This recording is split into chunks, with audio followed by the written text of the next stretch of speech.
All right. Good morning. Good morning. Good morning. Good morning. Good morning. Hope everybody is doing well.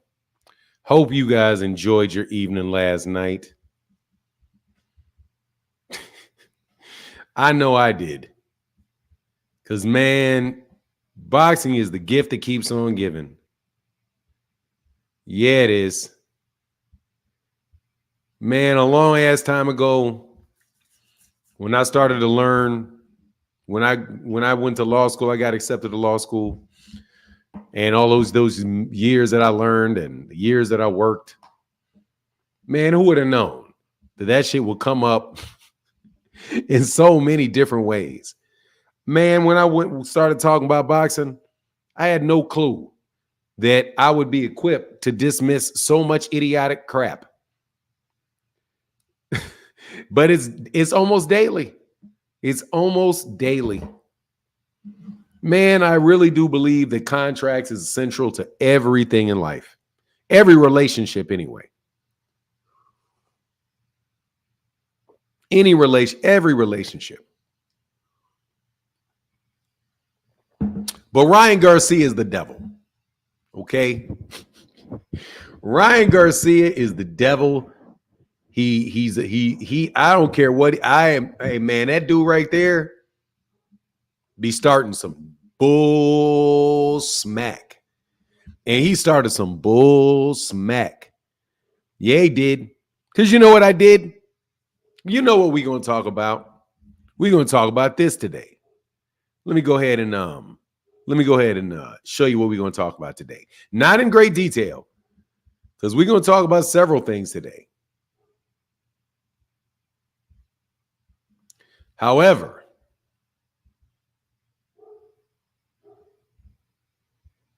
let me tell you about a couple of these things we're going to talk about today. Not in great detail, but just enough. Just enough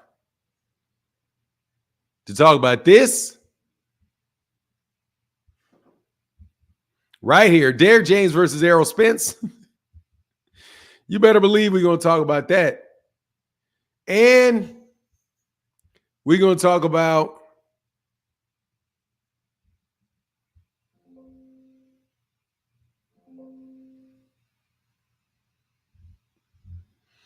I don't know why. I don't need Fox sign it.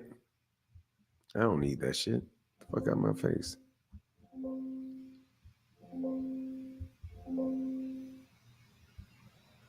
And we're going to talk about this. And we're going to talk about this right here. Oh, we're going to talk a good amount of it. We're going to let y'all understand what's up. Okay? We're going to let you understand what's up. And it's not what these people are saying it is. I read it thoroughly enough to understand what it is. And let me repeat, Ryan Garcia is the devil. Ryan done snatched Devin Haney out that pound for pound list, snatched the man, took the man's jaw. And this dude is out here like a hating ass dude trying to steal people's trainers. By gassing the trainer up. Gassing him up. Big Ricky, new member. Thank you, brother. But you know what we got to do first? Because we're going to break it down. We're going to break it down. We're going to break it down. We're going to break it down to some degree. To some degree of understanding. We're going to understand a little bit about contracts. We're going to understand about the performance of contracts. We're going to understand about what happens when you don't write them down. We're going to talk about when you acquiesce. We're going to talk about amendments and how you make an amendment to a verbal agreement and when it counts and what it applies to. We're going to do all of that, man. We're going to do all of that. Meanwhile, letting you know full well that Ryan Garcia is the devil. And Ryan, man, you know, y'all, you better slow the fuck down. You better slow down, son. Slow your ass down. Steven in the building. What's going on? Adrian Molina. What up? What up? What up? What up? What up? Man, come on, man. What's up? Edwin Volaton in the building. Michael Demps. What's good? OPXID. What's happening? Alden Johnson. Kentrell. What's happening, sir? What you gonna do about it? Chillville says Team Bud. Hey, man, it's a good time to be Team Bud. It's a good time to be Team Bud. Team Bud is doing some things. Team Bud is doing some things. Team Bud is doing very, very well. Leon Jones in the building. What's happening? Ariana, what's good? What's good? The beautiful Barbara D. And all things, if I didn't get to all things already. HMC3, SB, Sam, Rich L, what's good?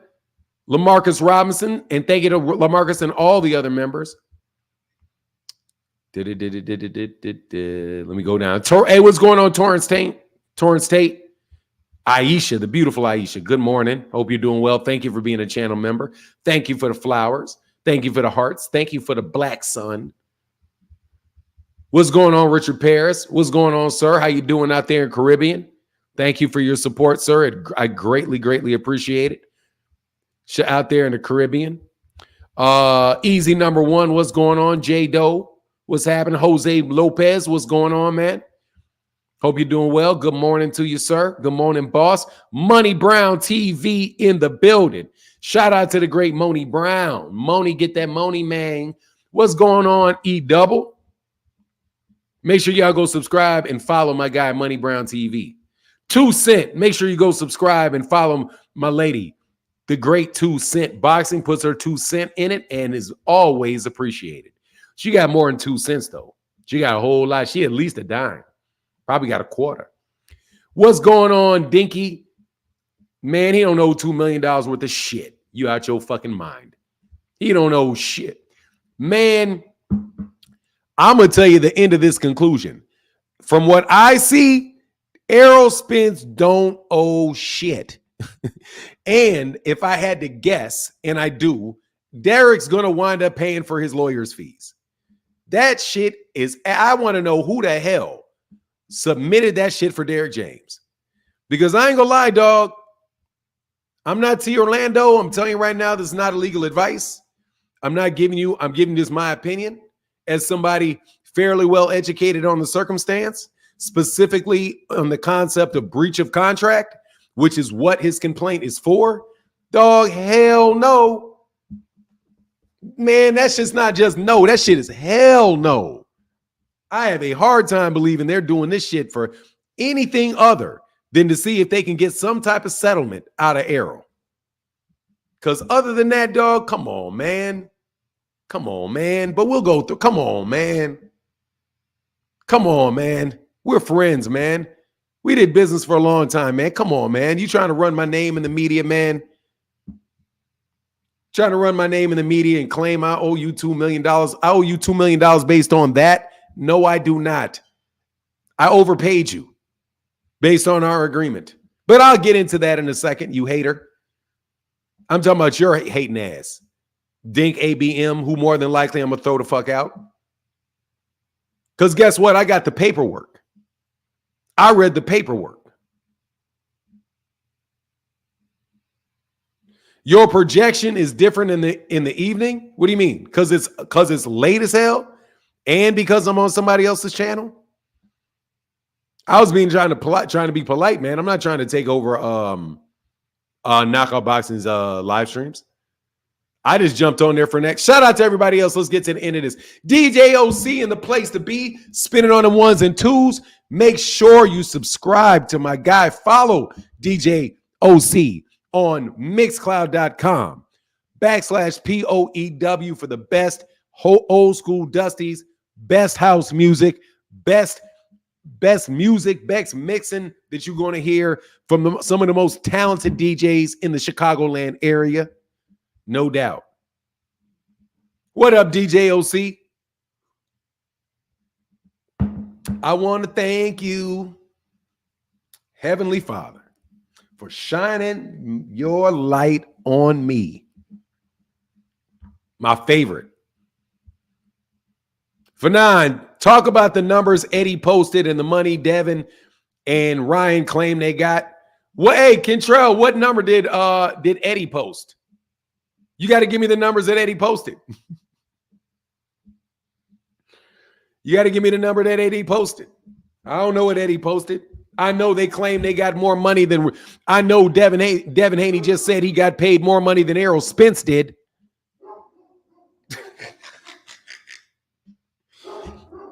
They say, I want to thank you, Heavenly Father. Man, I love that song. It always puts me in the right mind. Always. 900, man, get the fuck out of here. 972,000 pay-per-views. Get the fuck out of here.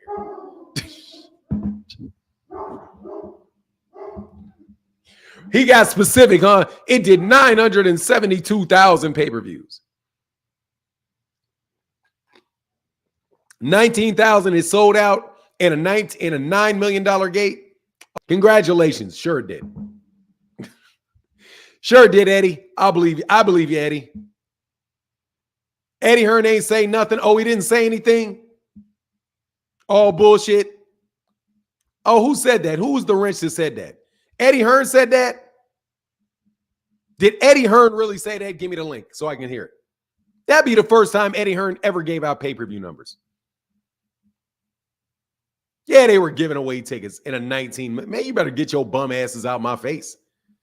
No, the ESPN guy said it. Man, that ain't who.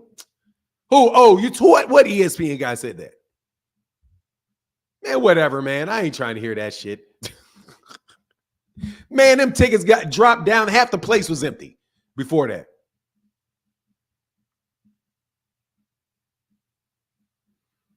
Man, can't confirm. Man, that shit is bullshit, bro. Anyway, hey, the man, ain't nobody trying to hear that shit. Ain't no 972,000 people. Ain't no way in the world more people bought that pay-per-view than bought Errol and Terrence. Man, get out of here, bro. Just get out of here, man. You trying to steal everybody's shine, you bums. Anyway, Frey says, salute Noop. Eddie didn't post those numbers. It was photoshopped by a Haney fan. They're lying about the numbers just like you said. They won't release the numbers. Exactly, bro. Hey, man, get the fuck out of here, man. Like, excuse my language, but get the fuck out of here, man. Get the fuck out of here. You just want payday. You just want payday. You just want payday. Hey, man, shout out to my guy, Automotive Info, yesterday for the channel sponsorship for a big Australian $100 in Aussie bucks. Thank you. And it's now Phenomenal Show and Jason Fewell says, hey, Phenon, good morning. Thank you. Good morning to you. And salute to the chat. Keep been keeping up after work. You really cooking this week? Oh, we gonna cook some more. We definitely about to cook some more. Oh, it was that dude named Jay on Twitter who photoshopped that shit. Oh, man, get the fuck out of my face. Like, man, look, man, y'all are terrible, man. Just stop lying. You make people, man, let me tell you something, Jay, the dumbass. You're making people not believe anything coming out of those guys' mouth. Phenomenal Show. It was that Jay dude on Twitter who photoshopped that clown shit. I mean, come on, man. Man, stop being such a bum, man. Don't you go get a job? Go get out of a job, bro. Go get a job. Gervonta saying Floyd is stuck in Dubai. I mean, look, he'll get out. His private jet is stuck in Dubai. He'll be all right. He'll be all right. Let me get these. Let me put these up here, though, man. And then I want to start teaching y'all something about this stuff. Y'all probably ain't that interested in it. If you're not that interested, just tell me you're not that interested, and we'll move on to I won't break it down for you. But sometimes people want it really broken down. I did it a little bit on Knockout Boxing 86 TV yesterday. But long story short, man, Errol don't know that man shit. From my reading of that, he don't know him nothing. Not a damn thing. And that shit is very unfair to Errol. Very unfair to Errol, consider all things considered. Very unfair. Very unfair. And I blame hating ass Ryan. I Derrick James a little bit for sure.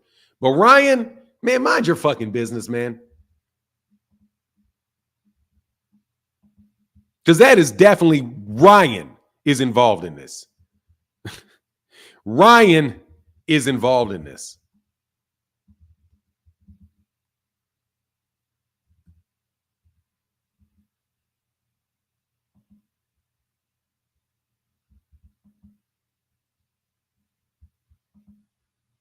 Hold on, man.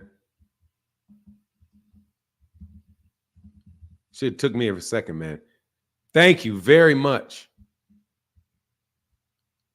for the big $10 donations. We're going to put that S on that mug. Save it and post it. And now we're ready to go. All right. So if y'all want me to explain it, I will. Floyd's KO, when did you start talking like this? I don't know, maybe around the age of 6. When did you start talking at all? Who are you? See what Bot said. The only thing we can confirm is that Bill put his son's ass in the air for that 1.5 million. Look like he's pimping. Face down, ass up. Ooh. Explain it better. Explain it.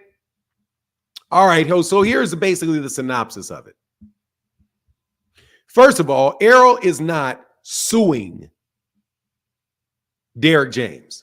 Okay? So let's just get that straight. Not in the way that we think about it. Errol is not suing Derrick James. So anybody out there that said Errol was asking for $250,000, that shit is not true. Flat out not true. Errol did not ask for $250,000 from Derrick James. That is not true. What Errol, the only time that $250,000 came up was how much Errol owed him and how much Errol paid him for the fight. He was just, no, he doesn't owe him. Man, listen to me. Do not ask me no questions. Don't tell anybody. Do not tell anybody that you know shit. Just shut up and listen. Just shut up and listen. Okay? I get tired of you YouTube lawyers. Shut up. You don't know what you're talking about. You obviously do not know what you're doing. Okay? So I'm telling you ahead of time. And I'm not talking bad to you. I'm sorry, D87 Baber, but I'm telling you. Yes, I do have it. T. Orlando said, do you have the complaint or the contract? I got the complaints. I got the complaints, both of the complaints. Here you go. Look. Yes, I do have the complaints. They're right here. Right there. Errol Spence Jr. versus Derrick James. But look at this. T. Orlando. Spence seeks a declaratory rights and obligations under the party under an oral agreement between Spence and James, which is governed by their boxing training relationship. Spence is Spence files his action in last resort and with regret and maintains he does not owe James any unpaid compensation. Why is he filing this? He's filing this because, hold on. He's filing this because of this one. Derrick James versus Errol Spence. Derrick James, the individual residing at, should have been redacted, but whatever. It wasn't redacted. Individual living at should have been redacted, but it wasn't redacted. Venue is, jurisdiction is, factual background. Okay? Yes, I have it. And there is no contract because it was verbal. T. Orlando, I'm not, let me help you. T. Orlando, I'm not barred in the state of Texas. So I can't tell you why he did any type of procedural things. But T. Orlando, just listen to me, okay? And if you want them, I'll send them to you. Matter of fact, here you go. Just so T. Orlando knows. Here you go, T. Orlando. I'm going to forward you these, T. Orlando, so you have them for your own records. I'm not sending them to anybody else, but I'm going to send them to T. Orlando. And because T. Orlando opinion, I respect highly. Rest of y'all can absolutely shut your traps, because this is honestly, man, I think it's garbage.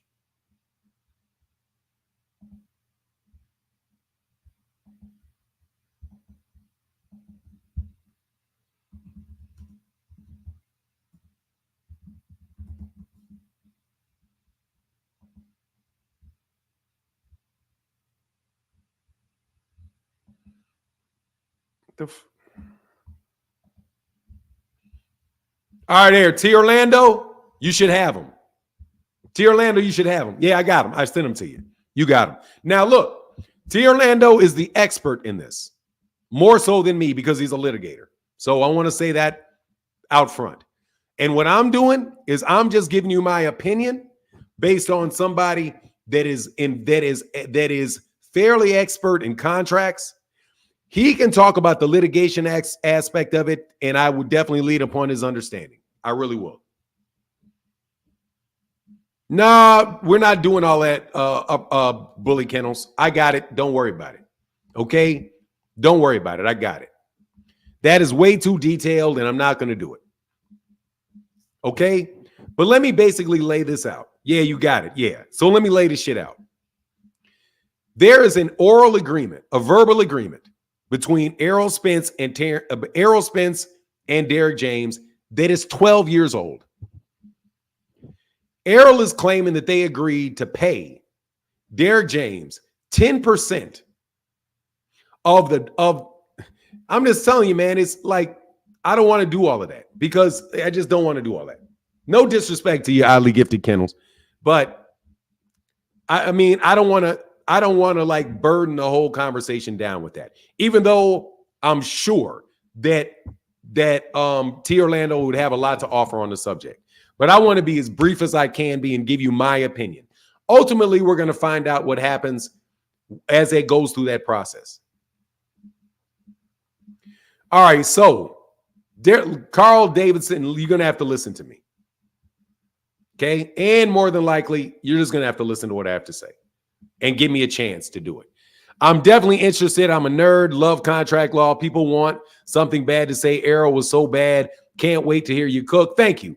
Combo says, after seeing Devin fight Ryan, Devin was smart not to fight Russell. Two different beasts. All right, so here you go. Errol and Derrick started working back in whatever it was, whenever he turned pro, 2012, something like that.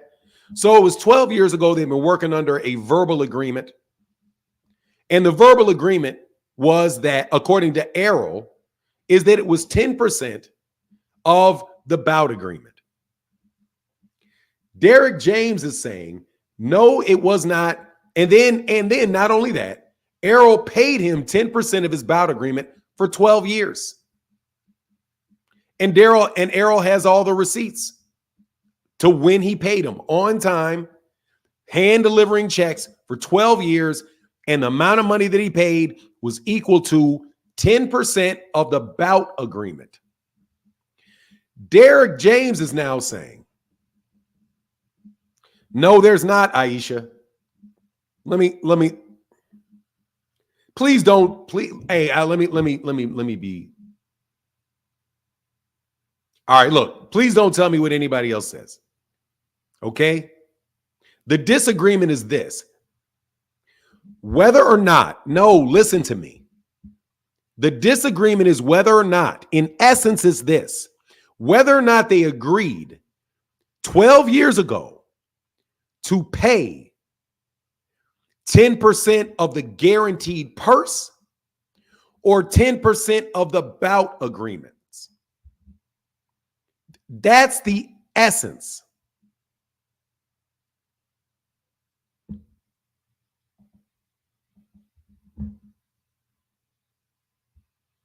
That's the essence of it. The essence is because it's breach of contract.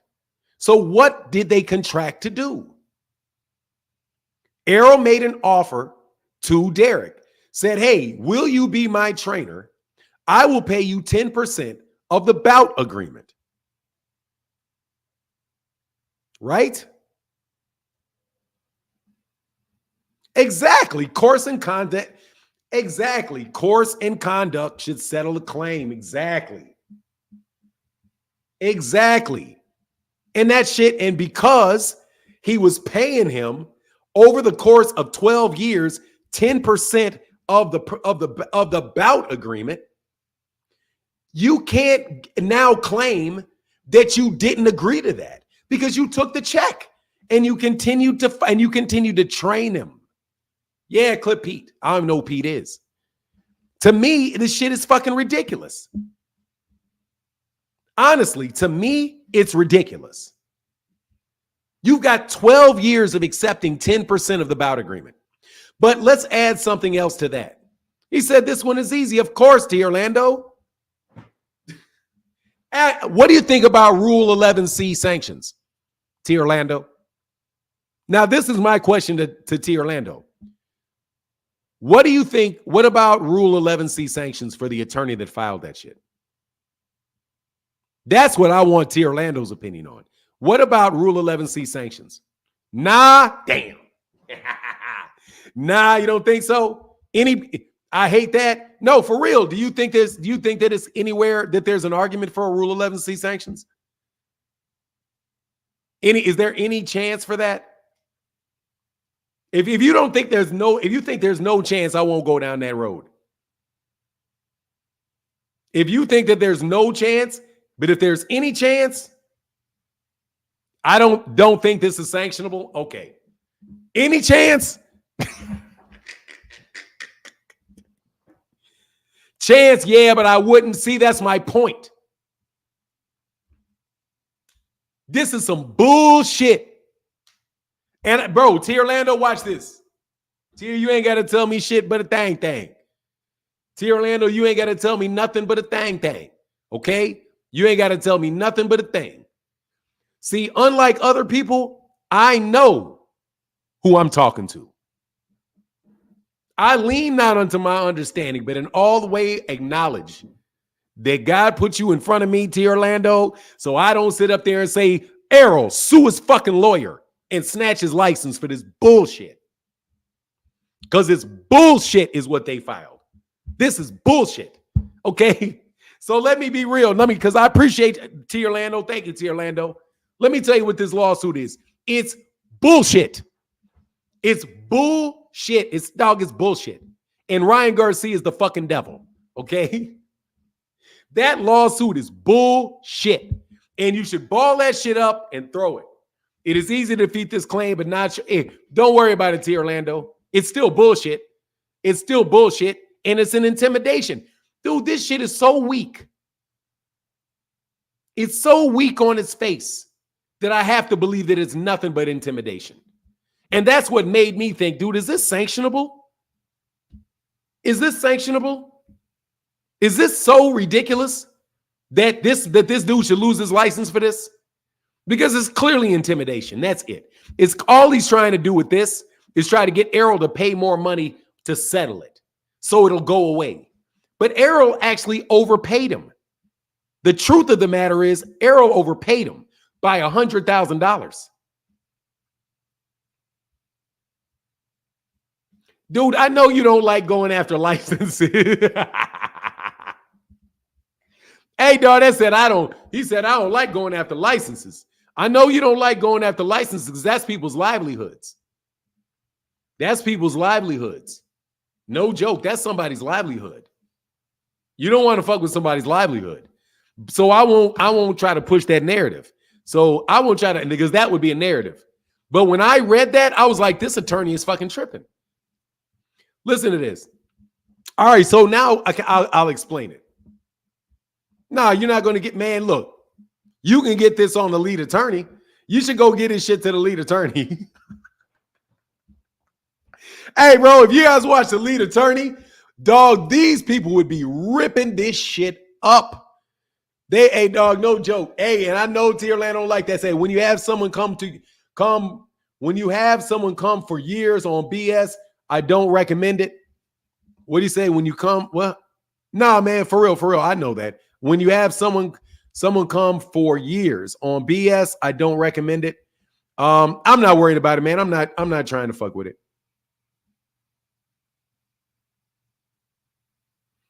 There was a lawyer in the Dave Bell case that God will 11 on him. I don't know what you mean by that, Master Eden. What do you mean yours what? Oh, you corrected. What? When I don't understand what you mean. Oh, when you have someone come for yours on BS, I don't remember. Oh, no, I don't know. I know.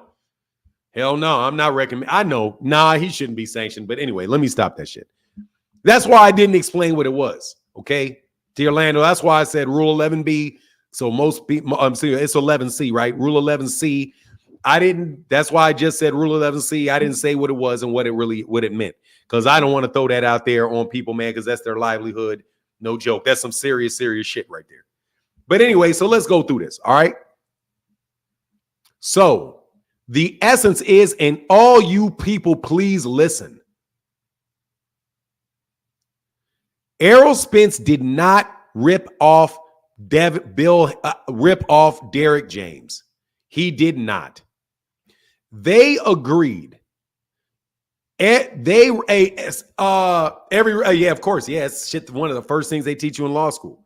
Hey, Master Eden, thank you, brother. Thank you, brother, for that support. All right, so y'all ready? So let's go through this. All right, so everybody can have a working understanding of this, and you cannot listen to these other bozos that are talking crazy. Okay? This is the issue. What did they agree to 12 years ago? What did they agree to? It's a verbal agreement. So there's nothing written down. And you have to look at how they behaved, how they what transactions, what type of things they did over the course of that 12 years.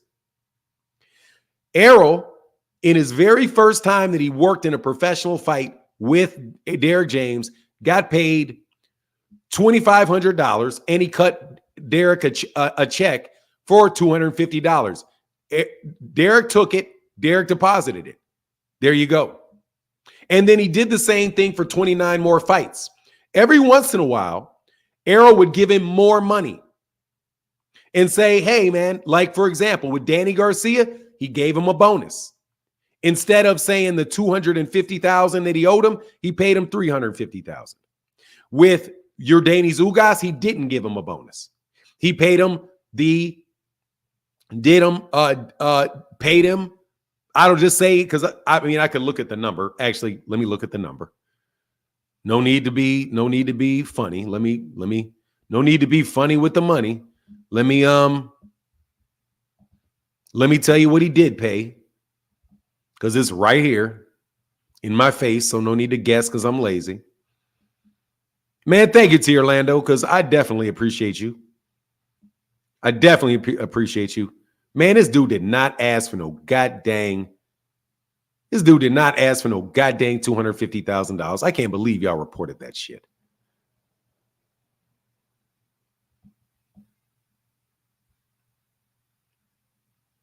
It must be in Derrick James's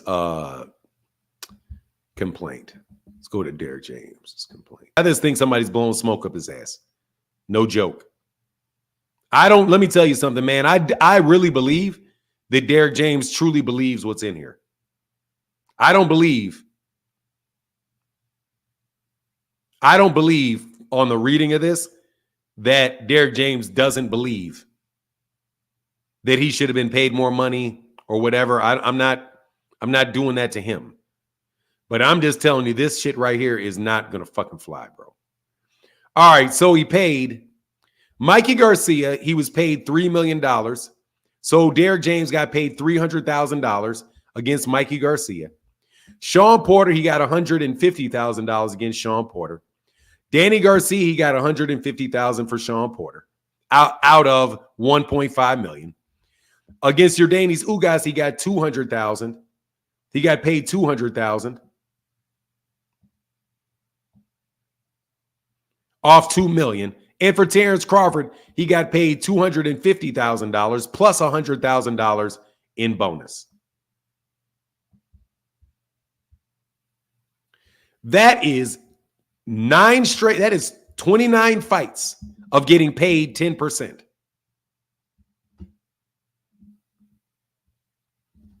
Why are you now claiming that you get money out of things other than the fight? Now, they get tricky. And this is one thing that I would like to explain. Because this alleged contract was for more than a year, it violates the statute of frauds. So it has to be enforceable. Because this alleged contract was for more than a year, it violates the statute of frauds. So it has to be written to be enforceable. Damn. But no, you could say the contract was on a fight-by-fight basis. And the terms renewed itself upon every fight. What about that, T. Orlando? What about that? What about that? What if they renew it for every fight and so it doesn't work? So it has to be written down to be valid. So the contract itself is invalid. God, dog. That fucks him even worse. Excuse me. That's even worse. That means he didn't have a valid contract. So then what do? You still have to do course and conduct, because what did they agree to? Because clearly they agreed to the fight. What about the fact that he cashed the check? Oh, I know T. Orlando's right. I'm not doubting T. Orlando. Like I said, T. Orlando litigates this stuff. Man, you can ball that shit up and throw it out the window. You can ball that shit up and throw it out the window. What's going on? I am Mr. Marcus. SB said he's right. Cash the check. You cash the check.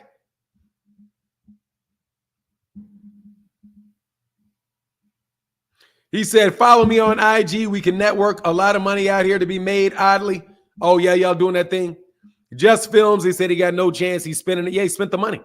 I agree with that. But anyway, so T. Orlando is the shit, no doubt. If you want to join T. Orlando, but T. Orlando's getting $450 an hour doing real work right now. So, I would prefer not to have to snatch him up out of his way and ask him, Yeah, man, look, because of fucking Ryan Garcia's the devil. Because Ryan Garcia is the devil. That's why he did break him off. He broke him off an extra $100,000. He did break him off an extra $100,000. But Derrick wants to get broken off an extra $2.1 million. Derrick said $100,000 ain't enough. I need an extra $2.1 million. I need an extra $2.1 million. He got a bonus of $100,000 off $250. I said, no, I can't do $2 million. Hell no. Hell no, you can't do $2 million. Now, let me look at the funny thing. The funny thing. Real funny thing in this. All right, now there's some funny shit in here, okay? I can't lie. There's comedy up in this bitch. There's comedy in this bitch. Let me see if I can find it, man. There's some comedy in this bitch. There is straight comedy up in this bitch. Let me see if I can find why I say that he is the devil.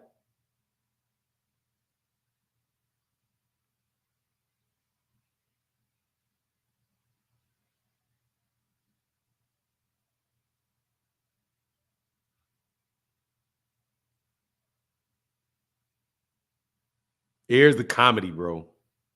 Here's the comedy. All this shit is comedy. When Mr. James attempted to contact Spence to discuss the pay discrepancy, let's go back a little bit. When did he discover there was a pay discrepancy? That was funny to me. Come on, man. Where is it?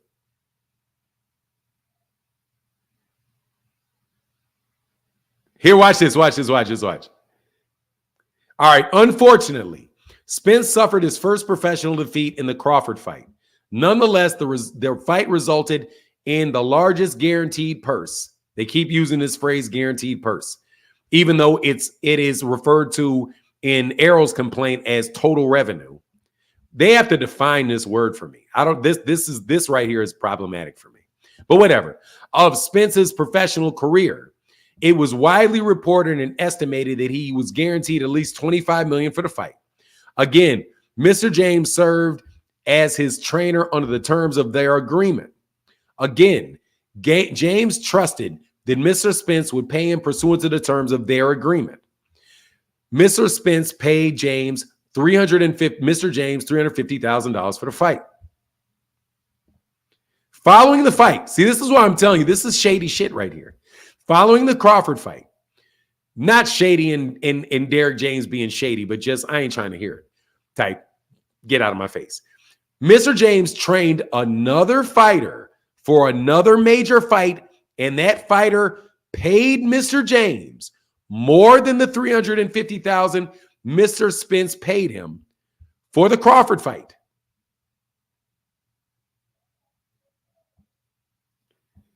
The subsequent payment and reports that Mr. Spence guaranteed purse for the Crawford fight was at least $25 million, caused Mr. James to question had he been fully compensated for his training services provided related to the Crawford fight. This is my problem right here.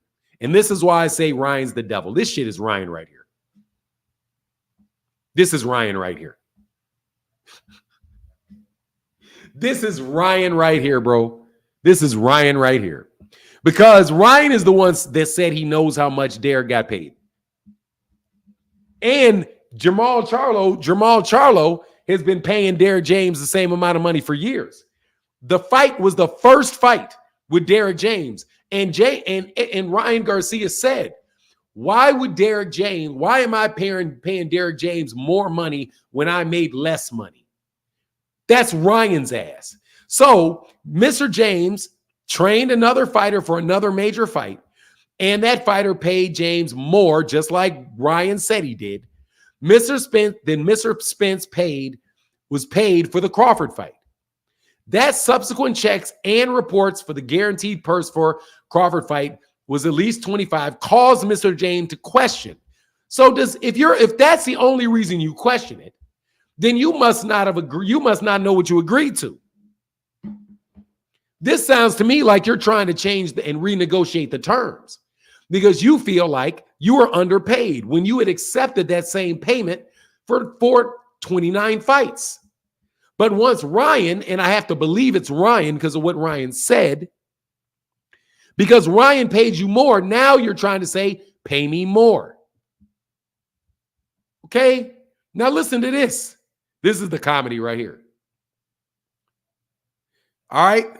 Mr. Spence spoke for the first time about the agreed amount he received. During that conversation, and for the first time in over their 11 years, Mr. Spence asserted that Mr. James was not entitled to receive 10% of his guaranteed purse. This is a false claim because Mr. Spence never said he wasn't entitled to his guaranteed purse.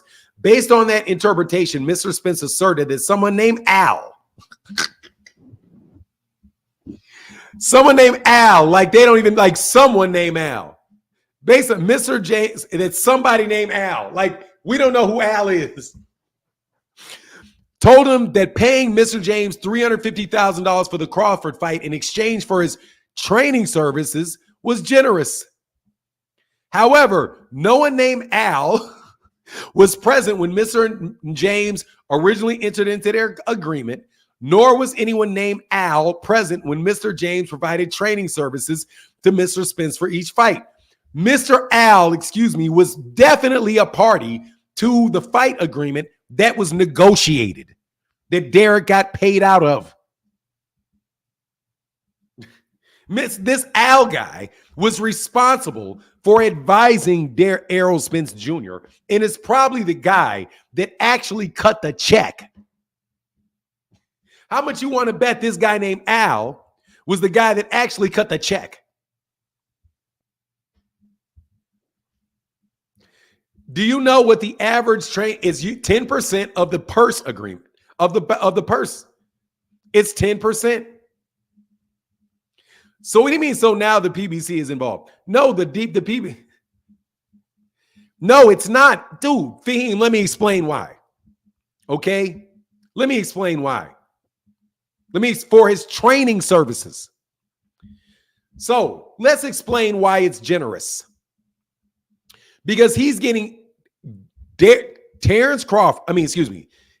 James works for Errol Spence. He works for Errol Spence. He works for Errol Spence. He is paid to train Errol Spence for the fight in the ring. So he should get paid out of what Errol earns for the fight.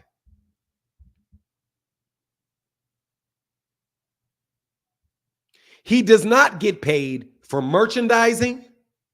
He does not get paid for the endorsements.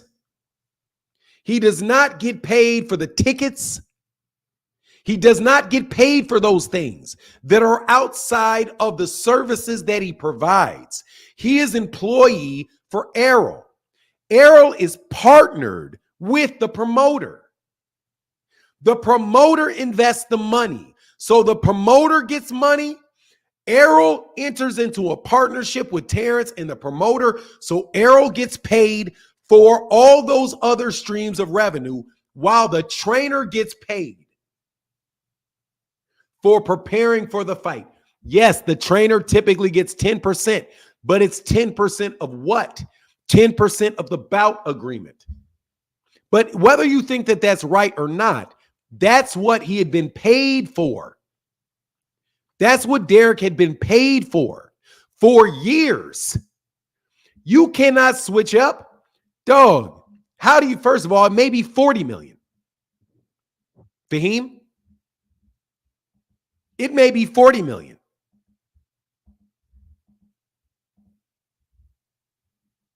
If you're an engineer and you work on a car and somebody pays you $500,000 for the design on the car, and then they take that design and they sell 50 million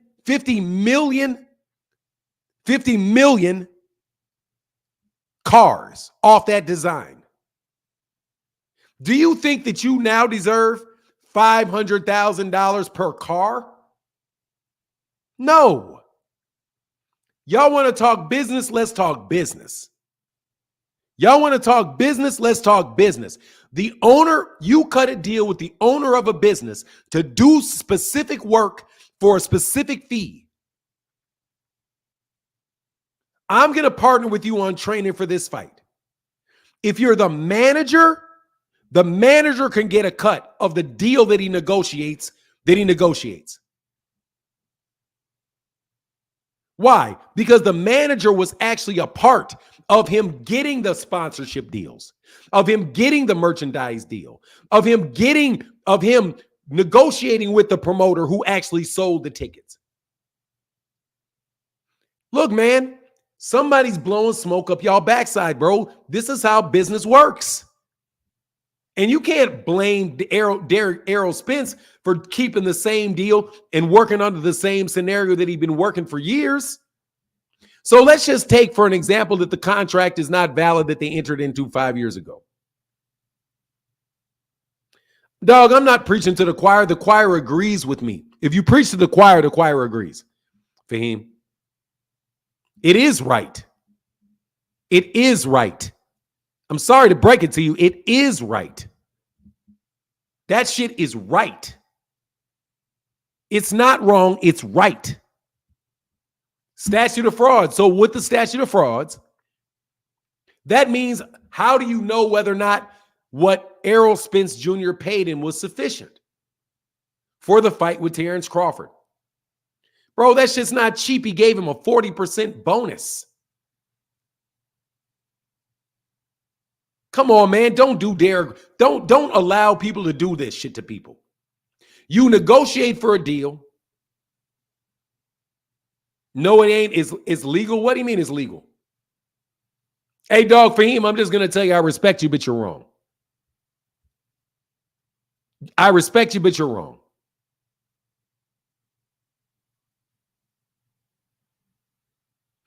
Driven Destiny said, hey, off topic, but can somebody figure out if it's true? Apparently, Haney came in heavier than Ryan for the fight. Nobody knows because there was no weigh-in.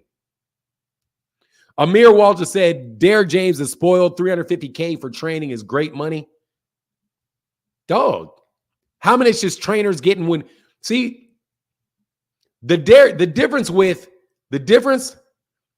Now, watch this shit. If Ryan Garcia got his ass conned and got used to paying ridiculously high fees, that's on Ryan Garcia. That's on Ryan Garcia. Let's talk business, people. He'll never get it. He should have negotiated a contract with a piece of the pay-per-view revenue. He'll never get it. You'll never get it. No is the answer to that. You're going to get in there and throw some punches? Is your name going to be on that banner? If your name ain't on that banner, you're not getting a cut. If your name, TGB gets a cut, his name's on that banner. He's taking a risk. Derrick's not taking a risk. Trainers aren't taking that risk. Dude, I don't care about the guarantee. Dude, the guarantee, man, first of all, what does a guarantee even mean? What is the guarantee? What does that even mean? Dude, they're using the wrong phrase. There's the money for the bout agreement, and then there is the total revenue of the fight. How can you pay somebody on a guarantee? What if you exceed the guarantee? What if you exceed the guarantee? That's not even a practical model. Exactly. That's why this contract needs to be in writing. Of course, it does. How do they not have the contract in writing? Because, bro, T. Orlando, because you know what it is. That was Derrick James' first professional fighter. And that was Errol Spence Jr.'s first trainer. They had never been through it before. Not ninja-ish. It's just unsophisticated. I dislike this topic, but hey, it seems like people are interested in cooking in them. Look, man, I'm trying to get rid of this. I'm trying to tell you guys what happened. What their contending happened. And not this stuff that I heard, because dude, the cat that said Errol was suing him for $250,000, where did you get that? Where did you get that he's trying to take Errol's trying to take? My boss told me, let's work out the numbers in writing before we get money on the table. Of course. Look, man, Errol, I don't know if Derrick James is greedy or not. I'm not calling him names. If Derrick, somebody may have told him that this was the case. Somebody may say, look, man, this is what you really should have got paid.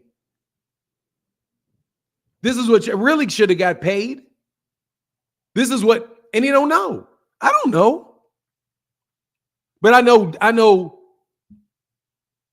that shit's not cheap, man. For him, that's not fair, man. That's not fair to that kid, man.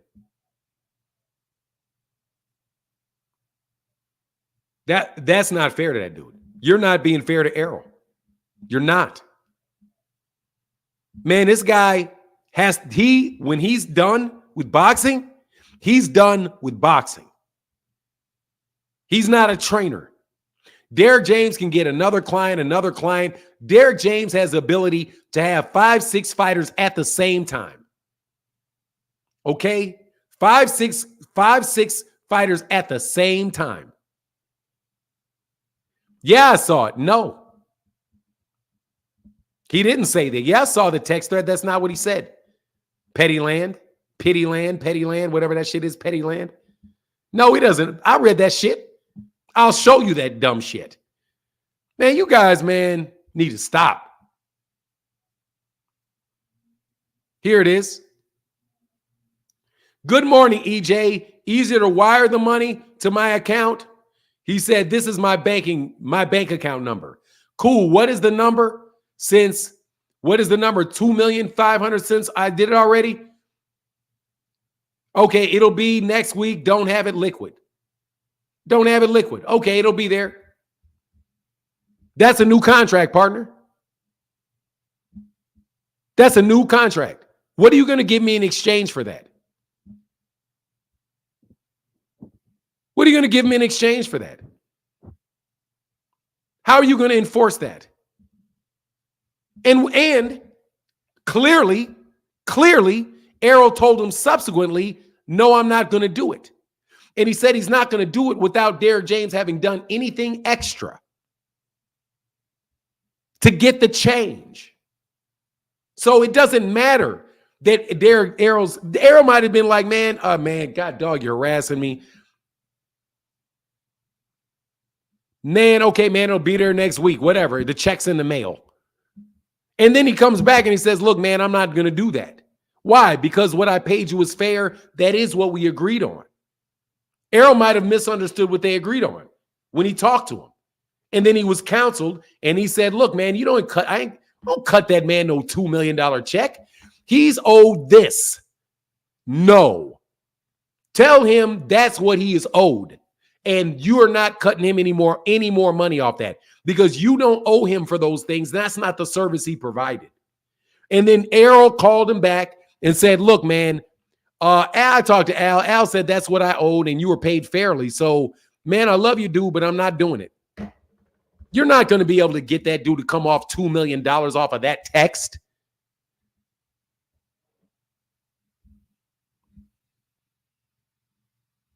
And he said, okay, yeah, it'll be there. What will be there? There's all, man, that shit has got all, that shit, you can drive a truck through that shit. You can't sit up here and tell somebody, hey, man, you said you were going to sell me my house for $1. Okay, yeah, no worries. I'll sell it for $1. And you put it on a text. You think they got to actually enforce that? The shit's in writing. Man, Chris Brown, see, that doesn't matter. Dude, look, the fact of the matter is, ain't no way in the world he's getting an extra $2.1 million after he already cashed the check. Say gratuities are not enforceable. I love Orlando. As in he's tipping his ass. All right, I'll give you a tip. Bro, I love T. Orlando, dog. See, that's why I fuck with T. Orlando, dog. T. Orlando control. Hey, T. Orlando, you got like a 10-week, you get a 10-week troll. Right, because he's basically saying, I think I'm going to tip you. I think I'm going to tip you. I'm going to give you a $2.1 million tip. There. He got the 2.1 million. He got the 2.5 million number because he heard that Errol got guaranteed at least $25 million. I mean, that's what it is. You say, okay, I'm going to give you an extra. Man, he don't know what the fuck he's talking about. Once again, nigga don't know what he's talking about. Boy, I ain't pocket watching, DeBarber. What up, DeBarber? Damn, that's a great tip. No, sir, Petty Land, that shit is stupid. Fuck out of here. It's 10%, and then he gave him a bonus of $100,000. He gave him a bonus of $100,000. And, by the way, he had given that to him multiple times. Yeah, you did. Yeah, I know, Fame. I mean, I knew it was brewing for years. Oh, thank you, DeBarber. Bro, let me tell you something, man. Let me tell you. If you are putting that in the bout agreement, you owe it to the trainer. I told you this before. If you put it in the bout agreement, you are going to have to pay the trainer because the trainer gets paid out of that bout agreement. That's what happened when Andre Rozier was owed $1 million because he got $10,000. He got $10 million in his bout agreement.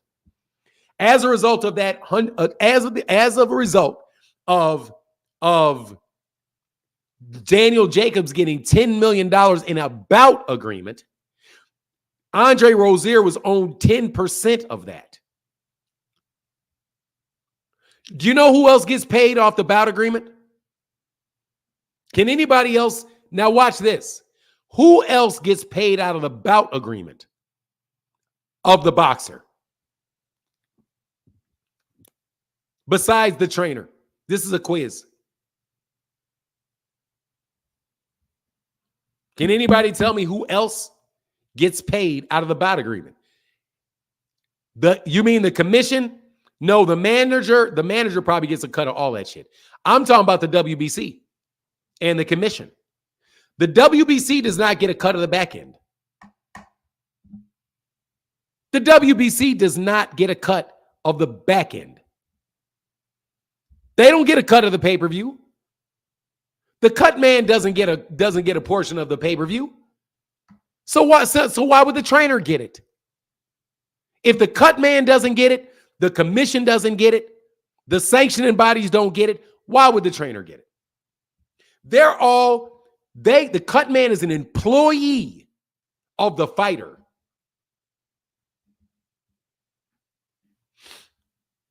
Now, y'all want to shit on Errol, do a better job. And come debate me on it. Come debate me on this. What this is those guys are probably not ever going to work together. And Derrick had somebody tell him he can get some money on the way out. And maybe they're trying to negotiate to try to end the lawsuit. Seems to me it sounds like a lot like when Terrence Crawford sued Bob Arum. And then it wound up getting dropped.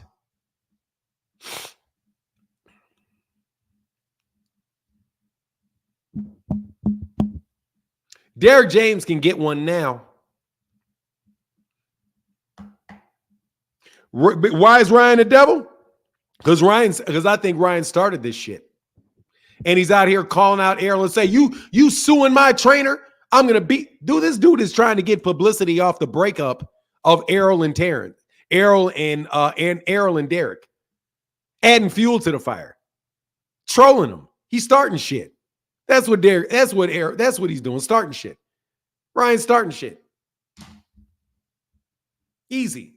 Now, anybody that wants his smoke can come get it. But I'm going to tell you already, you need to leave Errol alone. That's not fair. That's not fair to him. He's paying what everybody else is paying. That is not a manager and a trainer. Eddie Reynoso is going to get a lot more money. You know why? Because Eddie Reynoso was the manager and the trainer of Canelo. More than likely, Eddie Reynoso, when he was dealing with Ryan Garcia, was the manager and the trainer of Ryan Garcia. So Ryan more than likely got used to paying the way that he paid Eddie Reynoso. But Eddie Reynoso is the manager. Terrence Crawford's trainer, Brian McIntyre, is the manager and the trainer. So he is going to get a bigger cut than just the trainer. So Ryan is coming from somewhere where he is used to paying that. Because Eddie Reynoso had two jobs, manager and trainer. And now if Derrick James wants to get that money, Derrick is going to have to become the manager and the trainer. Which means you're going to have to do a manager's job.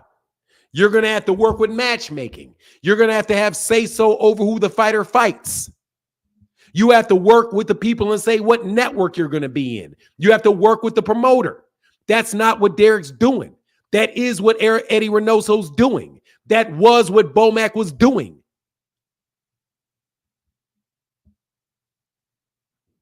Okay, take your bottom broke ass, no business sense having asses and shut up. And I mean that. Y'all so quick to get a headline and talk about something you're clueless about. And you've been listening and watching boxing long enough that you shouldn't be clueless.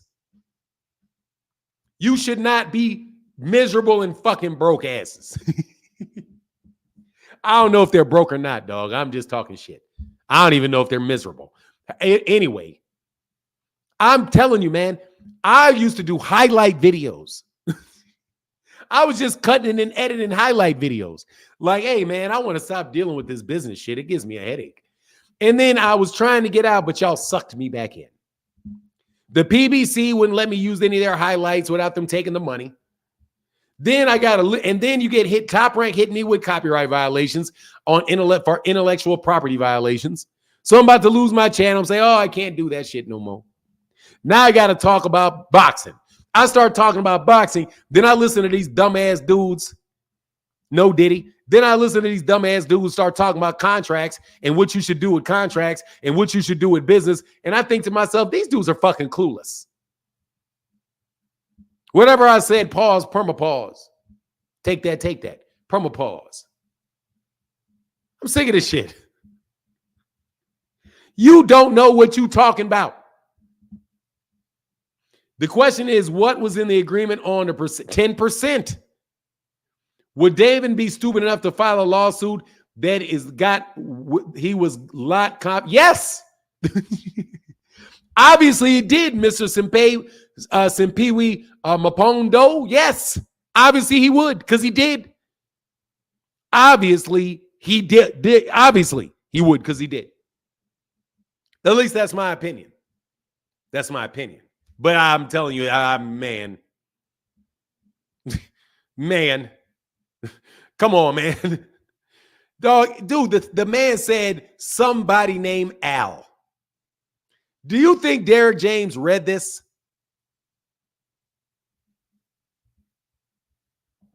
Honestly. Look at this right here. I don't know if Derrick James is even part of this. I ain't gonna lie, bro.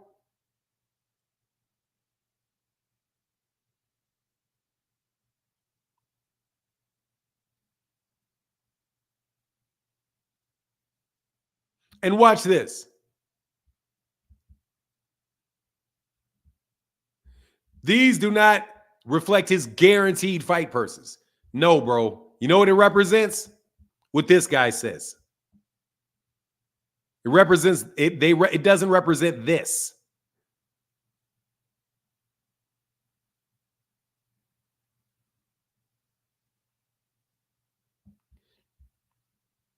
Is not required to pay James revenue tied to a fight generated from revenue tied to a fight generated from pay-per-view or otherwise. He did not agree to pay Spence's total fight revenue. See, over here they're using the word guaranteed fight purses. Over here he refers to that as total fight revenue. You do not get the entire fight revenue, bro. Sorry. They're using basically that lawyer is using the parlance, layman's parlance.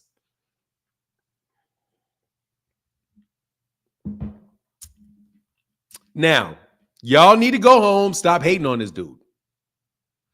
Press conference with Tank and Ryan's going to be awkward since Errol is Tank's promoter. I don't think so. Honestly, man, I don't think man, dude, Errol seems cool dude, bro. Errol's a cool dude, bro. He's a cool dude. He's a cool dude.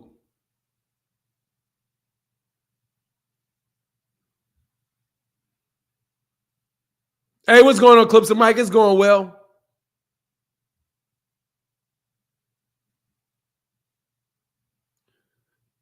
Oh, thank you for going on this topic. I know you're very professional in this topic. I'd rather hear. Thank you, brother. I appreciate you. Man, you're fucking tripping, bro. He did pay him what he owed. That's why the guy cashed the check, moron. Pay him what he's owed. He cashed the $350,000 check.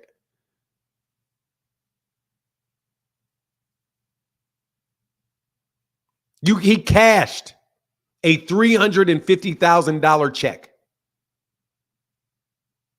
You don't nobody more than likely other than T. Orlando in here make $350,000 a year. Okay? He did it in one fight. And he had 3 fights like that this year. So cry me a fucking river. Okay? Cry me a river. He said, hold on, man, stop. Ain't no many, but T. Orlando out here making more than $350 in a year. All right? I'm telling you, T. Orlando get the big bucks, dog. T. Orlando get them big bucks. Hey, man, somebody donated $1. Thank you, man. Or did they? Nope, I don't even think he did. $1? Nope, nothing. Nothing in the Cash App. Thank you. Hey, GM said, yeah, the cut man doesn't get 10%. Soon he's going to be suing Ryan, too, if he keeps saying he made $50 million. Nah, it don't matter. You just know not to believe him, man. And Ryan lies, and he'll tell you he lies. So, he's an honorable liar. Yes, I did see the text messages. They're right here, and they mean shit. It doesn't mean shit. Yeah, I saw them. They're right here.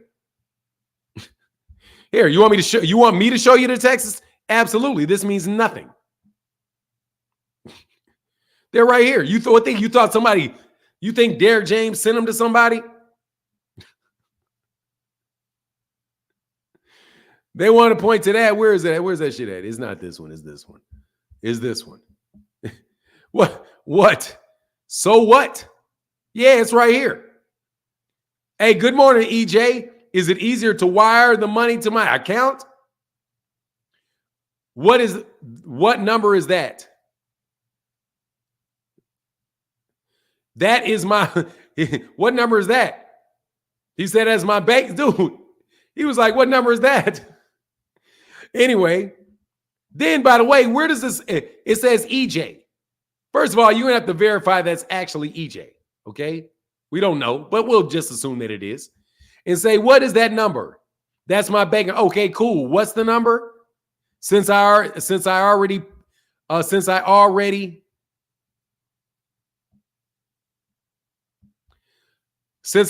paid you $350, it'll be next week. Yeah, yes. It'll be next week. I don't have it liquid. Okay.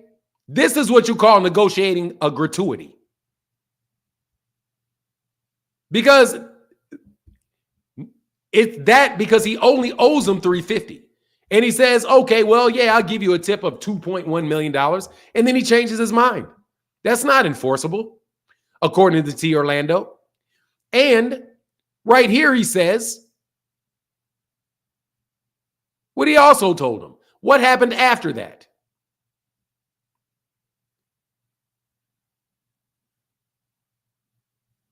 Where did it go?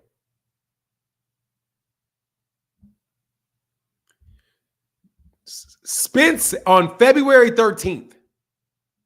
Dude, you know how much later this shit is? Are you fucking kidding me? Dude, you're asking for payment for a fight that took place. How many months was that? August, September, October, November, December, January, 7 months ago? They spoke for the first time. When they actually spoke, he asserted that he was not entitled to 10% of his guaranteed purse. Based on that interpretation, Errol Spence asserted that someone named Al told him that he was paying James $350 for the Crawford fight in exchange for a service was generous.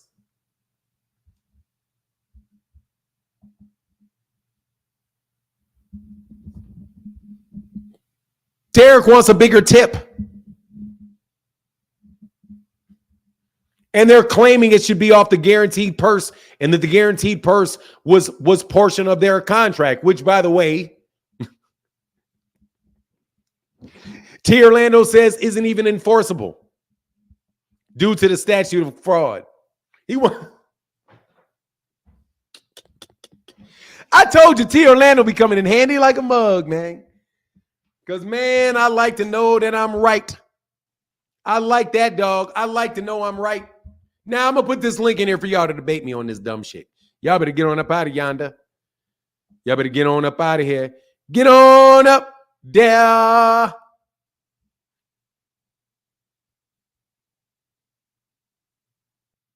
Master Eden says, salute. Thank you, Master Eden. Dinero Breedcount said, man, I respect how you come with facts. Then you have no problem with cross-checking your facts. Best show on Tube. DPK litter dropping soon. That's what's up. Man, look, and make sure you guys go subscribe. Go follow. Go buy your litter from De Niro Breed Kennel. I am Mr. Marcus said, good morning. Good morning, I am Mr. Marcus. Mr. Big Willie becomes the channel sponsor. Said the new excuse why Devin lost is because he was forced to train during Ramadan. He didn't observe Ramadan. Oscar De La Hoya conspired with the higher ups in boxing elites to make sure Devin loses. Yeah, I agree. Because DHP was going to take over the sport of boxing. Yeah. Well, yeah. Man, thank you for that $20 holler, brother. And let me make sure that I acknowledge you as the channel sponsor. Thank you, man. Big Dog Willie is the man. Big Dog Willie is the man. Big Dog Willie. The channel sponsor with the big $20 holler. Thank you, brother. And it's needed on the channel. Seriously. I don't make that money. T. Orlando makes. Driven Destiny. Off topic. Okay, I got that. No, nobody knows if that's true or not because nobody knows if that's true or not because there was no same day weigh-in. JD said, I'm late. Good morning, boxing fam. OG. What's good, my dog? Chilling, brother. Thank you, man. Chilling. I'm chilling and thanking you for your support is what I'm doing. Hunter Young said dancers would pay tip out fees to dance for us. Like this is like asking us for more tips out of fees because men and women were tipping with 50s and not 20s. Dancers would pay tip out fees to dance for us. This is like asking us for more tip out fees because men and women were tipping with 50s, not 20s. I don't quite understand that. GM says soon he's going to be suing Ryan too if he keeps saying 50 million. Man, dude, let me tell you something. Right there proves that he didn't get that money. If Gervonta Davis, if Errol made 25 million, how in the hell did Devin Haney make 35 million and Ryan make twice that? How did Ryan make twice what Errol made against Terrence? You guys really believe that was a bigger pay-per-view than Errol and Terrence? What a joke. You guys, the Haney people never stop lying. Easy number one joins the channel sponsorship crew, the sponsor crew. Thank you, sir. Let me make sure I slap that up there. And then I'm going to put a link in the chat. And we can talk about how Devin got beat up. Nah, because I ain't been on Devin Haney's neck today. Y'all feel good? Y'all feel like we took a repeat preview off Devin's neck? Live stream ain't over. Y'all, with y'all lying asses. With y'all lying asses. Boy, y'all be lying. Y'all be lying. Y'all be lying. Y'all be lying. Y'all be lying and talking about shit y'all don't understand. Lying is talking about shit y'all don't understand. But we're going to put this link up in here. Oh, I'm going to be back on his neck in a second. Because Devin got tossed off that pound-for-pound list. Devin got tossed up off that pound-for-pound list. Devin got people saying he's not a real champion.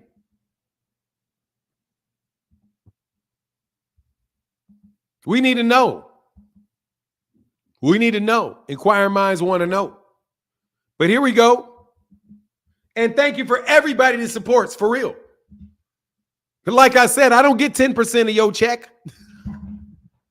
Hey, T. Orlando, I don't like those $2 super chats from you, T. Orlando, because I learned that you got a lot of money out there litigating cases in Atlanta. So I need for you to give me a bigger percentage of your paycheck in that tip. Hey, man, somebody supporting in the Cash App. Thank you, but y'all been supporting heavy. You know what it is. And I appreciate y'all, man. Shout out to y'all. Mr. March said, David March said, good show, bro. Thank you, brother, for that $5. Ooh, it disappeared. Thank you for that $5 holler, man. Tip is diabolical. Devin has been unsuspended indefinitely right now. Yeah, that don't matter. I mean, it's indefinitely meant as in we don't know when he's going to be back. But yeah, because he got beat up though. Oh, he said, "Damn it, man! The tip out fee. Oh, damn it, man! A tip out fee is what the dancers pay a club to dance. Oh, okay, yeah, I didn't know. Oh, you got to pay me to walk in, and then they say, hey, man, you got too much money, and they want to change the fee. Okay, that makes sense. Hey, man, somebody out there know them strippers. Somebody know the stripping business, huh? Somebody know what girls get paid for shaking it. Nick, what up, Nick McKnight? Hey, how you doing? Can you hear me? I can hear you perfectly well. I want to talk about this contract stuff real quick. I don't know much about the boxing stuff, but I've been in litigation over my homes. I got a new house built. I would say in 2022, the builder put some shitty ass floors in my house, and basically they've been coming up with the joints. Regardless, I thought I was going to be able to sue him and be able to, get new floors out of this. But in contracts, and a lot of people don't know this, there's all the print, all the things that you don't know about that can circle back to certain things. And the same thing in the boxing world. If that shit is not written down, right? You can say what you want if it's not a criminal act in a text message, and that's hearsay. It doesn't matter when it comes down to what someone says over a text, what people, if it was written down saying he gets 10% of his guaranteed purse, that don't mean shit with the pay-per-views. That means what it was written down and what Errol paid him is what he gets. But it does. Yeah, just to be clear. Yep. They are using a term that I don't know if really is a valid term. Because I've always said, what is this guaranteed purse thing? If you mean a mandatory minimum for the total revenue of the fight, is that what you mean? Like it is a minimum that you will get paid for the total revenue of the fight, right? Versus what you're going to get for the bout agreement. But go ahead, man. I'm listening to you. No, and that's a valid thing. And so that's the very slippery slope that a lot of these contracts are written in today. For instance, the only reason why I know this is because I signed a 210 home builder warranty, right? That it states within there, it gives certain parameters and certain time limits on when you can bring things up for him to be fixed within the first year.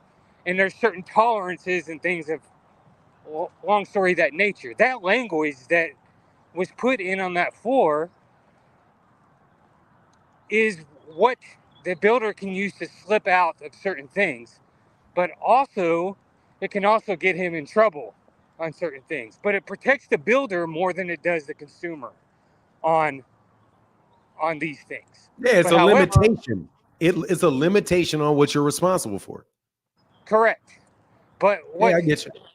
But what the other thing that is that I bought mine through the VA, which is a VA home warranty, which comes added protection, in which the builder didn't know that. He signed it trying to sell the house, which gave me overall arching saying that anything defective in the house he has to replace. So we've actually been litigating. You bought it as is. You bought it as is. No. So it was a new home. When you buy a new home, the VA gives you a warranty of completions on top of the warranty that the builder gives you, right? Okay, this is a little technical, man. So let's get back to the boxing. Yeah. So I'm just trying to convey to people that you can't just go off of hearsay. You have to go off of what is written in the contract, and that's how you litigate things. Yes, sir. But there's a little bit of a difference. There's a little bit of a difference because you're dealing with real property. Right. And with real property, that has got to be written. There are verbal agreements that are enforceable, but what this would come down to is what T. Orlando referred to as course and conduct, which is you know what you agreed on based on what you did. So say, for example, you had somebody that was You say that your properties, you own all your properties, but you pay somebody before you sell them to do upkeep on them, right? Right. So like somebody goes around to make sure they mow the lawn, they do all of that, right? But Right. say you never write that down, but for every house that they do, you pay them $100, right?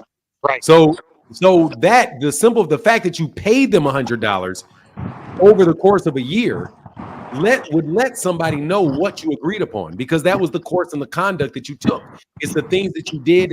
It's the money you got paid. It's the things that you did define the relationship or evidence of the relationship. But let me move on, Nick. Thank you, brother. I appreciate you, Hey, man. thanks. I appreciate it. Have a good one. Yeah, anytime, man. Anytime.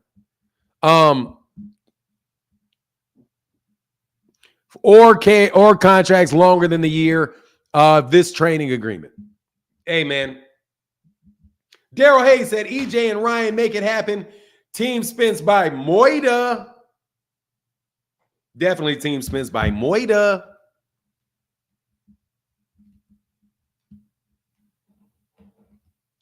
Man, let me tell you something, man. He need to be careful with that shit. Because what Ryan is engaging in is in witchcraft. Yeah, he is. You better slow your ass up, Ryan. You heard what I said. If Ryan is predicting the crashes of bridges, and he starts predicting things, and you got a mental illness, dog, you better slow your ass down on that shit. Back to reality as fast as you can. Let me tell you something, man. I'm not getting into that viral reach solutions, but that's what it is. That's what people get burned at the stake for. That. Just let you know. That's what people got burned at the stake for. The Salem witch, people who did that, what did they do? Grab them, put them on a pole, light their ass up. I'm just telling you. That's what they do. But study your history, and you'll know that that's why they did it. To a lot of them. Some of them, whatever. But Jay Dodge, thank you, brother. I'm not going to get into that too much, but here's a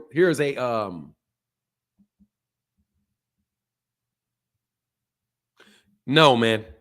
You got to understand what that is, what Christ is. I'm not going to get into all of that. This is not a conversation for me to have philosophical conversations between the relationship of religion and spirituality. Spirituality, religion, witchcraft. Bingo. It's a little line together. And you can drop that way. Okay? Spiritualism, religion, yeah, what they call witchcraft. And they're right here. Yeah. These are rules. These are manifestations.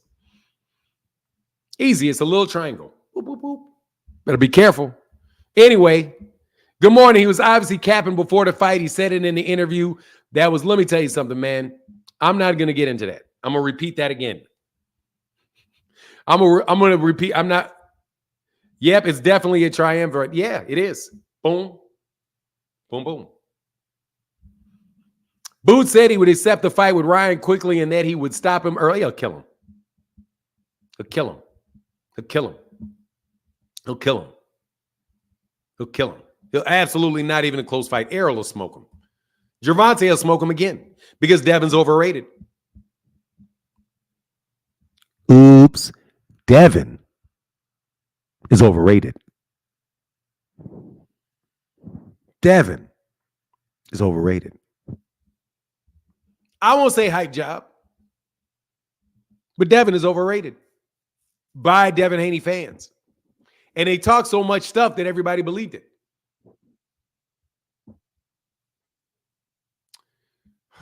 This is not going to be fun. But I don't think so. Boxer Man, how can I help you?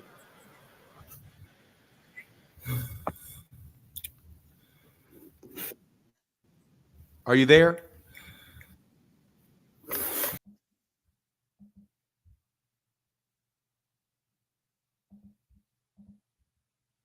I agree. It's just, he's overrated. That's what Devin is. He's overrated.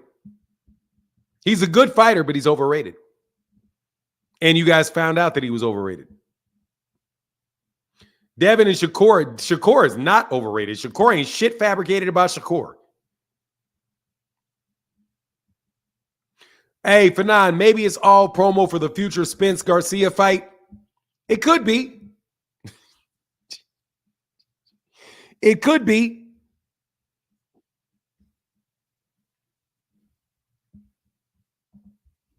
Hey, man, I don't like you, bro. How about that Crawford card? It's incredible. I love that card. It's an incredible card. Here's that link, though. So nobody wants to debate me on this. If we kill that, is it gone? Is it dead? Or is we through? Now, to everybody doing videos about this and all of that, man, will y'all stop talking? Because you don't know what you're talking about. And you're being very unfair to Errol.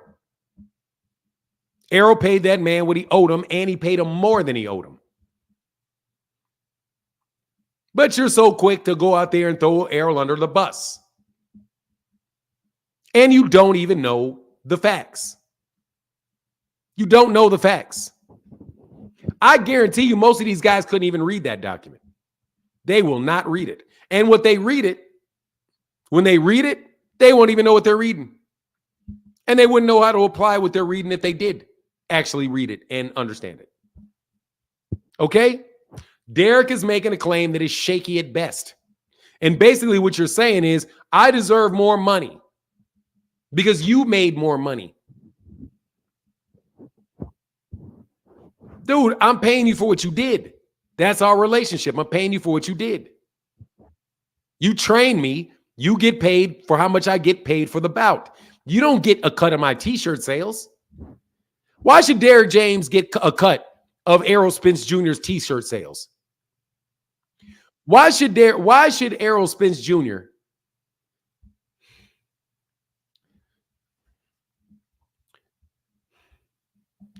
David, how can I help you?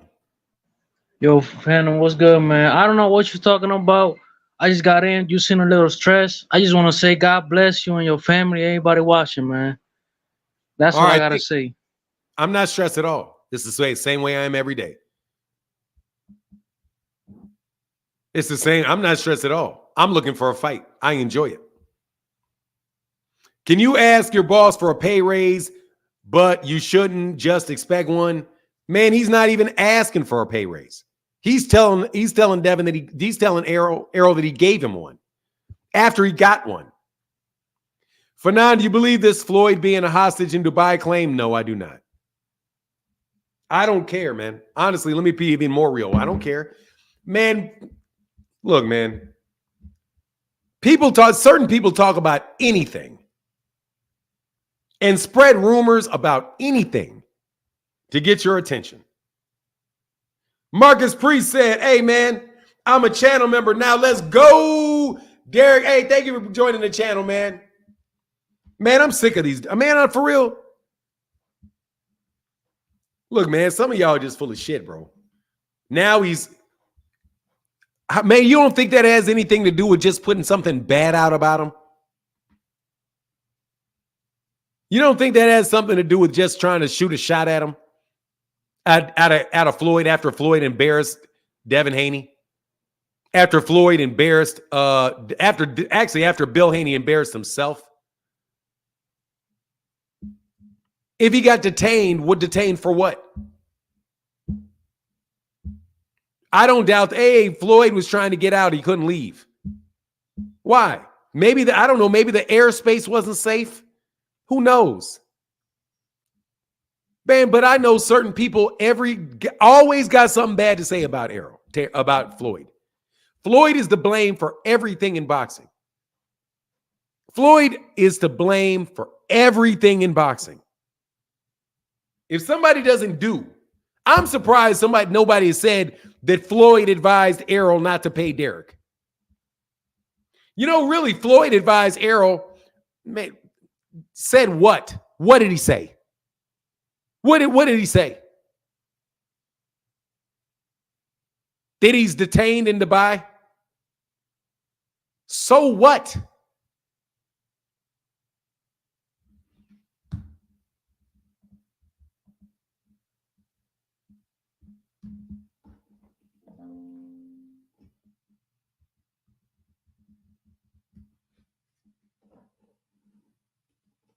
Give me a second. You guys talk about some of the dumbest shit. I swear you do. But you know me. I'll talk about the dumb shit with you. I'm still going to tell you it's dumb.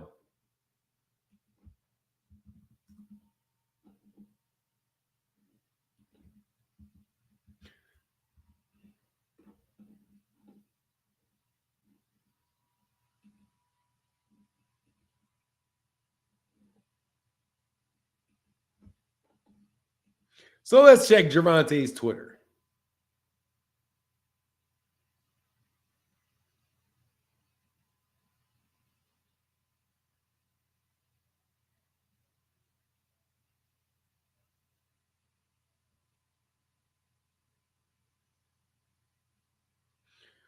Okay, so Al Walla said, let me find out Floyd being held hostage in Dubai. He got to pay them people that money back. If I'm lying, tell him to go live right now. He been stuck over there for a minute too. Dog, what am I supposed to make out of that?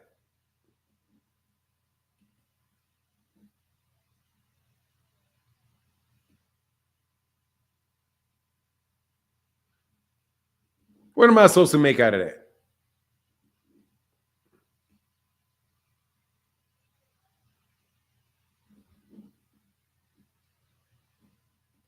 So what?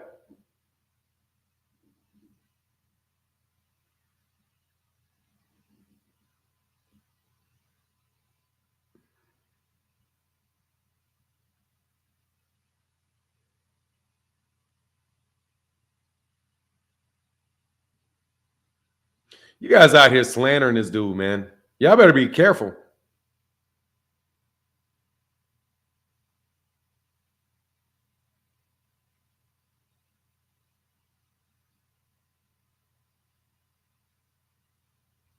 Oh, y'all wilding.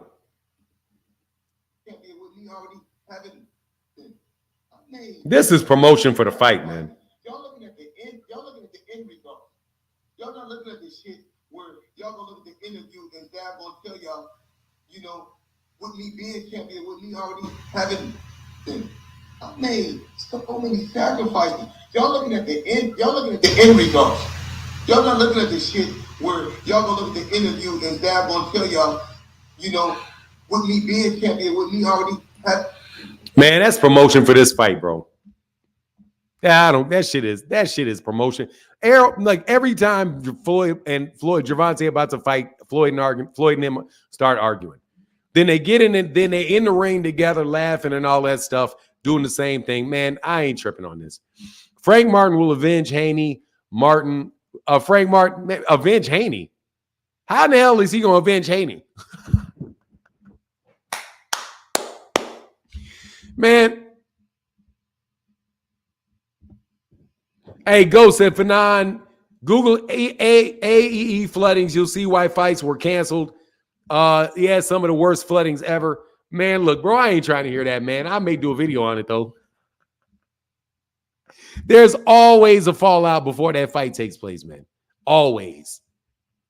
Dog, how is he going to avenge Haney? How he going to unbeat Devin Haney's ass? How's that even possible? To unwhoop Devin's ass?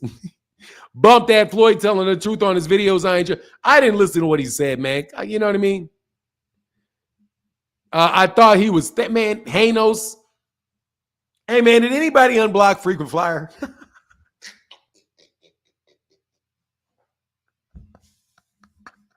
Hey, did anybody unblock Frequent Flyer? I hope y'all did, man. I hope y'all unblocked him, man. Because I can relate to Tank and Floyd. Man, I be arguing with people the next day. That shit is gone, man. Man, I be mad at people the next day is gone, bro. It is really tough for me to hold a grudge, man. Man, Floyd, the king of conspiracies. Look, man, every man. Nope, not me. Frequent got blocked. Hey, Frequent, let me unblock Frequent where I can unblock him, though. Unless Frequent ever want to get, because Frequent didn't eat his crow, bro. You didn't eat your crow, dog. You going to have to eat that crow because Devin is up. Devin Haney. Devin Haney, Devin Haney, Devin Haney. Devin Haney, Devin Haney, Devin Haney. The spell has been broken. Watch this. Rollo, Rollo, Rollo. Rollo, Rollo, Rollo. Devin Haney, Devin Haney, Devin Haney. Devin Haney, Devin Haney, Devin Haney.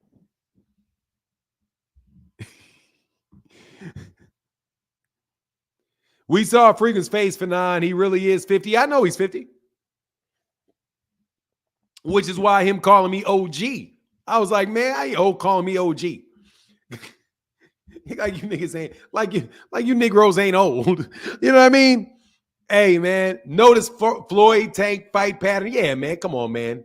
They do it all the time, man. I know people's pattern. My pattern recognition is there. Hey, me 2 for 9. I ain't holding no grudge. Shake my head. Too much work. Yeah. Well, no, I will hold a grudge, man. I got some grudges against 2 people. I ain't gonna lie, dog. I got a grudge against somebody. I can't let that shit go. You got to do something that I really believe makes me dislike you. And there's a couple people I really dislike. Cannot lie. Don't like you. Devin Haney fanboy channels are dying. Dog, look, man, they're not dying. Y'all's interest in it are waning for a little while. When Devin goes away, then they will start speaking like they have sense again. And once you guys start acting like you got some damn sense and somebody that you're not emotionally attached to, emotional damage. They are suffering emotional damage right now. Emotional damage. How did Bruce Lee say emotional damage? Emotional damage. They are suffering emotional damage right now. In about 2 weeks, nobody's going to give a shit what Devin does. And you can say what you want. Bill Haney most definitely is on a milk box. Devin is, Bill Haney is on his first vacation he has taken in at least 6 years. Bill Haney does at least 3 live stream appearances, at least 5 live stream appearances a week, at the very least. He jumped up there once, he jumped up there twice, but dog, he ain't trying to keep talking. He wasn't trying to talk, but when Devin win, he'll be talking again. When Ryan beat up Devin, I'll be quiet. But when Devin win, I'll be talking again. But when Devin win, we'll be talking again. The Thanos clan motto. That's the Thanos clan motto. After, Ryan beat the tar out of Devin, we'll be quiet. We'll be quiet. But when Devin win, we'll be talking again. Don't you worry about it. When Devin win, we'll be talking again. We'll be talking again. We'll be back. We'll be back. Thanos never died. Nah, them gate numbers ain't come out. They don't really come out of New York, I don't think.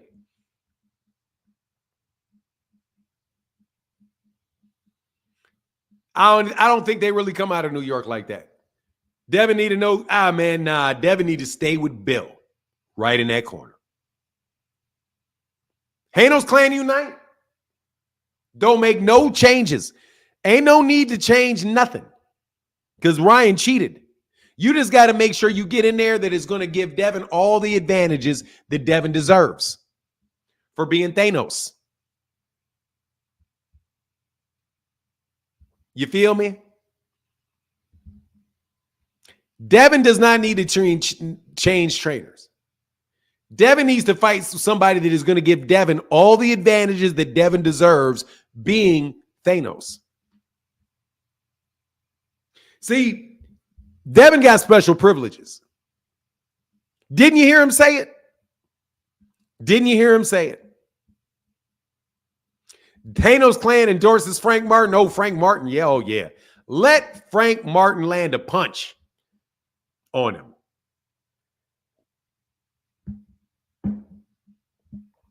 Jarvis W, we already said that is not that's not true. That he didn't say that, Jarvis W.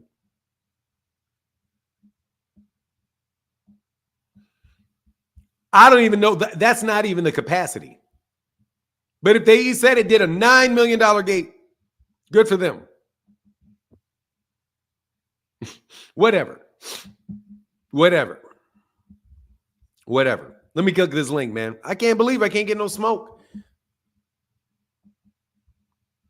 No one in there dumb enough to bet against Tank. They only hopes he loses. Yeah, but what does that got to do with Devin? Why is that fair? I thought you guys were not Tank haters. Tank is in tougher than Devin was.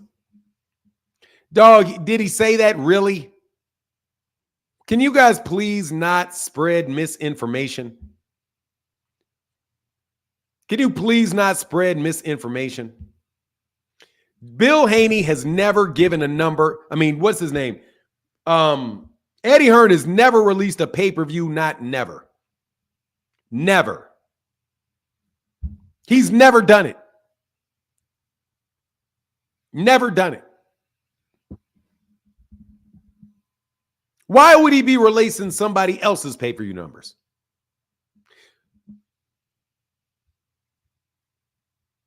Big Punch, what's up?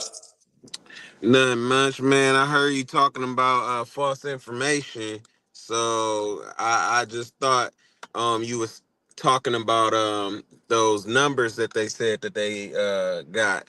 That what was it? Where is the tweet? What is it on a Twitter? Is it on Twitter? They put no, Ryan posted that they were getting, or that they made 35 Oh million yeah. and No, Devin. 45. I think actually Devin posted that. Oh, Devin, I thought that was Ryan that did that. I saw it posted from Devin. I'm just I like, saw it. Let me see. stop it. Like, Let this me is see. false information if I ever heard it. Like, Let me see who it came.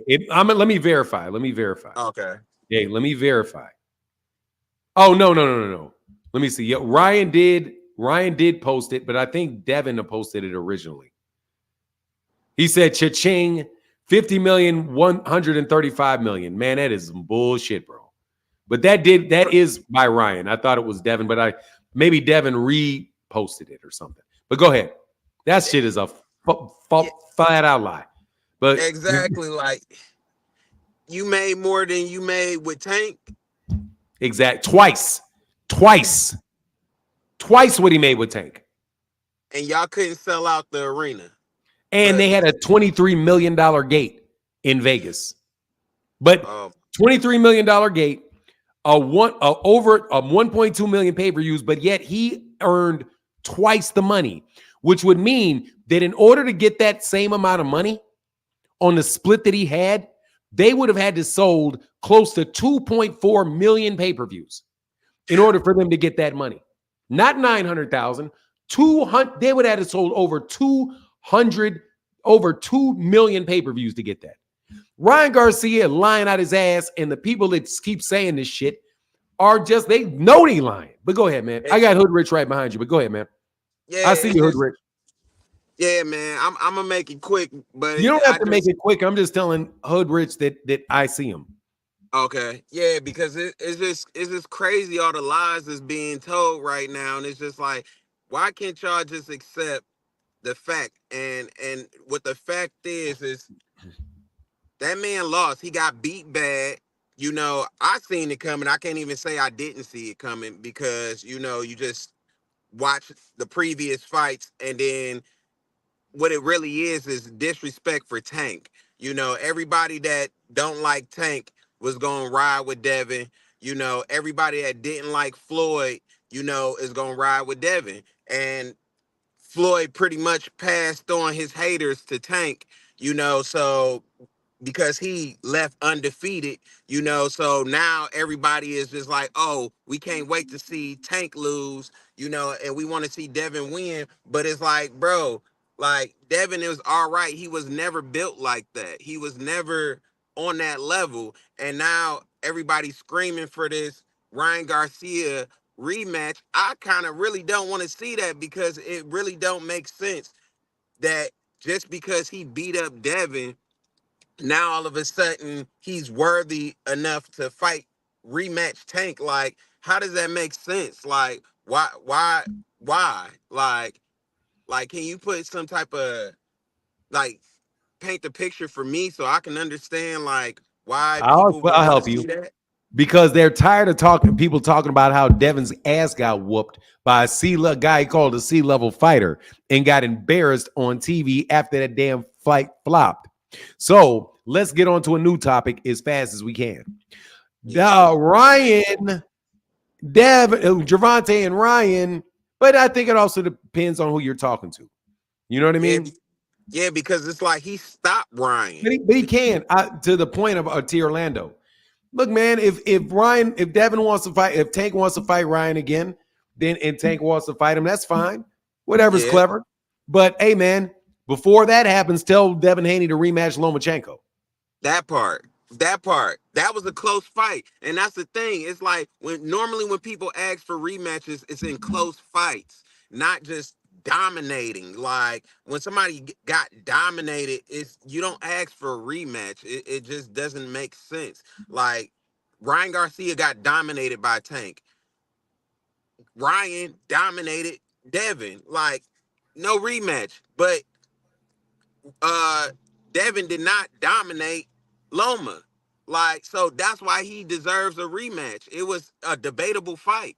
Like, so why don't y'all ask for that rematch? But y'all don't want to see that. Y'all don't want to hear that because this fits the narrative that Devin is out here fighting world-class boxers, and this is literally the first world-class boxer that he actually beat, that he can actually make that claim that he was fighting the top names when in reality he really wasn't. He didn't fight the top fighters until after he became undisputed. So that's the thing. That's like these Hanos clan guys, casual boxers, fans. It's just madness, and it's just like y'all really don't know boxing. All y'all seen was a guy with the belts, and then you assumed everything else because Bill was out here telling you that he fought all of the best. That's why he was undisputed. But you actually never followed boxing to know that he didn't. This man literally took the path to least resistance, by getting the WBC belt handed to him and then actually fighting one person that I consider a C-class fighter for the last 3 belts to become undisputed. And then you still had the top fighters like Gervonta. Shakur came in at the end, and Lomachenko, and you left the weight division before even fighting those other two. You didn't even clear the division. It's like people don't even think about that statement. Remember clearing the division? Remember when people used to say that back in the day? Like, oh, he cleared the division. Nobody says that about Devin. Devin didn't clear the division before he left and stated he was the best in that division. So it's like, y'all really are not real boxing fans if you thought that Devin, was really at the top of the 135 division and he cleared the division or something of that nature to become undisputed. Hey, Like hey, he did hey, hey, not. Big Punch, I got to move on to the next dude pretty Uh, quick, bro. Alrighty. Well, All right, I'm just gonna leave it at that. And you you can finish what you're saying. I was just letting you know that I needed it. There's like 2 people now. oh, now that's cool. That's cool. Yeah, but hey, let me get one of them wrenches one of these days. I don't know what I got to Oh do to yeah, I get a get you, wrench. man. But just put a comment in the But comment section. I got you. all right, All right, man. Get all right back, for Big now. Punch. Yes, sir. Get back. Hood Rich, how can I help you? Salute for none, man. I What's got going on? I Hey, real got quick though. Hey, hold on one second. Hey, Dre Dugan said, "Will Shakur ever get a meaningful fight? He's had multiple. And does Devin need to hire a new trainer? I mean, I can't advise anybody on that, Dre Dugan. No way you lose to a one-punch fighter. Hey, man, a whole lot of people got knocked out by that one-punch knock, by that one-punch dude. But Dre Dugan, I'll talk more about that in a second after we get through these. Go ahead, brother. What's on your mind, Hood Rich? I'm gonna be quick, man. I got 2 things to say. Number one, I see a lot of Devin Haney fans switch to Frank Martin fans, but I want them fans to put y'all bank on Frank Martin. If y'all really believe what y'all saying, put y'all money on Frank.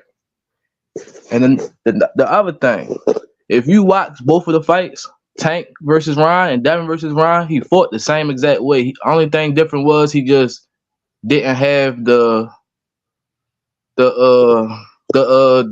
stamina.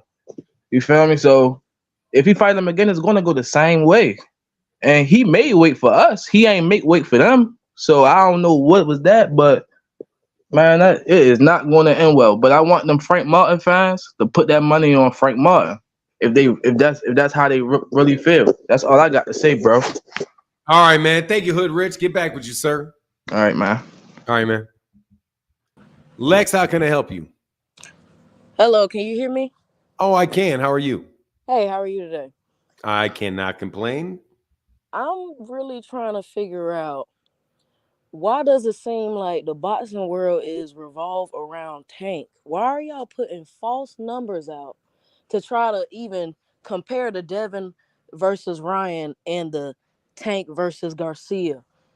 Devin fans, Tank is just the bigger star right now. It's okay.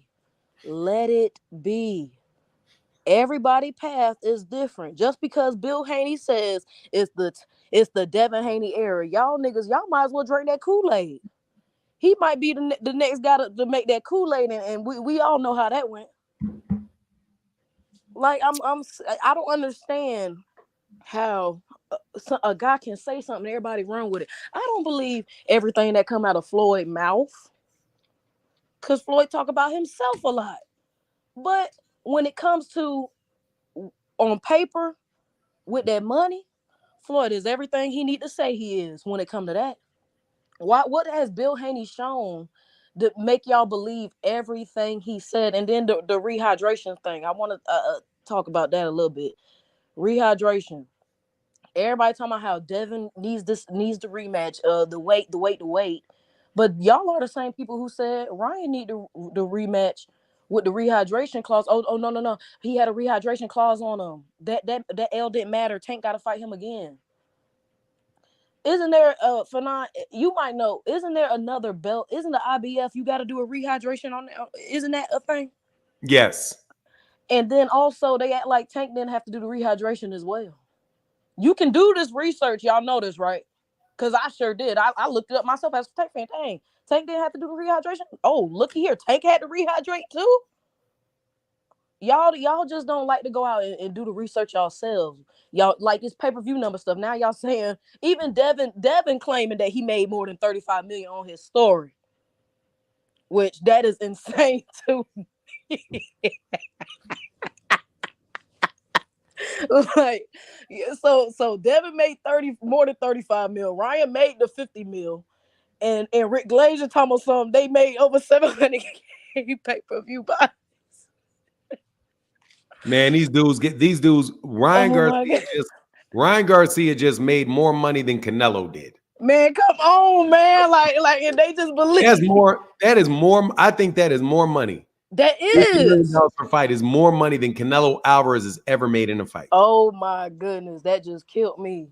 That is crazy, man. And Eddie Hearn. So I don't know if you look in the comments. I was saying Southpaw on his video showed somebody a screenshot.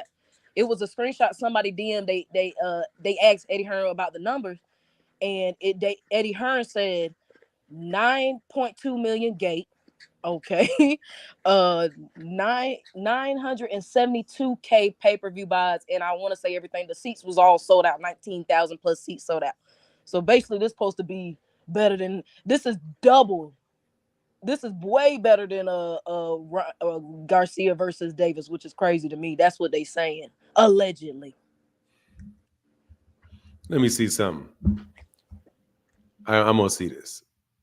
Where is this? All right. Well, thank you. I'm gonna actually go to this one. No problem. This is a video that Southpaw did. It's a video the 8 hours ago. It was a DM. It's a video from 8 hours ago That he posted his last video. He talks about the pay-per-view. He basically talking about, we'll see what the pay-per-view numbers is, and he talking about how Devin don't need a rematch. That's basically the whole video. And it's a one part in that video where it's a screenshot of somebody with Eddie Hearn coming out the numbers. And I saw the video on Twitter when somebody asked Rick Glazier what he thought. So that's his numbers. Everybody telling us so many different things. This is a DM. Yeah, it's an Instagram DM. I Somebody see it. act. This Yeah, is fake as shit. bro. Even if Eddie Hearn did say that shit, man, I ain't believing that. The math ain't mathing. Where you getting these people at? Bro, come on, man. Come on. And who is this exactly? I don't. Southpaw didn't say who it was in this video, but that's allegedly Eddie Hearn saying the numbers. Oh, that shit is me. We'll see. Bye. I appreciate you. I appreciate you. Man, these All dudes right, just bro. trying to. He said, phenomenal show. That was Eddie Shop. That wasn't Eddie Hearn. That was Jay on Twitter. Man, that shit is. Come on, man. Come on, man. Come on, man. Why are you guys always trying to steal people's shine? Why are y'all trying to steal people's shine, man? Why are y'all trying to steal people's shine, bro? Unreal. How y'all try to steal these dudes' shine, man. It's amazing to me how y'all try to steal these dudes' shine. It's amazing to me how y'all try to steal people's shine. For no good reason, man. For no good reason.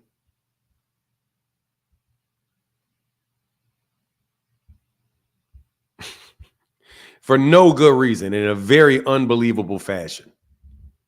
The whole top deck looked deserted. Man, ain't nobody. He's going to say it's 972,000. Hey, back to Dre Dugan. Said, Dre, will Shakur ever get a meaningful fight? And does Devin need to hire a new trainer? No way you lose to a one-punch fighter. Man, that dude can fight, man. I'm telling you, man, Ryan Garcia can fight. Ryan Garcia can fight. He absolutely, positively can fight, man.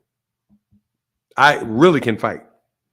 This is all because Devin's bad, Ryan's bad juju. Where did Derrick and Errol go and why? You got to go back to the beginning of this live stream and listen to it. We covered it in depth. Okay? We covered it in depth. In depth. Man, he said Bob Arum, exactly. Bob Arum Ben said that, man. That shit is no. Yeah, I said a couple years ago, Bill was going to get Devin hurt. I can't speak on that. Hey, much love to Lamont, said for support of the channel. Thank you, guys. Thank you so much, sir. Thank you so much, man, for that support in the super chat. Let me actually put this shit up here. Sorry, I'm tripping. I don't know why y'all think I don't cuss. I cuss. I'm a proud cusser. I think the cuss words are valuable, invaluable.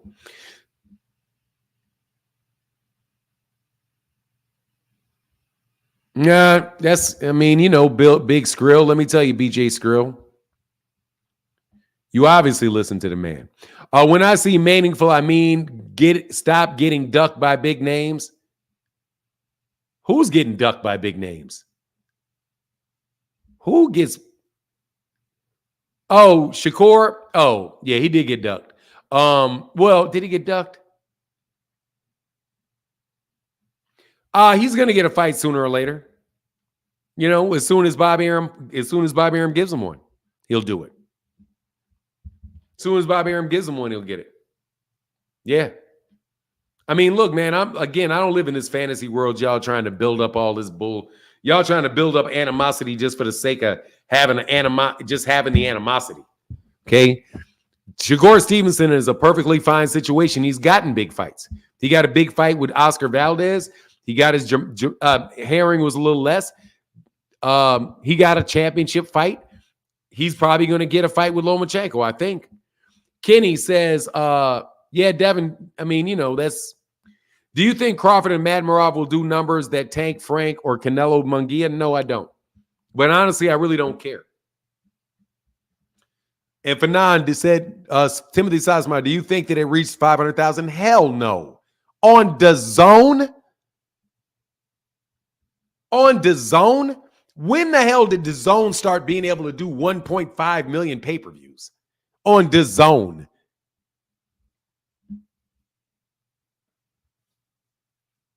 Like you're gonna like you're gonna DM just out the blue, DM Eddie Hearn, and Eddie Hearn gonna give you numbers. Y'all are wild as hell, man. Y'all are wild as hell. Y'all are wild, bro. I don't know what that means, Real Mulatto. Errol suffered no damage on the thumbnail. What does that mean? It'll probably do Bud post all numbers. Look, man, here's the thing, man. I wish Terrence Crawford to make a lot of money. I hope everybody buys that fight. I would love to get to the circumstance where we talk about pay-per-view numbers as something that's really good for boxing, or the number of people that watched it that's really good for boxing. Not some conversation just saying that another fighter ain't crap. Because that's what that whole conversation has been used for.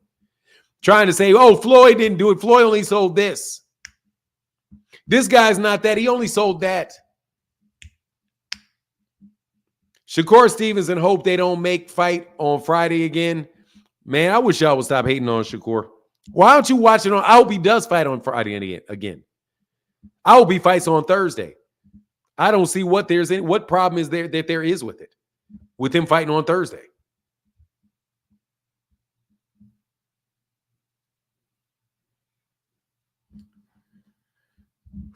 Man. Mr. Mileage, oh my God.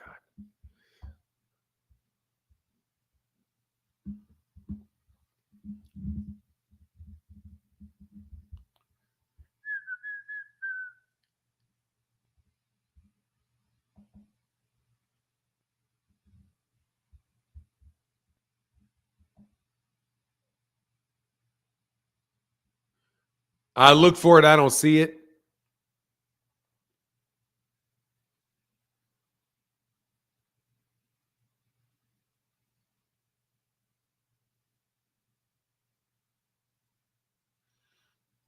They tried to block me in every angle, bro. Cats ain't trying to block you, bro. Well, maybe they are. I don't know. You trying to get in people's way, dog. What you think they're going to do? That's the only thing I really don't make. Man, Terrence Crawford plays the victim way too much.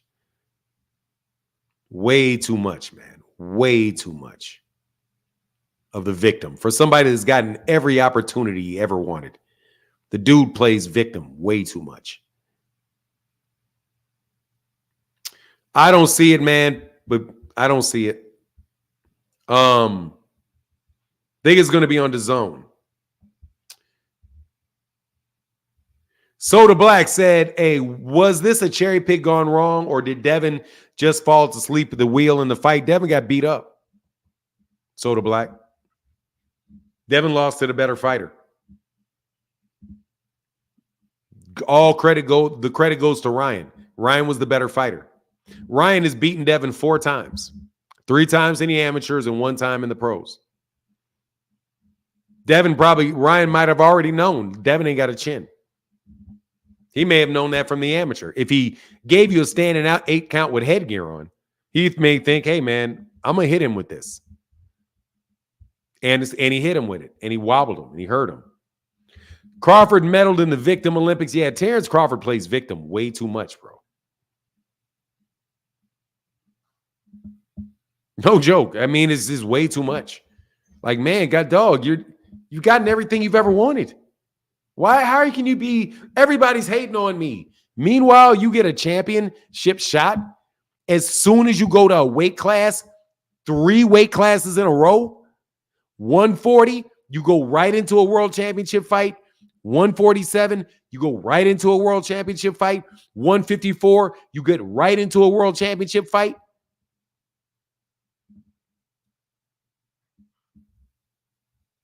You talking about Julius Ndungo, and Julius Ndungo's not from the Congo. Julius Ndungo's from Namibia. Royal Air. Oh, you're talking about the guy that passed away. I am so sorry. Yeah, I saw that was a while ago. Something should be said about the fighters that fight at 140, walking around at 175 between fights, then cry about being drained, unprofessional. Look, man, Devin Haney's whole crew is a bunch of fucking crybabies. And I'm serious, man. I saw him do it. And I maintain that. Hey, man, thank you, Emmanuel. Murphy says, supporting the best channel on YouTube. Thank you, bro. Appreciate you, and I appreciate you immensely. Appreciate you, and I appreciate you not only a little bit, but immensely. I appreciate you immensely. Crawford seems to make championship moves. Yay, but look, I'm saying there's nothing for him to complain about. Nothing. He should have nothing to complain about. Again, nothing to complain about.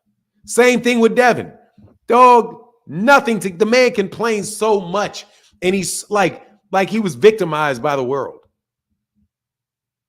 Yeah, dude, this dude actually gets to unify a WBA super and an interim title. Have you tell me anybody in the world that is ever unified? He doesn't get the WBA super. It's the WBA world. But please tell me how anybody has ever been able to unify the WBA world title with an interim title. And the WBO allowed it. Just so he could fight for a WBO title. What is there for him to complain about? For real. Like Devin, there's nothing for Devin to complain about. Bill, what does Bill have to complain about? Your son has got every opportunity you've ever wanted him to have. My God, man, you out here acting like you're Gary Russell or something. A dude that nobody would fight. A dude that nobody would fight. Nobody was bending over backwards for that man. Devin does a fair amount of it himself. Crawford makes championship moves, but he would be a bigger earner if he was wiser from a business. The dude, Rod Walker, he's made a lot of money too. The man has made a lot of money too. Man, he just uses negativity as a way to motivate himself. And it's annoying as fuck. Like, just for real. Using motivation, using negativity to motivate yourself, I understand it. But keep it to yourself. Because, man, there's a lot of people out here, man, that ain't really trying to hear that shit. Though you've gotten a championship shot. You've got signed by major promoters. Now you got somebody coming out here paying you money to fight on a card against another guy in a belt. Man, you still got 3 belts and you ain't fought for a year and ain't nobody stripped them. And he probably doesn't even have to drop the belts, which means if he loses, he's probably still going to be champion at 147. What in the world do you have to complain about?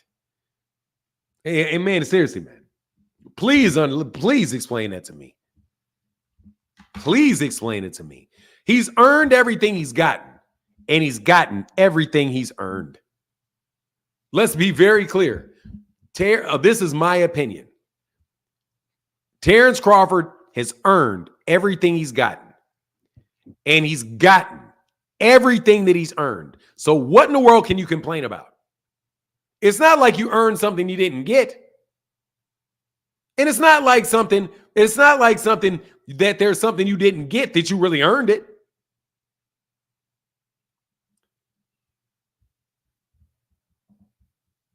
Please, nobody's even claimed he's locked up in Dubai. Nobody even claimed that he's not locked up in Dubai. And by the way, how are you going to get locked up in Dubai for owing somebody money in Dubai? How are you going to get locked up in Dubai for having, what is he, in debtor's prison or something? You see what I'm saying? Like, does that even make sense to you? You owe somebody, you owe an individual money. They got enough power to keep you in the country till you pay the money. Come on, man. Can y'all just stop? Can y'all just stop? Man, dude, let me tell you something, man. Is that them dudes? And yeah, man, please. They don't still have that over there. Don't they still have that over there? I don't know if they still got that over there or not. Let me see.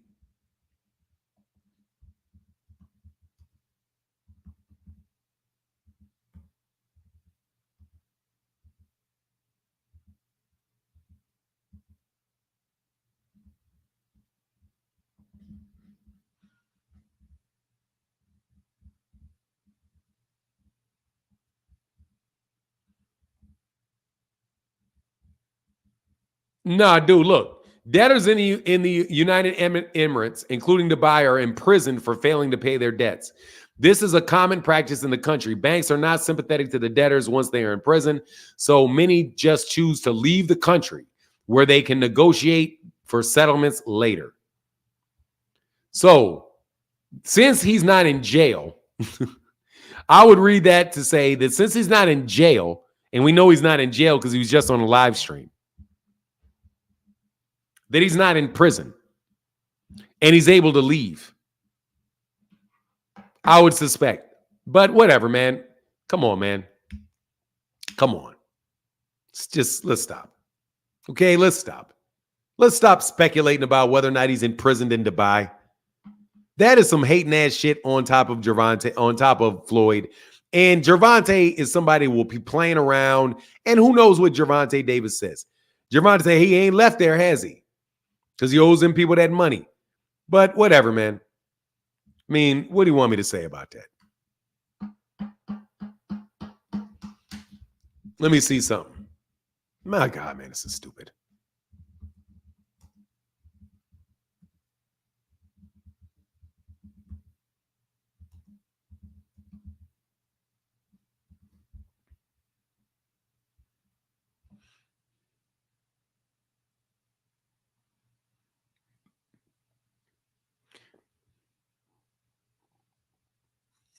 Flights are disrupted because of storms. This is so stupid.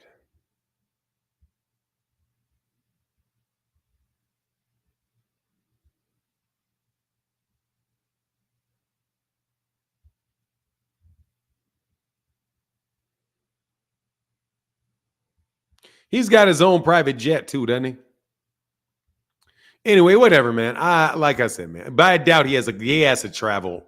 He can't fly his jet to Dubai, I wouldn't think. It's a long ass flight. Fanon, Tank and Floyd probably on the phone. Yeah, I mean, they probably are, man. I mean, it's just a stupid conversation. I don't really want to have. What else can I? Rollo, how can I help you, man? So let me get this straight, right? Ryan's lying about the pay-per-view, Eddie's lying about the pay-per-view, and Devin's lying about the pay-per-view, right? That what you're saying? The promoter and the Yes. fighters are all lying. Yes. What about the gate? Ain't that public information? It's not been released. About how soon after does it usually be released? Dog, I'm not, always be on that. You always sir, be I on just that. told you. I told you it's not released. But I'm asking you about how soon after, because you always Dog, whenever they release it, bro. That's what you do. It'd be a week after the fight, a month after the fight. What? Like how? Dog, What I'm saying is, how do you usually determine when they say Tank do when they release it, and I get shut up. When they release it, a media person will put it out, and then I will talk about it. That's how. I don't get it myself. Somebody in the media puts it out. What media? What, like ESPN or Rick Glazier? Like usually Dan Rayfield. Rayfield, somebody like Jake Donovan, somebody that it works that actually petitioned and goes to that state commission and pulls the information out and puts it out there for everybody to see. But you as of right now, it is not released. You don't believe it can be 900,000 pay-per-views though? No, I do not believe that. No. Why not? I don't understand why we go back. If Leonard Ellaby said it, would you believe it? Like is Eddie known for lying about the Eddie didn't say it. Eddie didn't say it. Y'all saying that's Photoshop, right? But how do y'all who determines who's lying or not here? Man, I'm already telling you, dude, that I don't believe it. How many times are you gonna ask me the same fucking question? No, I'm asking you. I told you I don't believe it. I'm asking you who determines it. I'm telling you, I don't believe it. How and when do we determine it? I don't believe it. Okay, Rollo. got that. Do Rollo, you believe what I do not I got that. believe it. I got that. I was just trying to figure out why, but not if you do. I'm going to tell you why I don't believe it. Why? I don't believe it because Ryan Garcia said he made $50 million. Okay. That is twice as much money as he made against Gervonta Davis. They did a $23 million gate. Listen, Dog, I'm gonna throw you off, bro. Seriously, I'm not in I the know mood. you are. I know you are. You can't never stand up to the truth. I know you are. Go ahead. Rollo, Devin Haney made, Ryan Garcia said he made $30 million against Gervonta Davis. In order for him to make $50 million against against Devin, and for Devin to make $35 million, which is more than Gervonta made fighting Ryan. Gervonta did not make $35 million fighting Ryan. Wait. I thought Ryan made 30 million fighting Tank. That was the report, right? Sir, the reports were that Gervonta Davis made over $30 million Okay. and Ryan Garcia made about 25. I The don't know. reason I I'm heard going to 30 tell you, for see, 9. man, look, I you never catch heard 25. I I heard don't 30 care for what Ryan for 9. let me tell you what I heard. I think you're twisting the truth here, buddy. I'm not twisting the truth, sir, because I can prove in it. line, you right. I can prove it. I can prove it. So I can prove it. I can prove it. so what was the split then between Tank You and don't want me to prove Ryan? it. You want to keep asking questions, Rollo. What was the split between Tank and Ryan? Because Rollo, if he you're only on made question number 35 to 25. Rollo, you're on question number 15. Every time I start asking a question, you got another one before I answer. Boy, y'all so full of shit. Boy, I tell you. Your split ain't adding up, though. Every time I start answering a question, you come up with another one. Because your split ain't adding up for now. I haven't even answered the first question, you Rollo. gave me numbers. I know numbers. I haven't answered the first question, Rollo. As soon as I start talking, you ask another question. You have not allowed me to answer a single solitary question. None. Without you stopping me in the middle of it and asking another one. Now, Rollo, I'm going to tell you, you're not going to waste my time anymore. You guys are a waste of time. All right? So I'm going to put your ass in the back until I'm done answering the question. To your question, why do I not believe it? I do not believe it because if it did sell 900,000 pay-per-views, they would not have, between the two of them, made $80 million. Themselves, they wouldn't have made that money. Okay? 50 plus 30 is $85 million. That fight cost $70. 70 times 972,000 equals $68 million.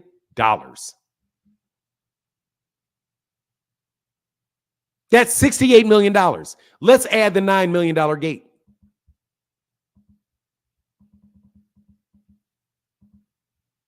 That equals $77 million. Last time I checked, Rollo, 50 plus 35 is 85. So how did they make more money than the fight generated?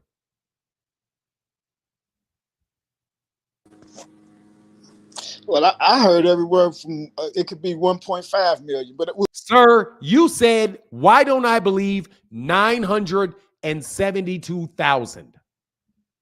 Why don't I believe that Ryan got 50 million and Devin got 35 million? Because the numbers don't match. That is only $77 million in revenue, and they're claiming they got $85 million paid to them. Now, Rollo, I know you're a hater. I know you threw Devin under the bus, and you're going to try to come up here and try to figure out how this man could have made all that money and call me a hater. You said 972,000 is what Eddie Hearn said. Right? And I said, Eddie didn't say that. Oh, you think it's a Photoshop? I know Eddie did not. I don't believe Eddie gave that number. Those numbers and a $9 million gate, Because, son, that is only $77 million, and Devin and Ryan are claiming they got paid 85. 85 is more than 77, Rollo.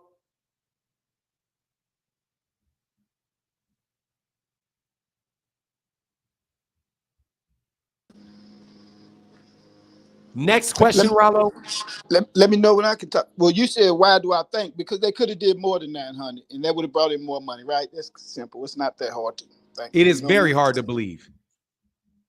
Because you told me 972,000 is what Eddie Hearn reported, and why would Eddie Hearn lie about 972,000?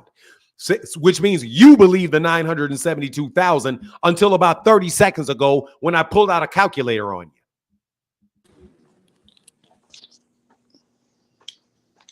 Are you done yet? Are you done yet? I never got started. You ain't gonna. Are you done yet? You can't stand up to a man. You're gonna keep muting me. Now they could have did more, and that's why they could have got paid. Because Devin said that he got paid more than 30. Do you believe 972,000? Do you believe 972,000? You. Do you believe, Rollo, that Devin got 35 million, Ryan got 50 million, and it did 972,000 pay-per-views and a $9 million gate? Do you believe that, Rollo? I believe it's very possible. No, you do not believe that's possible because the numbers don't add up. You do not believe that's possible because the numbers don't add up. That's only 77 million. Where's the extra 8 million coming from? If you stop muting me and let me get it out. Where's the extra 8 million come from? Where's the extra 8 million coming from? And how do you get the extra? Not only that, you a sucker. I say that. Not only where does the extra $8 million come from? How does Oscar De La Hoya get paid? How does Bernard Hopkins get paid? How does the undercard get paid? How do they pay for the venue that they had the fight in?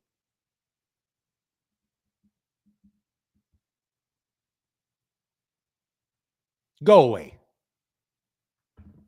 Oh, I know you want me to go away. I know you. Because you're an idiot. I do want you to go away. Get away. Go away. See ya. We're not waiting around for you to figure out that you sound like a fucking buffoon. Royal Era Film says somebody should be sad about fight. Okay, I got you, brother. Thank you. Dion Davey in the building. Salute to Dion Davey. Ryan displayed his power, but he needs to sharpen up. But he has Devin's number. Bill's thing with Mayweather only shows why he's a poor representative. Terrible. Bud's opponent selection is always a letdown. Yeah, his opponent selection is not the best.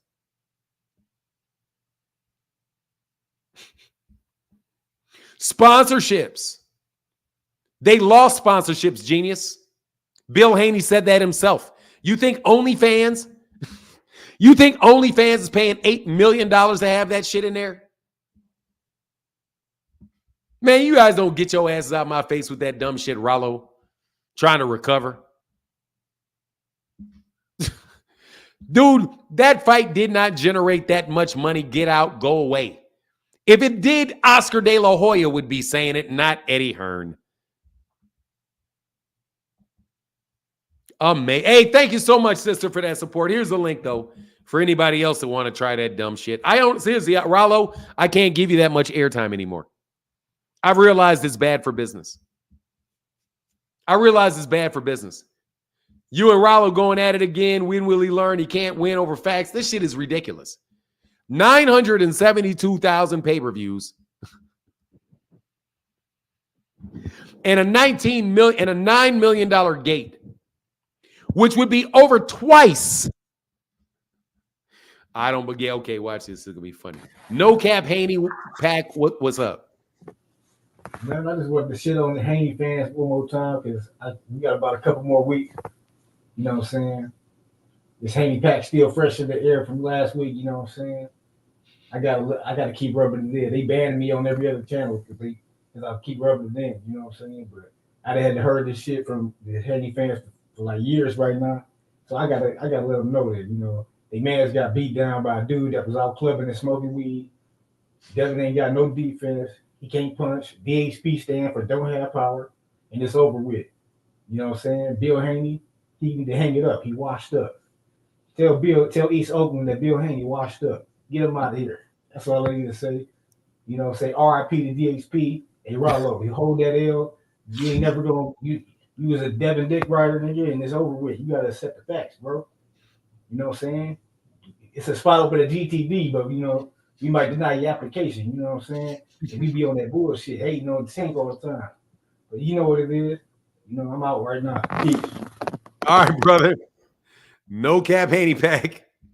And it was only fair, bro. It was only fair to let him cook because of that shit. Come on, Haney clan. Come on, Haney clan. Come on, Haney clan. You can't beat anybody aside crying about weight. For nine, you ain't shit for what? Dog, he didn't want to debate. He wanted to make a statement. I ain't gonna lie, I don't like him. I have to admit that showed, okay, I'm sorry. I apologize. I did let no cap Haney pack cook because I have to tell you, I do enjoy him kicking y'all when you're down. I have to admit it, I do. I do. Enjoy seeing people kick y'all asses when you down. You know why? Because y'all like to kick people when they're up. Gervonta Davis can't even have a success, but yet you don't want to own up to your failures. You don't want to give anybody credit for success. But you want to hold people, you don't want anybody to hold your boy responsible for his failures. We said we wanted Rollo to ramble. Nah, dog. Put it in the super chat, Rollo. How was that ride on that box truck, homie? How was that ride on that box truck? You know you didn't go to that goddamn fight. Jay Henderson, keep up the good work for Nine. Best boxing channel, hand down. Thank you, brother. I appreciate it immensely. You better believe I do.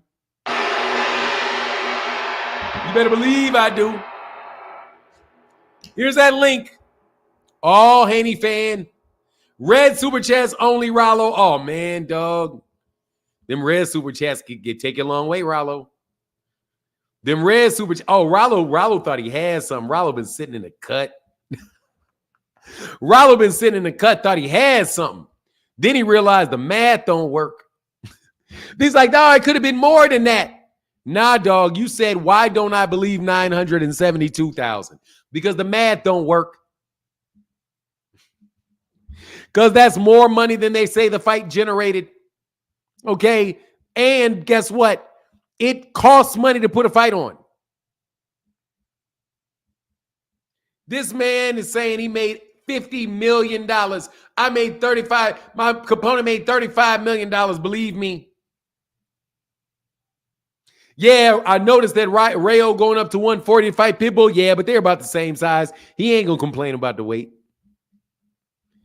Rollo is never going at it with me. I've been making a buffoon of Rollo. I don't know, man. My memory gets, who knows, man. The days blur together with morons. But I like Rollo. Rollo threw Devin under that bus when it was time. Now he want to resurrect. He thinks he got the resurrection stone from Harry Potter.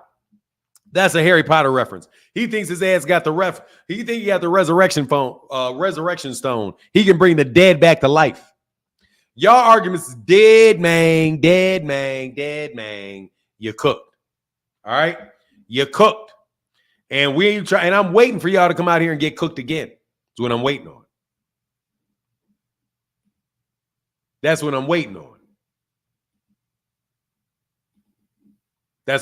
on. I wasn't going to argue with a Rollo for very long, though. You got to go, Rollo. For nine, what if Devin really believes all this shit? He probably does. He probably believes some of it. But he's a young man, and he's in a position that a lot of people are. They get fooled. You know what I mean? He's in the same position a lot of people are when they get fooled.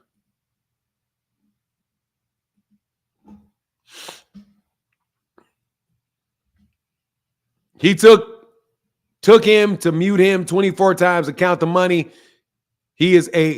Took him to mute him 24 times to count the money. He is remedial at best. Look, man, he never even thought about his argument. That's the problem. Thought it was dead, huh? Thought it was dead, huh? Thought it was dead, huh? Thought it was dead, huh? Thought it was dead, huh? Thought it was dead, huh? Yeah, I know.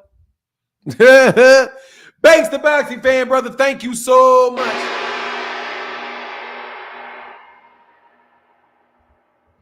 Byron Joe says, stop crying because you can't beat somebody your own size. Hey, man, there is some truth to that. Chris Trucker in the building. What's up, man? Said we had to listen to the meat eaters discredit fighters for years now. They crying the first time their guy didn't have a weight advantage. Yeah, that was the first time. Hey, Fanon, did you ever do that every time? Oh, thought it was dead, huh? Thought it was dead, huh? Yes, sir, I will. Rich Boxing, how can I help you, sir? Rich Boxing, how can I help you, sir?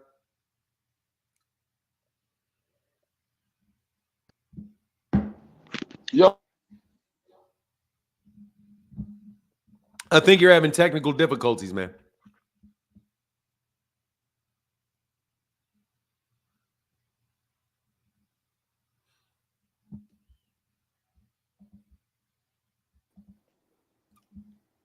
Yo, I can see you. Good. Yep. What's up, Fanon? Hey, man. I'm chilling, man. What's good with you? To you, man. Everything you do.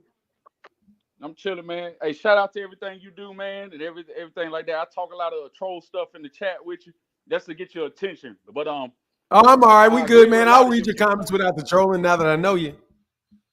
Hey, but look. I will. I'll make sure I keep a track on it. Hey, I want to say this with you. Fuck Devin Haney. Fuck Bill Haney. And their whole fuck all that shit they be on. That bullshit. Lomachenko beat your ass.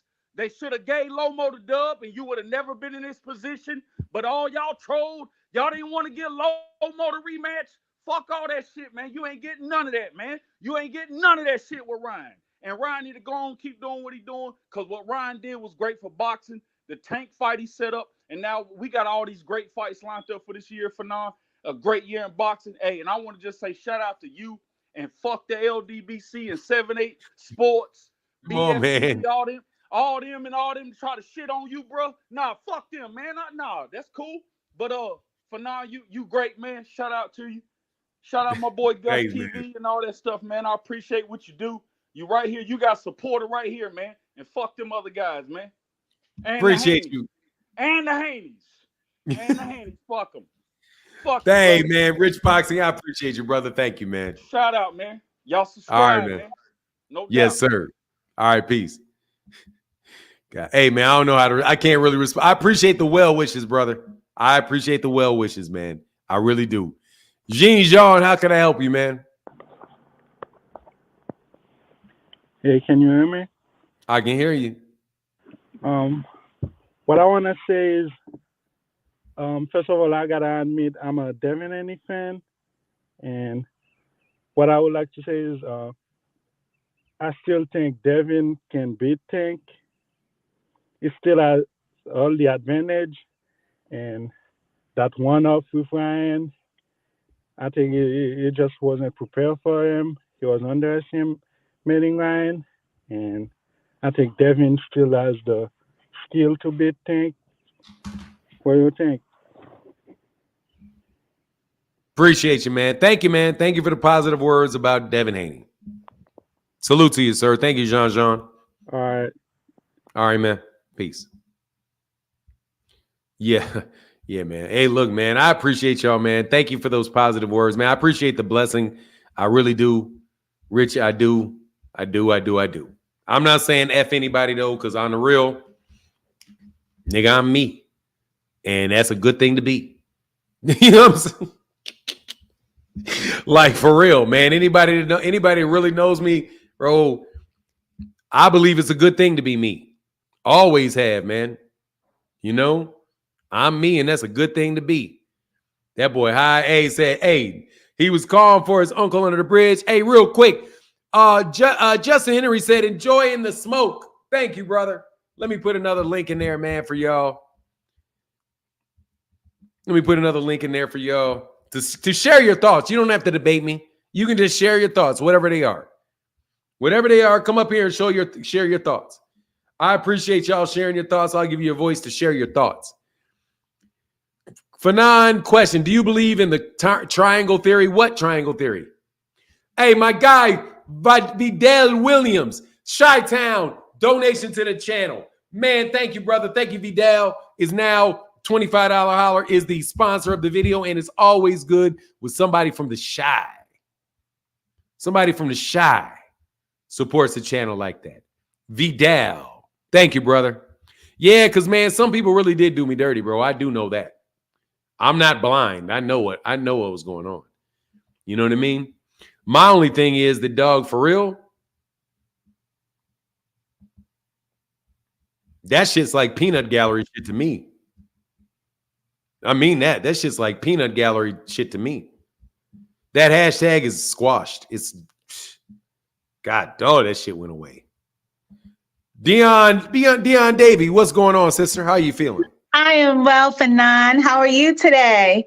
I am well. Always good to hear your These guys are always trying to give you slack. Come on, guys. They're so negative. It's like, come on, it's just boxing. Here's a It's secret. just boxing, and everybody has a right to their own opinion. But anyway, my message is to Bill Haney. Astaghfirullah, brother. You should never. He's Muslim. The way you conducted yourself, Bill Haney, with Floyd Mayweather, no matter what your beef is with that man, you are never supposed to conduct yourself like that as a Muslim, as a black man, nor a professional, and most of all, a father. What a poor representation of the Haney family. He's always talking about the Haney, the Haneys, the Haneys, the Haneys. Shame on you, Bill Haney. I hope he hears it. He probably listens because you always, talk the truth about him and his son. Shame on him. What a fake Muslim. He is a fake Muslim, and I am ashamed of him. Astaghfirullah.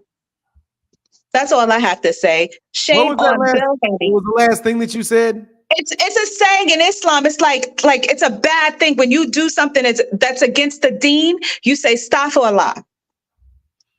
Shame on you. Muslim? You're Muslim? I used to be Muslim. I'm not Muslim anymore. But you understand it. Okay, cool. I understand. Yeah. So yes. So when you say that to a Muslim, it's like a bad thing. Like shame on you. It's saying shame on you. Like that goes against Islam. Well, thank you for the education, Dion. I appreciate you. That's all I had to say. Shame on you, Bill Haney, for acting like that. He's just unhinged and is so unattractive. And what happens is that people hate his son because of it. And Devin seems to be a nice guy, but then I wonder how that negative influence actually rubs off on him. He comes across very meek and mild and very nice, but it's like, come on, some of that has to be in him because he's around it. It's terrible. He's terrible. Bill Haney is terrible. Yeah, well, thank you. And just so you know, for the people that say stuff to me, honestly, they just mad because, they dumb. That shit hurts. You know what I mean? Yes. It is dumb. And you show how dumb you are about acting so stupid over a topic like this. It's like, come on. It's the guy the other day, I couldn't get over him. He's calling you all kinds of names and what he would do to you. Like, come on, man. You're idiotic. You're on YouTube. You're on a stream. Who does that? These fake gangsters. It's just ridiculous. It's poor. Shame on you guys too. Well, thank you, Dion. All right, come back again, please. Thank you. Oh, always. And if I don't come on, I'm watching. Thank you. All right. For years now, I watch. Oh, that's good to know that. Okay, good to know. All right. All right. Talk to you later. All right, for sure. Phoenix the Assassin, what's up? Hold on one second, man. Let me get these couple things, and then I see Coach Push. Actually, Phoenix the Assassin, give me 1 second. Let me see what this Coach Push is on, so I know whether or not I really need to. All good. We'll move forward. Hold on a second. Coach Push, how can I help you? Yo, what's up, Fanon? I'm good, brother. How are you? Man, I just wanted to make sure that you were somebody with some sense. Oh, and yeah, I didn't know. yeah. Oh, okay, cool. Okay. All right. I'll be right back. Thank you. All right. Phoenix the Assassin in the building. Real quick, John Henry supported the channel and said, hey, for Rollo, $3 for Rollo. Thank you, Rollo. You got me a $3 holla out there. And Justin Henry before again said, enjoyment of the smoke. Ryan ain't got, Rollo ain't got no goddamn smoke for me. And one more super chat. D for the win said, hey, William Shamey has a nice ring to it. Hey, dog, he be out here looking, man. Bill out here looking bad, man. And yeah, that hashtag, dog. Salute to my guys, So Deep. Make sure when you see So Deep that you go to mixcloud.com/Parlor Reese Wheaton, POEW, where the best house music, old school music, Dusty's greatest, some of the most talented DJs in the state of Illinois, specifically the Chicagoland area. Y'all love them. Shout out to my guy, So Deep. Go ahead, Phoenix. I'm gonna listen to you. I listen to you from a little bit of a distance, but I hear you. All right. Yeah, I was gonna let you know first. Like, man, the guy was supposed to be having that fight next Friday. He ended up getting cracked in sparring, so we got to get some teeth pulled on Wednesday. So he might not be able to fight. Who? But the guy that I was working with that had his fight coming up on Tuesday, not Tuesday, but next Friday. So yeah, he got to get his teeth pulled on Wednesday because he got cracked with sparring a couple of days ago. So gonna have to see if the doctor clears him for that. I was like, damn. But man, these Devin fans, man, I tell you what, man, these niggas dumb. Man, like I can't with these guys. I have no idea what the hell going on with them to where they can't think rationally. Cause I got into it with and this wasn't on YouTube, but I got into it with one of these guys where I'm like, hey, we got to be objective. I know a lot of the debate about the performances of both fighters has to do with whether or not Ryan was feeling drained and whether or not things would be different if they both were drained or both healthy. And there's just certain things that we got to be honest with whenever we're looking at the performance of a fighter. Cause like the best way I could describe it is to look at a car, right? You got the car, got no transmission, all the tires is flat. It's actually missing an entire wheel. The engine is shot. It got no tank for the oil. But people saying that, well, if that car had gas, it would run. It's like, nah, it don't matter if it got gas or not. That shit is fucked up. And that's basically like what the 3.2 pounds is to me. It's like gas in that scenario. Like, it don't matter what was going on with that 3.2 pounds. Like, there's other stuff that it doesn't change, and like Devin's ability to adjust. We've seen what happened each time he got hurt. And they've been going around comparing him to greater fighters like Floyd Mayweather and everyone else. And the thing is, like, we seen what happened when Floyd got hurt against Mosley. We seen when Zab Judah caught him with a good shot. We seen what happened when DeMarcus Corley got him with a good shot. We've seen other fighters who've been hurt and they managed to find a way through it and even avoid getting knocked down, like Raleigh against Pitbull. Like, shoot, Raleigh was able to avoid going down. Like, they done stopped the fight while he was on his feet, even though he was out.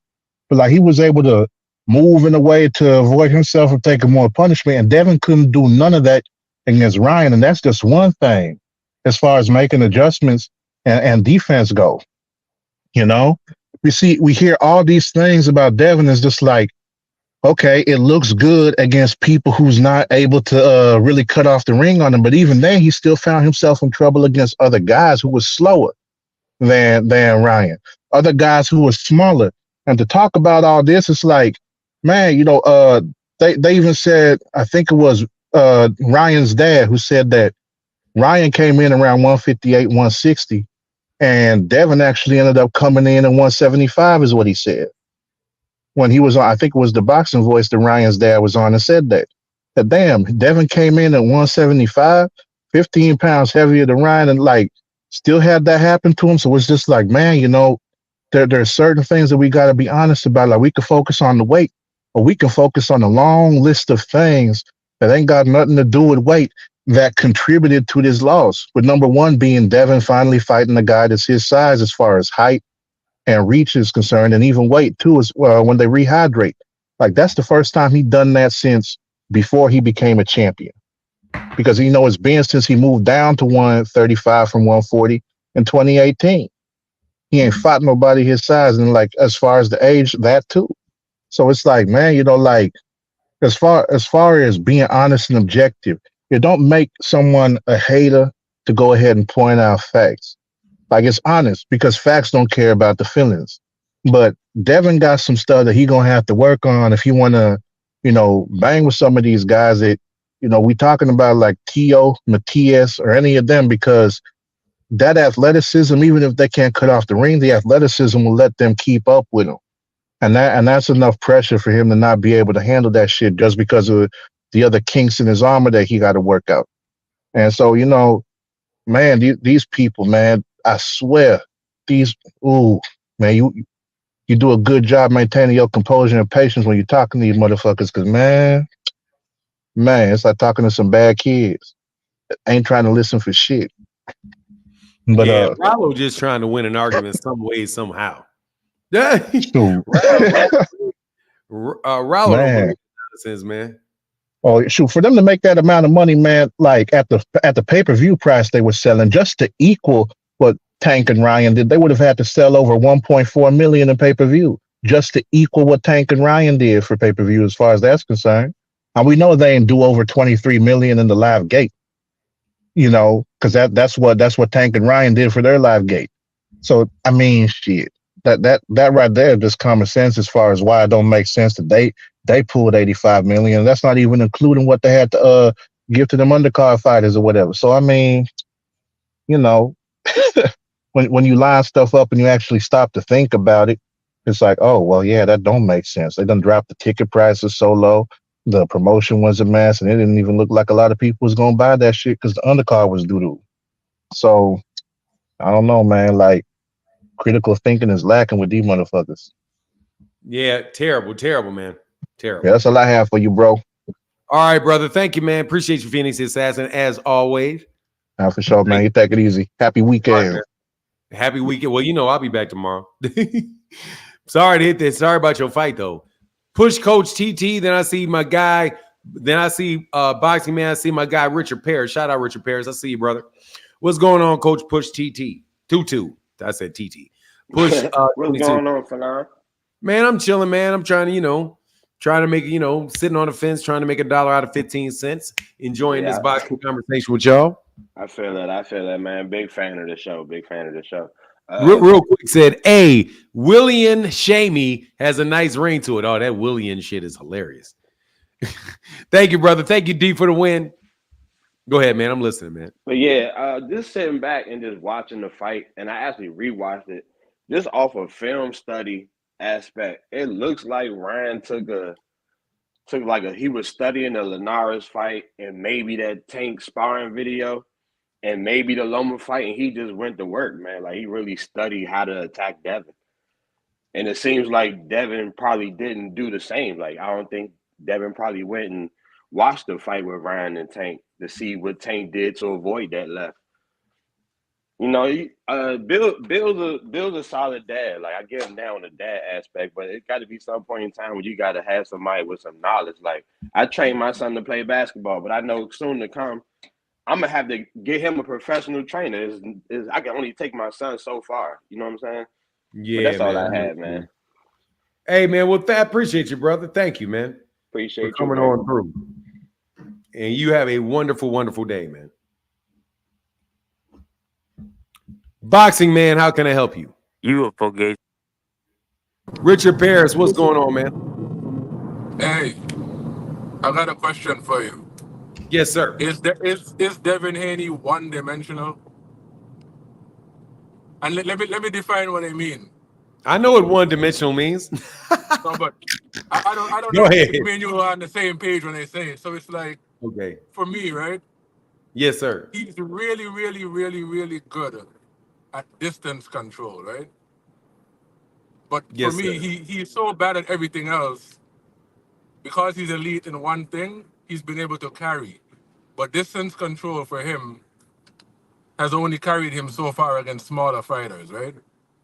Yes. Because what you keep hearing is that Devin lost because he wasn't himself. So you're trying to tell me that himself is only someone that can control distance and box from the outside? That's it? Yeah. Because I'm really getting comfortable saying that Devin is not an elite fighter, and I think it's clear to see. He's never been. Because, I don't know, they keep talking about the weight, but Devin came in the condition that he intended to come in at. I'm subscribed to his YouTube channel. I saw his workout videos. I was following it the whole way. You know, Devin was in really, really great shape all the way coming up into the fight. And that the first fight he had at 140, he said it's the best he's ever felt. You know, he showed to have a little more power against Regis, but then what was Regis' punch resistance? You know what I mean? So, I don't know. Because my thing is, if Devin is at 140, he's going to be dehydrated for every single fight then, if they're saying that he was dehydrated against Ryan. So he needs to go up. But if he goes up, the distance control goes to the window if he fights anybody athletic with the same reach or more reach than him. So I don't know, man.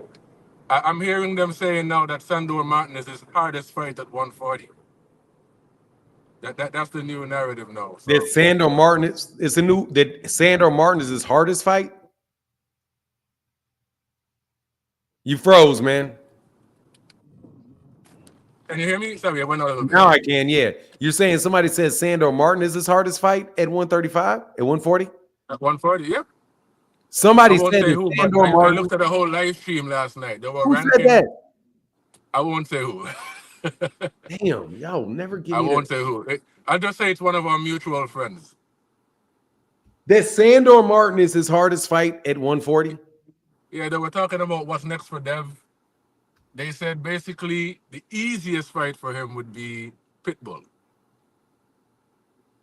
Right? And the And hardest then, one is Sandor and then Martin. they said the second easiest would be Tio.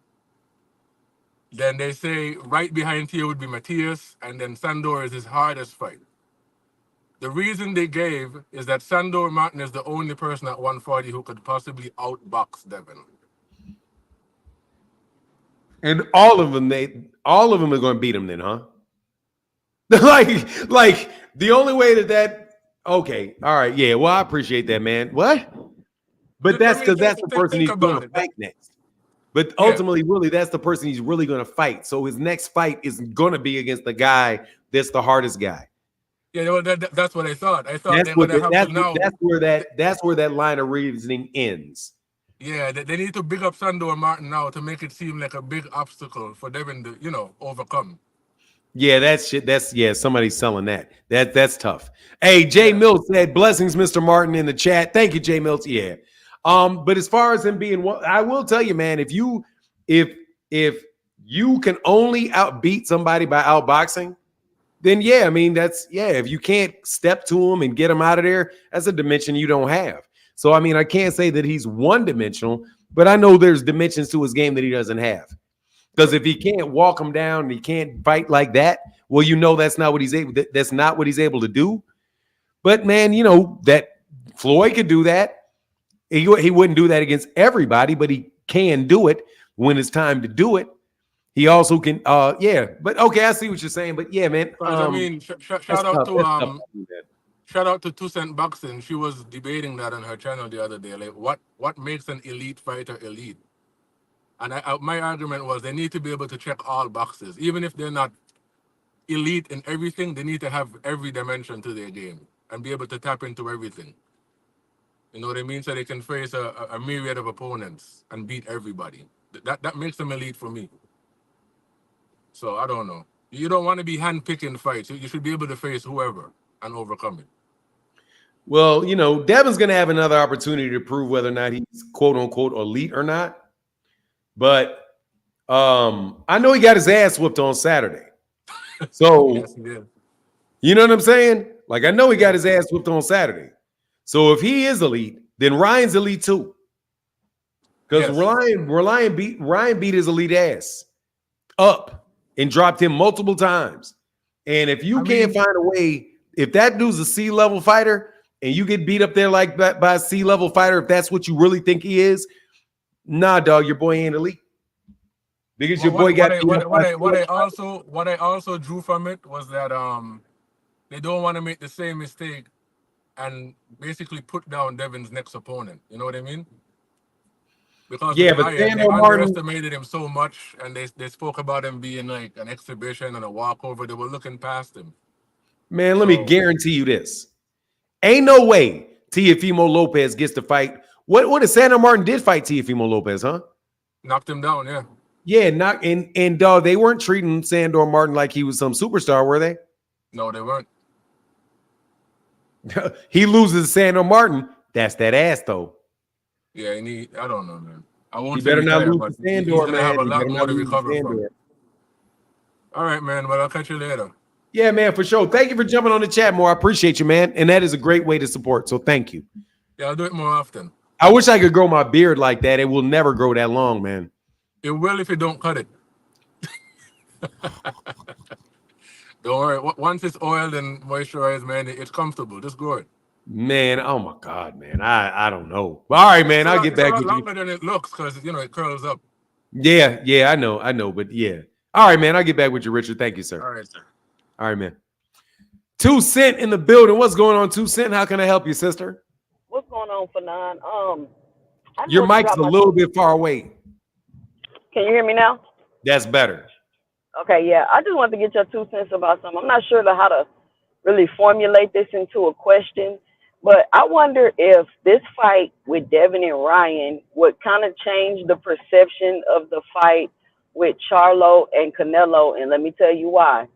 I'm of the belief that an elite fighter does not fight outside of their abilities and what they can do in the ring.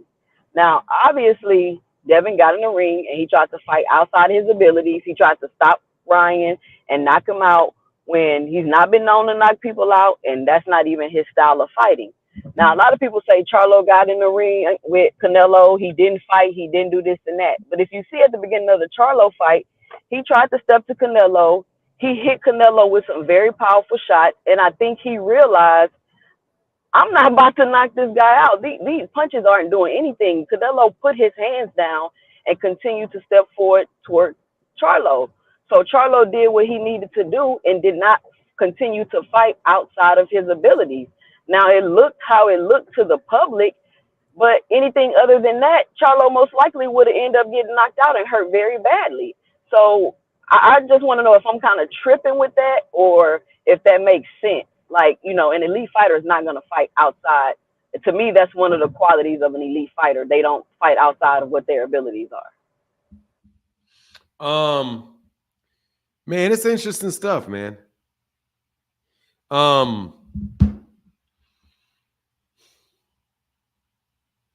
The situation where Jermell fought Canelo, that was 2 elite fighters, and one was a big one and one was a small one.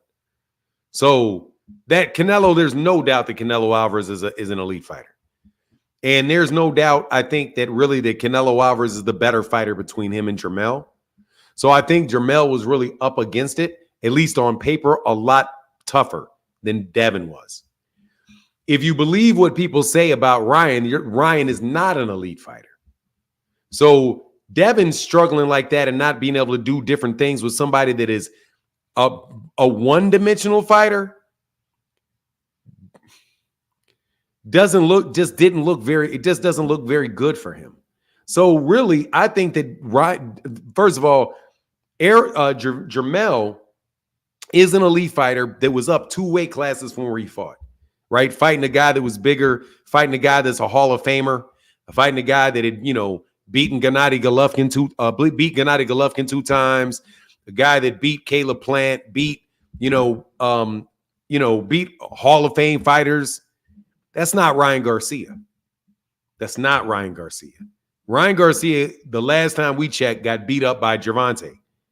So my thing is, I don't think that Devin is what Canelo is. If that's what an elite fighter is. If Gervonta Davis is an elite, if you are an elite fighter, you find a way to beat a guy that's a C-level fighter. You find a way. Even when Tim Bradley got in there and fought that stupid fight against Ruslan Provodnikov, Tim Bradley found a way in the middle of getting rocked multiple times how to win that fight. Devin didn't do it. Devin didn't do it. So, I mean, I think the proof is in the pudding. Jermell is at 154. He's an elite fighter at 154 for sure because he beat Castano, he beat Tony Harrison, he beat Banana, he beat Lubin. He won all of those belts almost one by one. I know he got two of them at the same time when he beat Banana, but Devin, nah, dog, no, Devin didn't get it done. You know what I mean? But he didn't get it done against a situation against a guy that wasn't an elite fighter. Take Errol, for example. Errol's an elite fighter, but Errol didn't get it done against a fighter that was better than him. Jermell didn't get it done against a fighter that was better than him. Devin didn't get it done, and matter of fact, got beat up by a guy that was supposed to be worse than him. When he was a huge favorite. Not an underdog. I mean, Jermell was a tremendous underdog. Errol was an underdog. This dude was like a damn near this dude was a 2-1 favorite. I mean, it was lopsided favorite and got smoked. I mean, I know that may not that answer your question exactly. I see your logic in it. And you're right. You don't go out of your characteristics, but you got to be able to use that characteristics at that level to win. And what you have should be good enough. Like there are elite. I think there are elite fighters that are, that are not going to just sit there and outbox you like Mike Tyson. Mike Tyson wasn't going to sit there and outbox you, but he was an elite. But Mike Tyson is not going to get in the ring and try to box you either. No, he's not. No, he's not. It wasn't trying to. Yeah, so that maybe you don't have the elite mindset. Then I don't really know, 2 Cent, though. If I think Devin was hurt from the first round. And that's another thing too with the weight. A lot of people saying the weight, and I think maybe that reasoning would be more acceptable because usually when you're drained, it doesn't like show up in the first round. It kind of sets on later in the fight. If he wouldn't have got rocked in the first 30 seconds of the fight, I think that reasoning would have been a little bit more acceptable. But the fact that as soon as the bell dinged, you was having issues, I think that kind of neutralizes that argument. No, because he wasn't trying to, dude. He went up there, he stood, he was throwing, but man, that dude hit you upside the head and he didn't know what to do. He couldn't take the punch. He just couldn't take the punch. He made the weight. He's a 140-pound champion. So it's not like he was fighting at a weight class where, he was drained. Nobody's saying Devin was drained. If Devin was drained, Devin weighed into the weight limit. The only issue was that Ryan didn't drain himself. So the question is, are you saying Devin couldn't take the punch because Devin wasn't able to drain Ryan? Oh, yeah, that's an interesting perspective. I didn't even think about it like that. Because why are you drained fighting at your weight, right? He's not drained. Yeah, that's not the argument. That's not the fact. Devin says he's a 140-pound champion. He's the reigning WBC 140-pound champion. He was a professional. He weighed in at 140, and he did not have a rehydration limit. So how could it be that he was drained? And what you're saying is because what they're really saying is because Ryan got to 143, Ryan didn't have to get all the way down. So really the issue is that they're saying is that Devin didn't get to drain Ryan. They're complaining about the unfair advantages that Devin didn't get to drain Ryan. Yeah, that flips that argument completely on its head. Yeah, it's terrible. I'm telling you, man, there's no defense for Devin getting his ass whooped. None, 2 Cent, none. Number one, he was a top 5 pound for pound fighter. Ryan Garcia was nowhere near that. He was like plus 850. Ryan, I think he was a minus 500 favorite. He was a much bigger favorite. He was even fooled Vegas. What'd you say? Ryan even fooled Vegas. Devin fooled Vegas. Devin fooled him. Man, I'm true. telling you, man, he got his ass. I'm sorry, I don't mean to call you man, but he man, that was real when Lomachenko wobbled him, man. 2 Cent. In that fight, I was like, man, he hurt that boy. Lomachenko hurt him with a straight shot. And he And couldn't then, make adjustments then. hey, man, it's tough. I don't think maybe Devin's not what they say Devin is. Maybe there's a reason he hasn't had a knockout since 2019.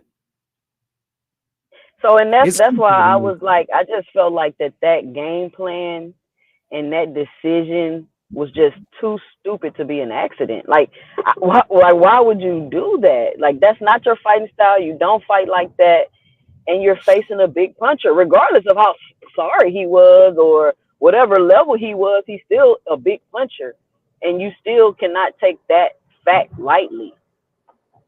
And that's exactly what they did. But I just want to hop up here and kind of give that perspective real quick, because I know I appreciate that. Charlo got a lot of heat for that fight, but I would just feel like, what did y'all want Charlo to do besides get knocked out? And you know what another great example is, though? Shakur. What's that? Shakur. Oh, yeah, Shakur too. Yeah. Shakur was in the situation where Shakur was in there with a big puncher. He didn't feel like he could do the things that he wanted to do for whatever reason.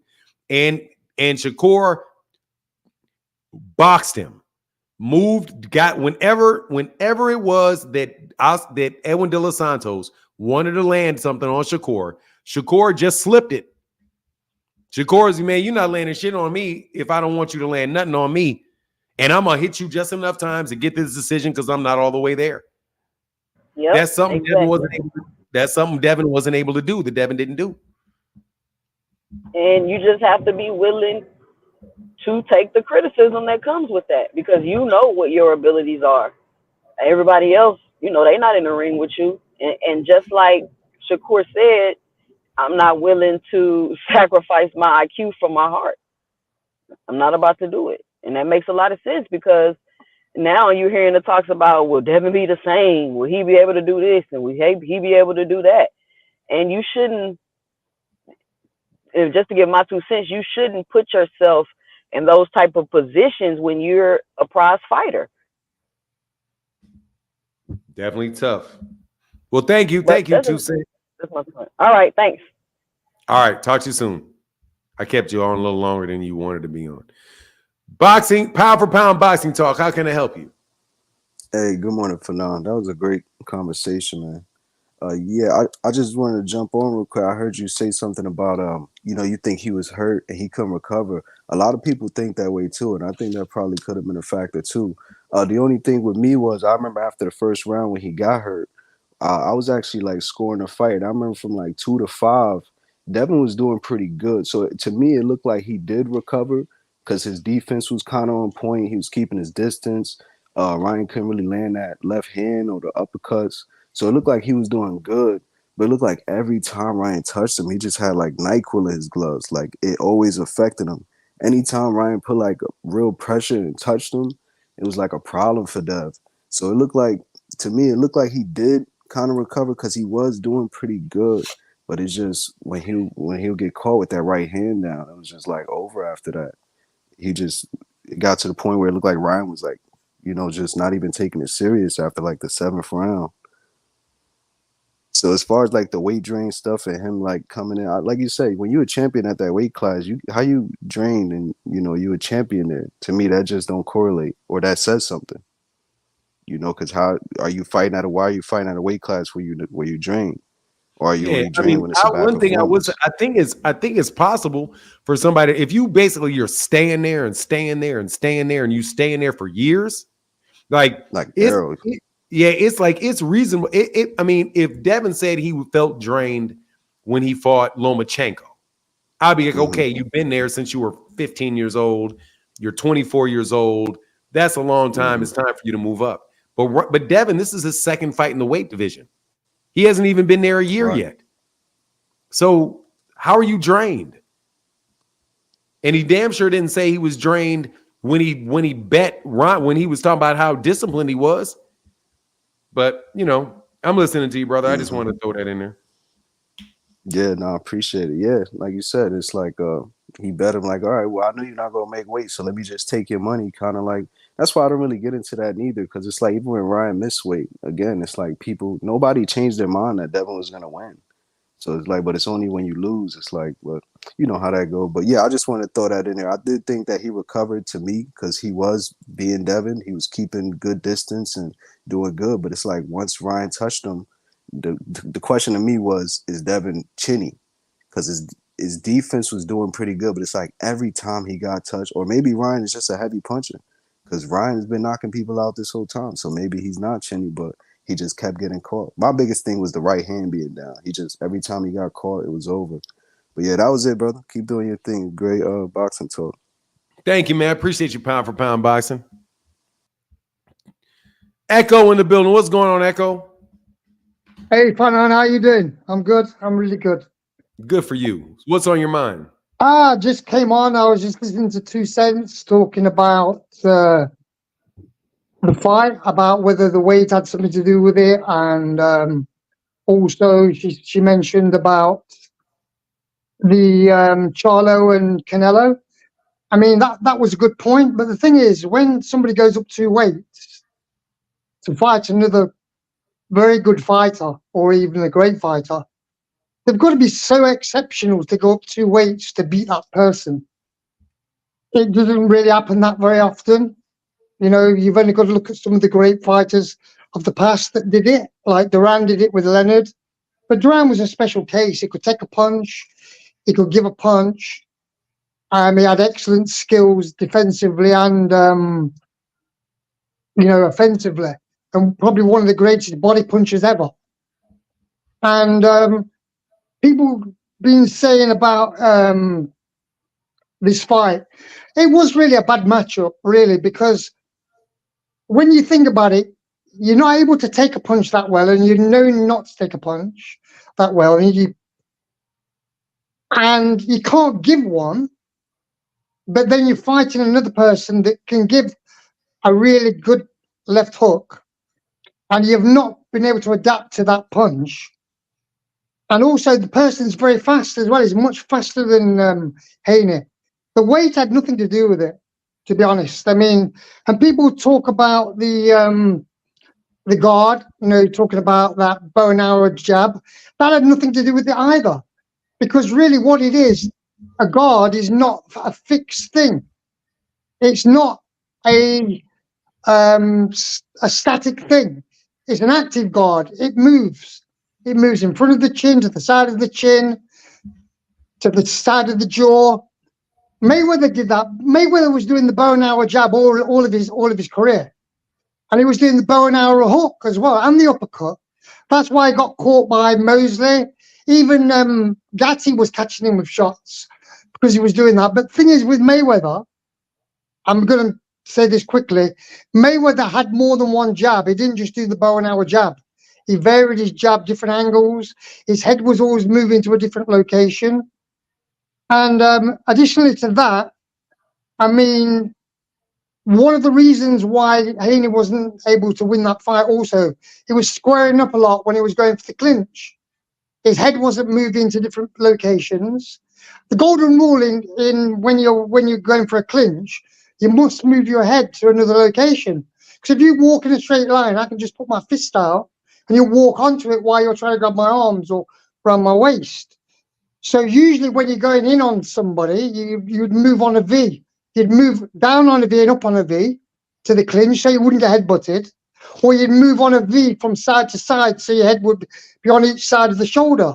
So when you're clinching, you've got to make sure your head is on the right side where the underhook is or the overhook is. That is why Ryan was able to get those shots off, because he was able to put those punches together. And really, it was a bad matchup. And anybody that thought Haney was going to win this fight based on his skill set and his ability to be spontaneous in fights and have that variety was completely out of it. They don't know nothing about boxing. And I said to my friend, I said, Haney's going to either going to get knocked out, is going to get dropped at least once or twice. I even said on the panel when I spoke to Blood, I said that this is not a foregone conclusion that Haney will win just because he's a better boxer. This was just a bad matchup for him. And weighing 3 pounds more has got nothing to do with, I mean, I can tell you the history of boxing. People have been weighing in more than people all this time. You know, Sugar Ray Robinson weighed in 10 pounds less than Jake LaMotta on the day that he lost his first fight, on the same day. So imagine what he was like in the ring. And this is one of the reasons why Robinson was known for doing the negotiations he did. He'd stop fights. You know, it basically tells somebody, I'm not going to fight if you don't do this. Haney made a big mistake underestimating Ryan. That was stupid. I mean, the art of war is to be read for a reason. If anybody's not read the art of war, they should read the art of war. Sun Tzu was basically a general, right? And he taught the art of strategy for war. Know your enemy, know yourself. If you don't know your enemy but know yourself, you're not going to win every battle. If you don't know your enemy and don't know yourself either, you won't win anything. And the thing is, Ryan was playing the game all the way. I knew that he was playing that game. Because when I said to you before, McFarlane, if you remember, I said to you, believe half what you see and nothing you hear. And I said, people don't get ideas, ideas get them. And I meant that. That's why I don't go on the internet. I don't listen to all this crap that people talk about. People don't know boxing. They don't know as well as me. They don't understand it like me. I mean, people talk about power of Ryan. His power comes from speed and force, which are the two main things divided by speed. Hey, Echo, we got a couple guys right behind you. Yeah. Good. I'm glad because I've got to go soon, but I've got to do something. That's why I've not been around much. But yeah, I just wanted to say that he didn't lose the fight because of the bow and arrow jab. He just underestimated Ryan, and he fought the wrong fight, and he wasn't able to. And like I said, it wasn't the bow and arrow jab because Mayweather had been doing that all his life, you know. But he knew when to use it. He had more than one jab. He had more than one Philly shell. So people don't understand boxing like I do. I spent my life learning this shit, and I know the boxing. I know about hydration and dehydration. People talk about hydration, about 170 pounds and all this. You can easily lose 8 pounds, 10 pounds in a day with the right protocols. And it's very easy to put 20 pounds on when you refuel. I know what I'm talking about. And people are talking a lot of stupid shit, you know, saying, oh, it was blaming on the bow and arrow jab. No. Bow and arrow jab has been done through the history of boxing. I got a couple guys waiting. Yeah, I'm gonna go. I've got to go. I'm just saying. I had to say this because people are talking stupid. I understand. Shit. Get it off your chest. I understand. People are talking stupid shit and don't know nothing about boxing. Sorry, I've got to go now. But you have a good day, Fanon. You're doing a good job keeping everybody honest with this, with the stuff and the, you know, accountable, because this is what it's all about. Thank you. And you know, and I hope you understand that I try to stay in my lane with stuff. I don't get into stuff outside my lane. I appreciate your knowledge, man, because I know you know that stuff. Thank you, sir. All right, you're welcome. Bye-bye. Bye. All right, man. Get back.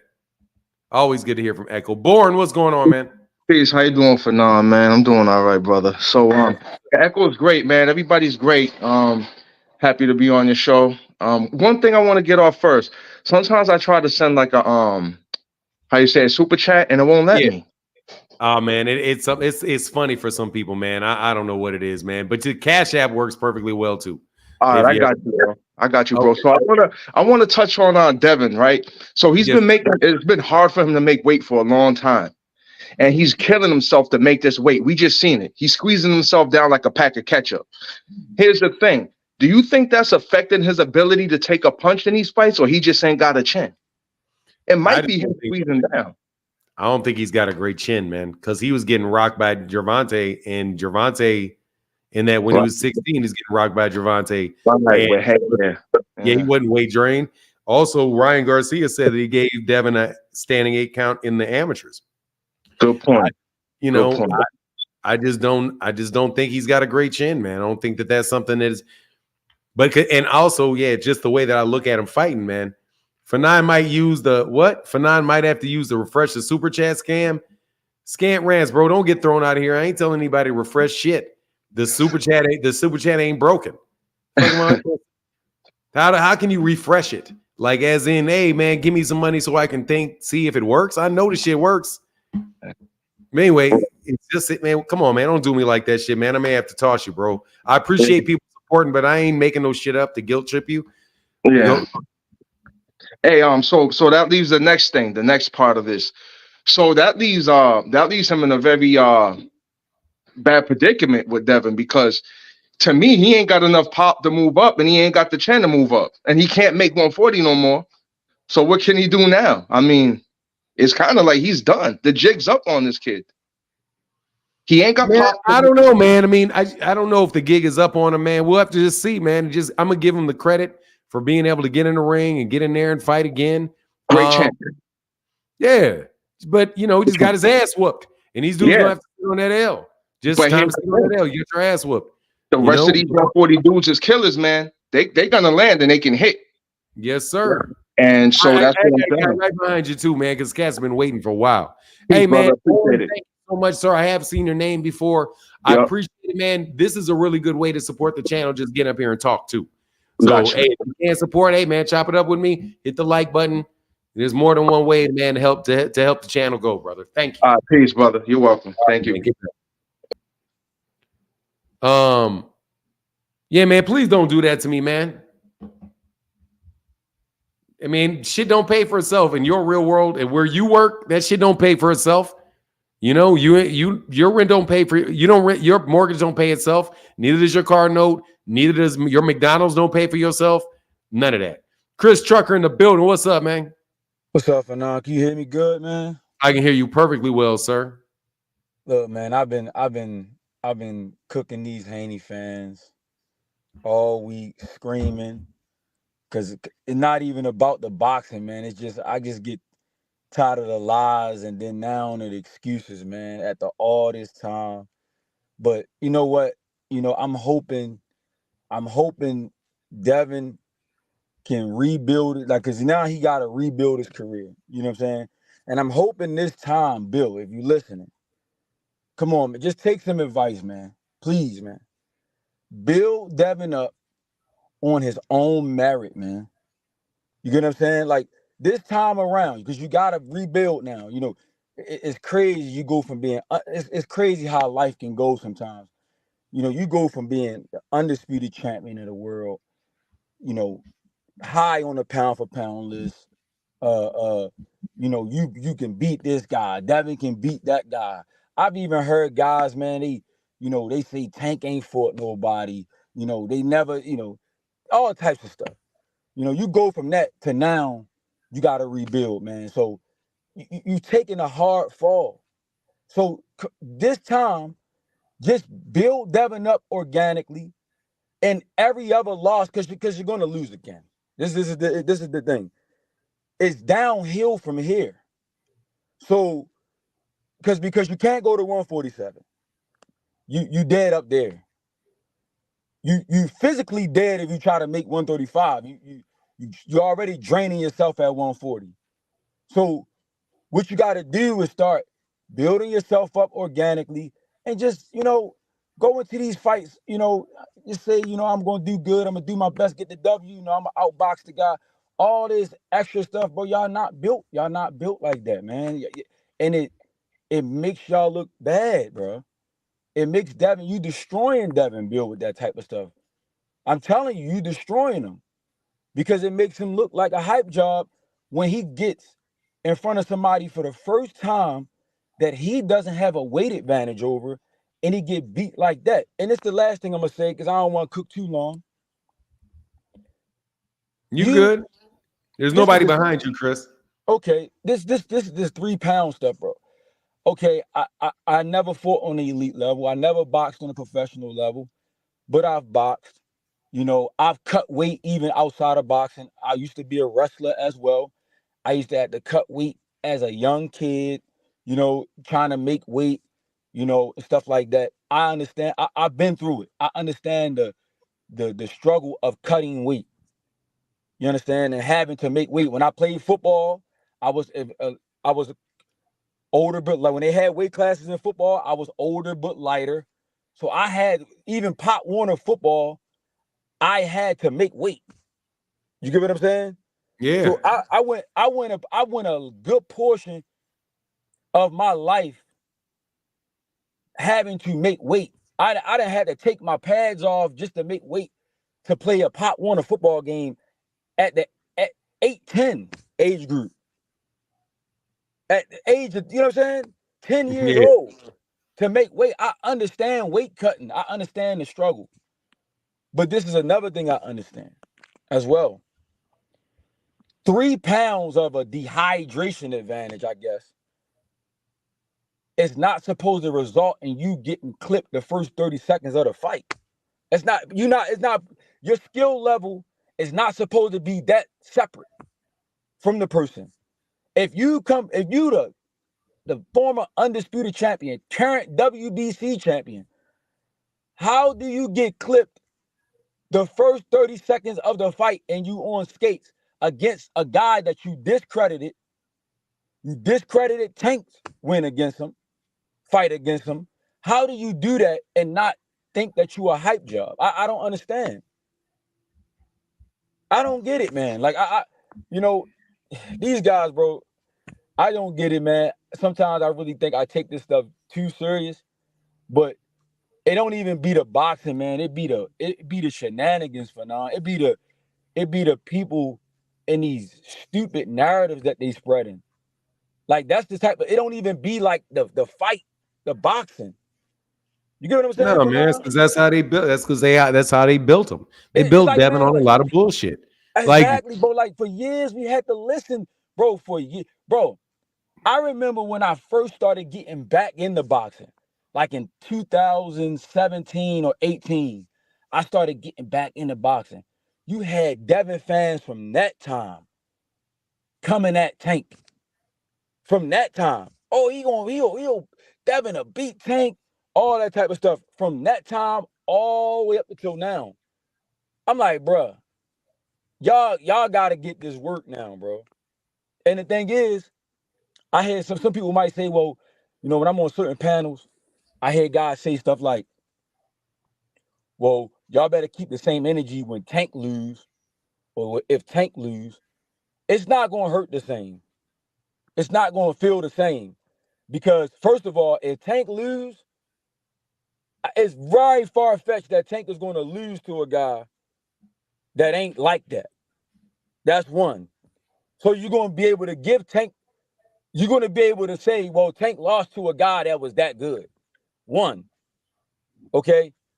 Two, us as Tank fans and Tank himself, he didn't build his career off of discrediting people and bringing other fighters down and making up weird stats like, the first fighter at the age of 25 that wore white socks in a boxing match type of stuff.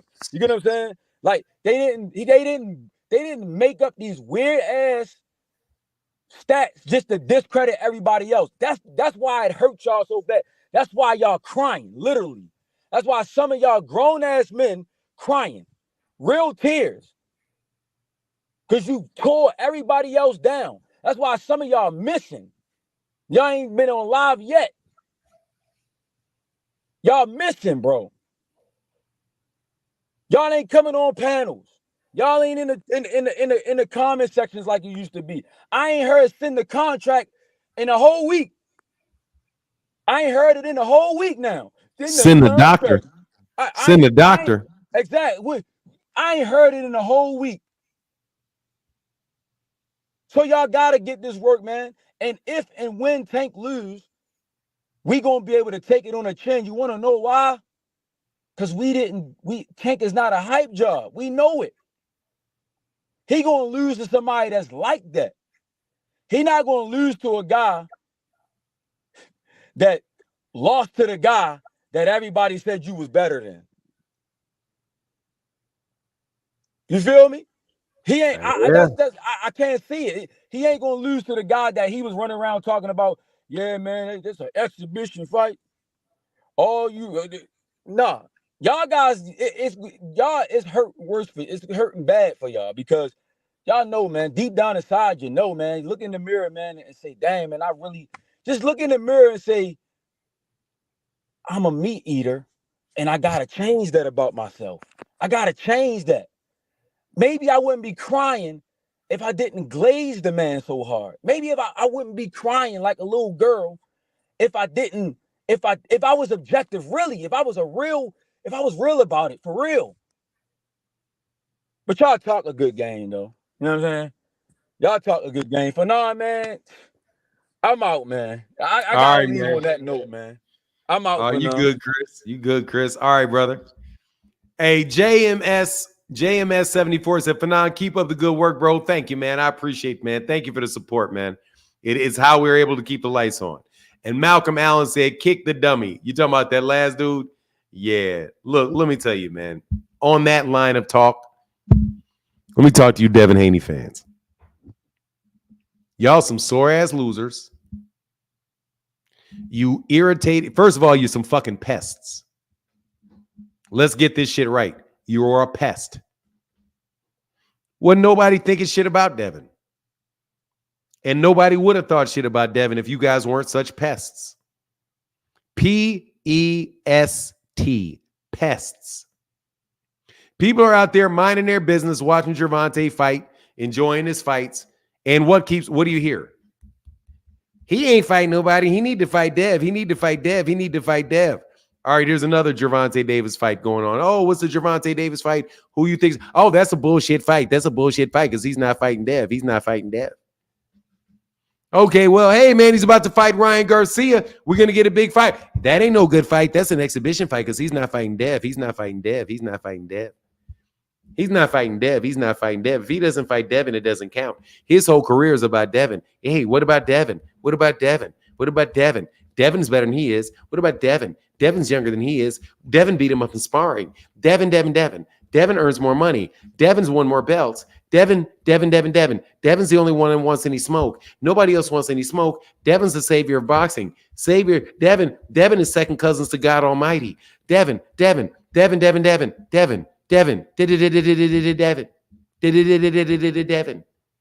Every fucking day. No matter what you talking about, but Devin. Hey, man, I want to see Gervonta fight Shakur. Yeah, that's because you're scared of Devin. Devin. You're scared of Devin. You're scared of Devin. Devin. You're fucking pests. Okay? You're fucking pests. I hit him earlier with the Devin Haney. You're fucking pests. So let's be real. You've been pests. Devin wasn't selling any pay-per-views. Devin was not giving you knockouts. Devin wasn't giving you anything. Hey, Mark, yeah, said, bro, you repeating what they saying is fucking annoying. Y'all were annoying as the fuck. You can't talk about Ryan. You couldn't talk about Gervonta without talking about Devin. You couldn't talk about T.O. without talking about Devin. You couldn't talk about Gary Russell Jr. without talking about Devin. Everything Devin. All things Devin. Devin. Haynos. Devin.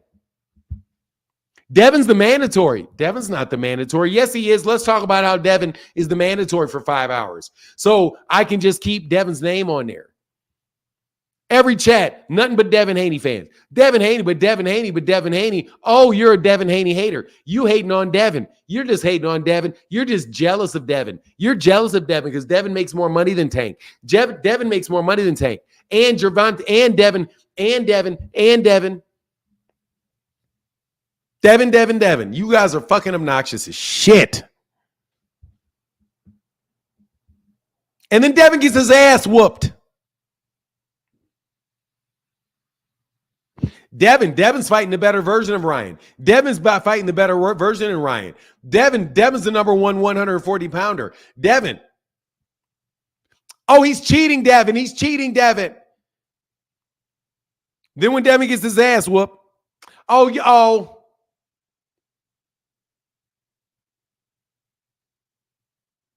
Nothing. Nothing. 5 years of complete and utter obnoxious parroting of bullshit.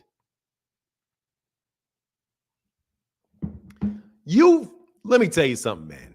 This is going to be harsh, but you clowns actually came up with the name Hanos. The Hanos clan. If that ain't the dick ridingest bullshit I've ever heard in my life, there ain't no other body else that came up with a fucking fan club name. Hey, we're the Errolites. We're the Errolites.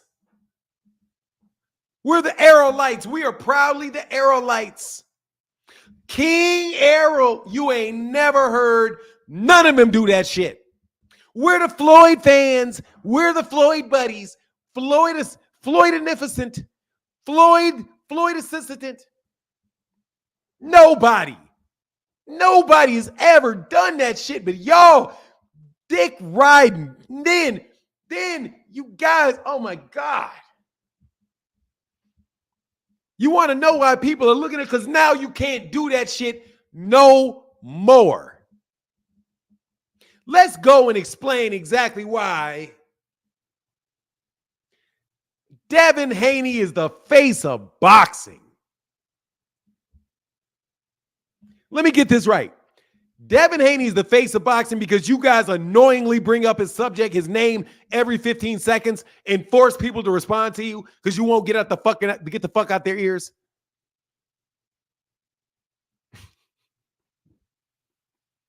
You talk about that dude, you make stories up about the dude that people got to debunk all day long. And then because people are talking about him, oh, he's the face of boxing, you're talking about him. That's because you're talking about him. Everywhere, to everybody, no matter what the topic is.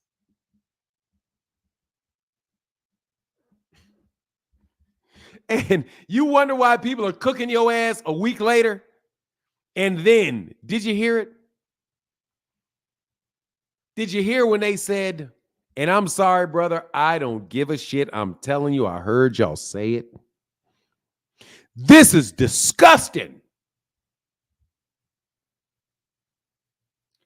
This is disgusting. I've never seen anything like this. Devin gets his ass whooping. People are talking about it.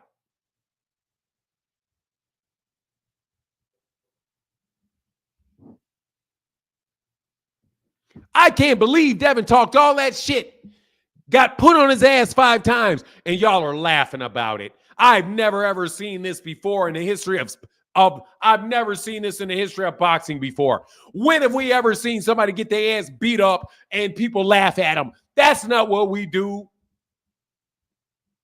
That's not, yes, that fuck, that is what we do. What do you mean? What do you mean? You laughed at Shakur, and Shakur didn't even get knocked down. You laughed at Shakur for putting on a boring fight and said maybe I should have offered him 15%. Well, damn. What should Gervonta ask offer Tank? Tank's got to come to 140. You complain that Ryan brought Devin to 143, but you think Gervonta has to come up to 140? For what? Don't you want to see the fight? Did it to Coop, man. Let me tell you something. We've been laughing at people getting their ass whooped from the beginning of fucking time. Okay? We was laughing at people getting their ass whooped when we were in kindergarten. You got your ass whooped. You got knocked the fuck out. You got knocked the fuck out. Smokey is famous for that shit. Ooh, you got knocked the fuck out. You kidding me? People have been laughing at people getting their ass, but y'all want to guilt trip some goddamn body. You want to guilt trip somebody. Why aren't you supporting Dev? Devin is a 24-year-old black man. He's just a baby. Meanwhile, it was fuck Gervonta when Gervonta was 24. When Gervonta Davis was 24, it was fuck Gervonta. Because it was just 4 years ago. It was fuck Gervonta. When Gervonta was 24, because Devin's only 20. But when Devin turns 24, oh my God, how can you talk bad about this just a baby 24-year-old? Dog, you was talking about shit about Gervonta when Gervonta was 24. You was talking shit about Tiafimo when Tia was 24. You was talking shit about Ryan Garcia when Ryan was 24. Weren't you? Yeah, you were.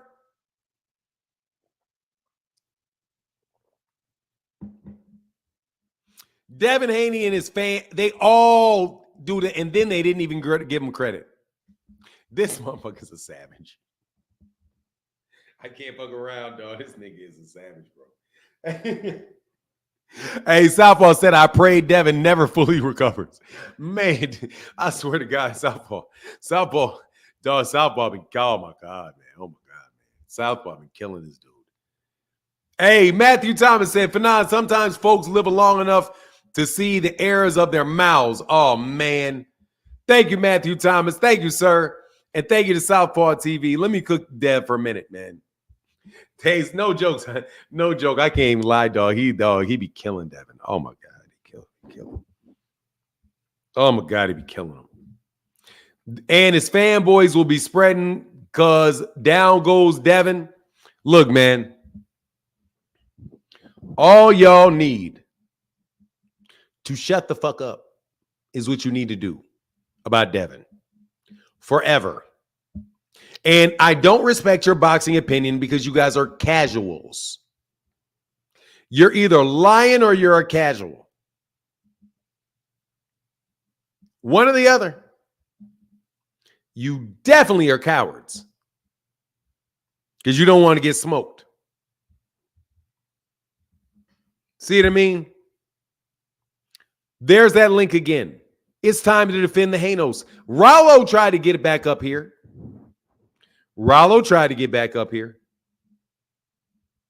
Oh, no, that's a horrible thing to say. Oh, no, don't say it.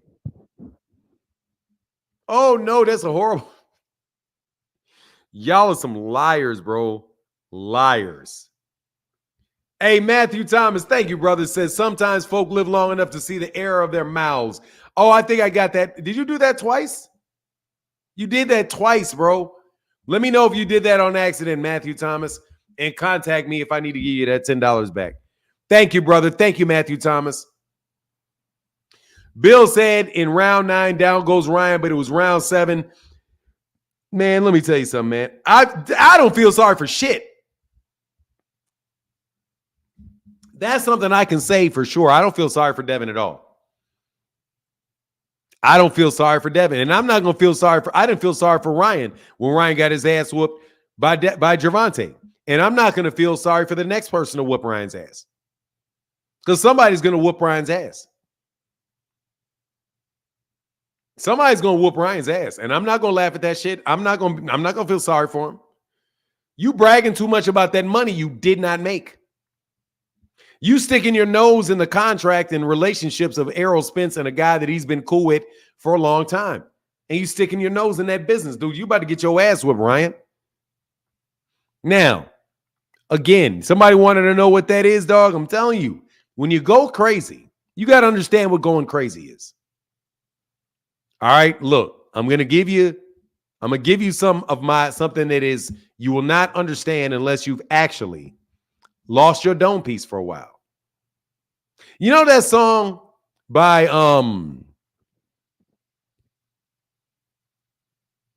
not Cisco. What's the guy's name? It says, I think I'm crazy. And he said, I wasn't crazy because I didn't know enough. I was crazy because I knew too much. What's the name of that? What's the name of that singer that did that? High pitched voice, kind of, robust black dude. What's his name? CeeLo Green. You listen to that song. He said, I wasn't crazy because I didn't know enough. I was crazy because I knew too much. Does that make me crazy? Possibly. Dude, every time I listen to that song, man, I'm like, I think about that. I'm like, Gnarls Barkley, Whoever read that knows what he went through. Whoever really wrote that line knows what they're talking about. You weren't crazy because you didn't know enough. You were crazy because you knew too much. And why is that? Because your brain is a filter. It's not the source of your thought. It's a filter of thoughts that do not originate in your brain. So that's why in order to get you down and keep you settled, they numb down your receptors. Tighten up your brain, the workings of your brain to prevent you from receiving all of that. So Ryan is somebody that is clearly a little bit off his rocker. He is. He can say that he was just trolling. He wasn't trolling. That dude's off his rocker a little bit. And when you start predicting shit, dog, you're probably know too much. You probably know a little bit too much. It's not because I didn't know enough. It's because I know too much. So that's what I meant by that. Now, that said, Ryan's going to come back down to fucking earth. And Ryan going to get in there with somebody that don't believe all that shit. He's going to get in there with somebody that's going to beat him up. It's going to happen. It's going to happen. Because because you got to slow down with all that shit you're doing. You dip your business, you dipping your nose in other people's business, dog. I said God don't like ugly. God don't like ugly. God didn't like ugly for Devin. God ain't going to like ugly for your ass either. Upper echelon, how can I help you, brother? What's going on, Martin? How you doing today, sir? I'm well, sir. How are you? I'm just well. Hell, he getting that ring with Errol. He gonna find out sooner than later. He gonna find out sooner than later if he getting that ring with Errol. But yeah, we was always talking about Devin the youngest. Well, I'm gonna put a stat out here for Rallo and them right here. Devin is the youngest to ever get knocked down 7 times in a fight, get his ass whipped, and still retain the belt. They can put that on their little list of accolades. Make sure y'all put that one up there. Pin that one up. He's the only reigning champion right now to have got his ass whooped in his last fight. Exactly. Tank can't say that. Tank can't say he did that. Hell no. Tank can't say he got knocked down 7 times in one fight and still had a judge give him a draw. Yeah, we can say that too. But they don't want to say that. But yeah, man. Yeah. Like Ryan Garcia, he's causing conflict, right? A lot of that stuff shouldn't even be other people's business, but he put it out there. Like I knew about it. I don't talk about it because it ain't my business. Other people's money affairs is not my business. All I care about is boxing. And see, Ryan, people forget that he's a YouTube star. I mean, not YouTube star, but Instagram star. He makes a lot of money off of social media. So, he got to be a character. Like, I've talked to Ryan before. He's not really like that, but he puts on a persona, but he don't know that bad guy character, that character he's doing, is going to get him caught. He's not as good as Floyd. Floyd decided to be the bad guy because he know you get a lot of money off people's hate, as well as the people that love you. You get more off people hating on you because that's just the way society is. They always want a villain. They always want somebody that they can hate. Like Errol Spence. A lot of people hated Errol, but Errol, he really didn't do nothing. He went out there. He gave us the fights we wanted. He took the tough fights, and he really didn't even talk much. But people just found a reason to hate on him. Gervonta Davis don't do much. He goes out there. He handles his business, and people hated on him. When Wilder was at the peak of his time, people hated on him. What they hate success because in themselves they see failure. And when they see another brother doing good or successful, then it just triggers that Willie Lynch syndrome and they just start hating on a brother. Instead of looking and say, okay, that man made it right there, that means I can make it too. Because don't look at nobody. That's why I always tell my kids, don't ever be envious of no other person right there, because the same way that person did it, you can do it as well. You got the same things that that person got, maybe even more. You got the intellect. You can build your body the correct way. All you got to do is have the passion and the drive.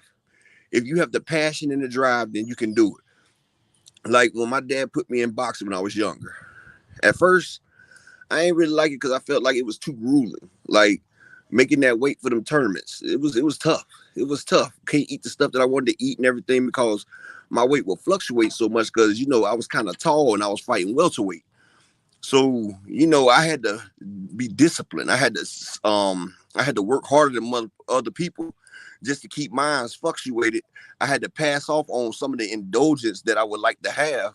But people that sacrifice get to enjoy it at the end. Like Floyd didn't drink or party, none of that right there. And look at the wealth that he accumulated. And like, see, people think about instant gratification. When you understand, put in the work, and then you can enjoy it later. I mean, go ahead and do what you got to do. It's like going to school or going to work. Go ahead and put your hours in, get everything done, and then you get to enjoy it later. And I'm excited about seeing Mariel get in there. Everybody keep talking bad about my guy Mariel, but they don't realize that he's been fighting top challengers since his fourth fight, since he became a world champion. And I hope on this stage right here, people finally get a chance to see what this man can work with. And Benavidez went to 175, and Mariel said he gonna follow that man to the ends of the earth. He said that man ain't getting away. He said that's his come up fight. And I can't wait to see it right there, because Mariel gonna show people that Benavidez ain't what people think. Now, Benavidez is good, but he got a lot of holes in this game, and I just can't wait to see them two get it in, Martin. I don't think we ain't gonna see it for about another year or two, because I don't think David trying to get in there with him. What you think? Oh man, you hitting me off from left field with that one. But I mean, I think that they're eventually going to fight, and David Morrell and David Benavidez is going to be very hard on David Benavidez. Like, yep. I do think it's going to be tough because the way he likes to fight, and the way that David Morrell is just much more like right down the middle. And he's a big puncher, where David is, but David is a volume puncher, man, and he's a very good fighter, but he's going to get pieced a good amount with David Morrell. But yeah, I think that's definitely one of the big fights, and it's a very, very dangerous fight for David Benavidez. I got 4 people for now: Jerron Boost Ennis, Terrence Crawford, Tank Davis, David Morrell. These are 4 people that I've watched extensive film on. And these are people I call S-class fighters, right? This fighters that got everything that they need, and they got that off button. Abdullah Mason, I got him as an A-class right now because he hasn't been able to show all his skills. But his ceiling is S-class as well. Like, these are generational fighters right here, and people don't understand what they're looking at. But I do a lot of film study. That's what I do. I'm a boxing nerd. I'm sorry. I just like to watch. I just love watching the movements that people do, their tails. I like to see if you can see when they about to throw a punch or what they think, because he boxes like chess. It's 80% mental, 50% physical. So 30% coenacts, it coincides and it overlaps. But it's like trying to piece together a move and thinking moves ahead of your opponent, because everybody has a punch. Well, not everybody, but anybody can punch somebody. And people knows what's your strengths and your weaknesses. But you have to be able to trick your opponent to land your shot that they know that's coming. That's what's so amazing about boxing. It's like human chess. Like, you got to be able to get your opponent out of position so you can land that shot that's going to put him on his back, or that's going to stop him or end the round, or continue to piece him up without getting pieced up. It's just poetry in motion when you watch it.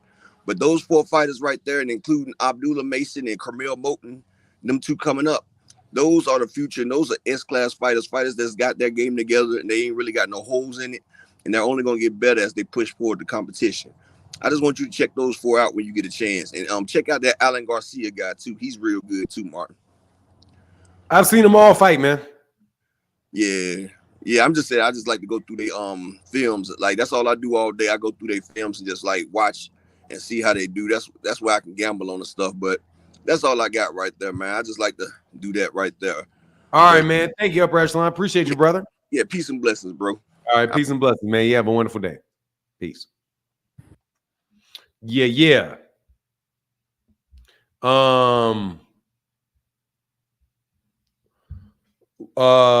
Devin will never win another title. I mean, he has a title. He ain't got to win another title. He still has one. Devin didn't lose his title. He still got one. He got one. He got that and an ass whooping for his troubles. Like, but the belts matter. Oh, the math ain't math, and of course that math don't math. Of course that math don't math. These dudes live in fucking make-believe land. They're not being real, man. They don't believe the shit that they're saying, man.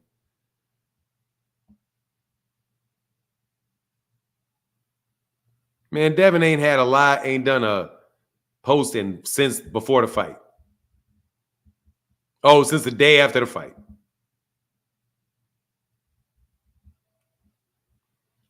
He ain't had done it. What are you talking about? He ain't had a post since the day. Maybe he responded to something or something. But look, man, Devin don't believe what they're saying. Man, none of these dudes believe what they're saying. They just want to hold they just want to make, they just want to be dog other people for telling the truth. Let me be very clear in what I'm saying. Speak on the Devin Floyd combo. Bill made a fool of himself. Not anything more complicated than that. Bill made a fool of himself. Oh, you can't talk your way out of everything, man. And you know the funny thing is, man, shout out to Everything Boxing. If you're not subscribed to Everything Boxing, man, shout out to Everything Boxing. Bill think he's slick. But you're not slick against stupid people. You're slick with stupid people. You're not slick with people that know what's coming up. People that are not playing games, you can't crack jokes with. I'm not really somebody that jokes a lot. Not in that sense, not like prolonged ass jokes. Like I do joke. But for the most part, dude, I'm serious. Like when I'm joking, it's usually in a conversation that I'm very serious about. I don't really have a lot of that in me, man. I'm a fairly serious person. So when I talk to Bill doesn't really get anywhere with me because I'm being serious. And when I'm listening to what you're saying, I'm taking what you're saying as if you're being serious. And then I'm analyzing it and being serious about it. You're not going to get over on me like that. The only way somebody's really ever been able to get over on me is if they had really strong leverage.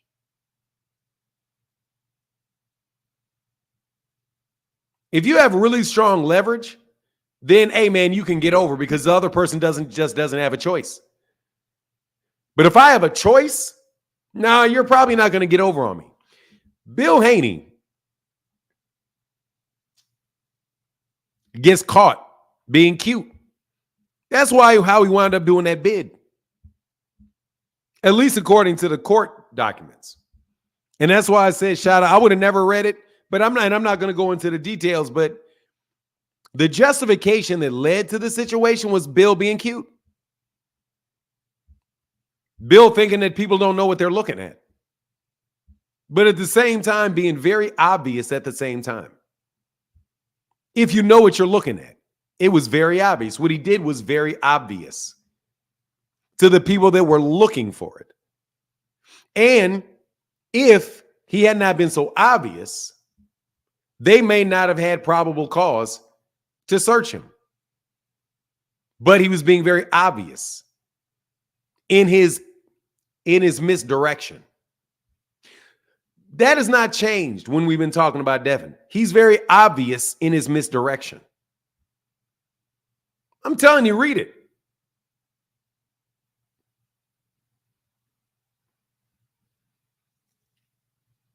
Very obvious in his misdirection. Bill Haney, you guys talking about Devin Haney, you guys are very obvious in your misdirection. Very, very obvious. I can tell you what you're going to say before you say it. Because it's always going to wind up at the same thing. Devin is right. Devin is the best. It's somebody else's fault other than Devin's. I'm not saying that Bill is slow. Bill preys on people that are slow.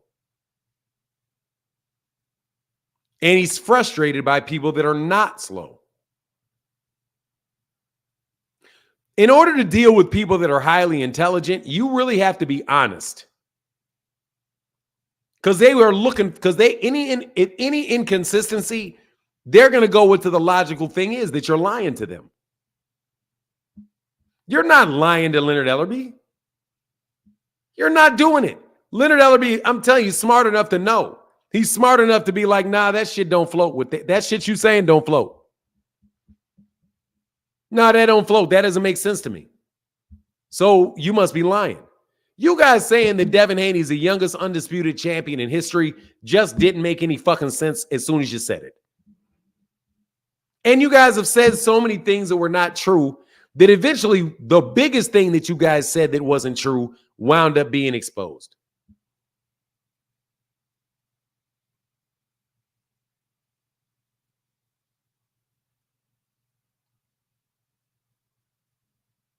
Hold on, man. Southpaw, stop with the LDBC supporter stuff. Dog, please chill on that, man. And I ain't got nothing to do with. I ain't got nothing to do with that. Who got unblocked? If you unblocked G-Man, I fucking blocked. G-Man is just a troll, period. And I got no problems with the LDBC. I really do not. Y'all got problems with him? Hey, man, that's between y'all. You know what I mean? Just like I ain't got no problem with Southpaw. You got problems with Southpaw, that's between y'all. Southpaw is always welcome over here. All y'all cats always welcome over here. Thing is that Southpaw's been right as rain. Very harsh in his descriptions, but at the same time, bro, he been busting y'all asses. So, hey, man, don't make it so easy. And G-Man, definitely block his ass. Definitely block G-Man.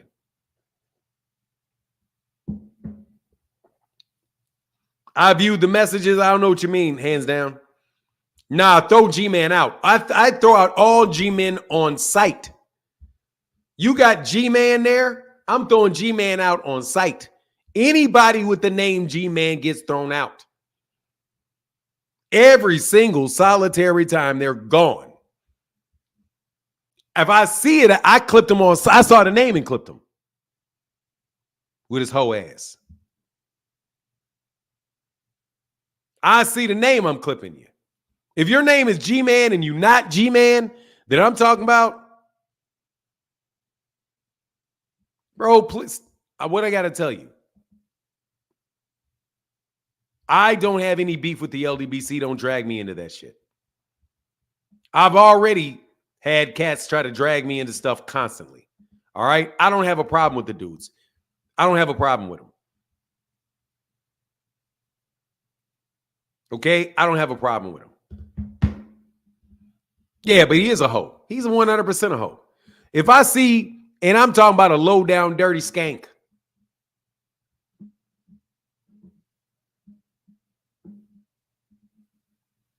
Yeah, that's what I think of him. G-Man, the dude that was doing all that dude's a stone cold racist.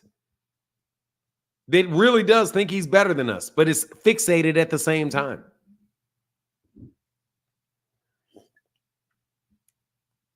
Yeah, so look, man, hey man, I'm a free agent. like Terrence, hey, I'm a free agent that really has supporters. Yeah, skank. Yeah, I know you heard what I said, a scraggly wench. Let me go further. He's a scraggly wench. I have no respect for that, nor any desire to converse with him. No. So if you got G-Man King, I'm slapping all G-Man Kings. See, I'm gonna look. Watch that. I clip merch is dumb just for saying it.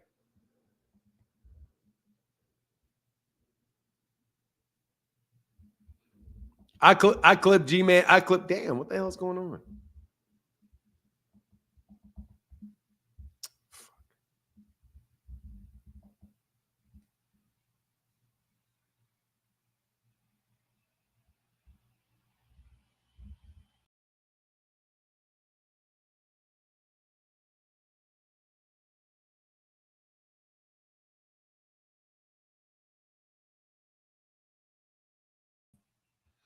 Yeah, I got froze.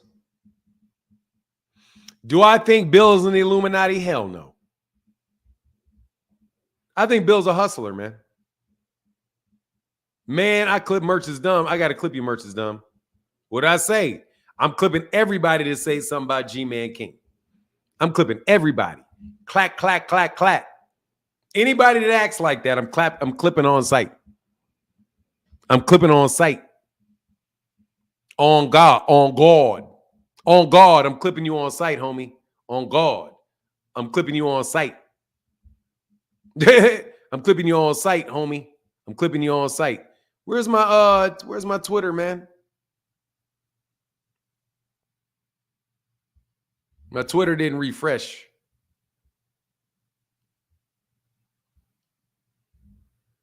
Did I disconnect from Twitter?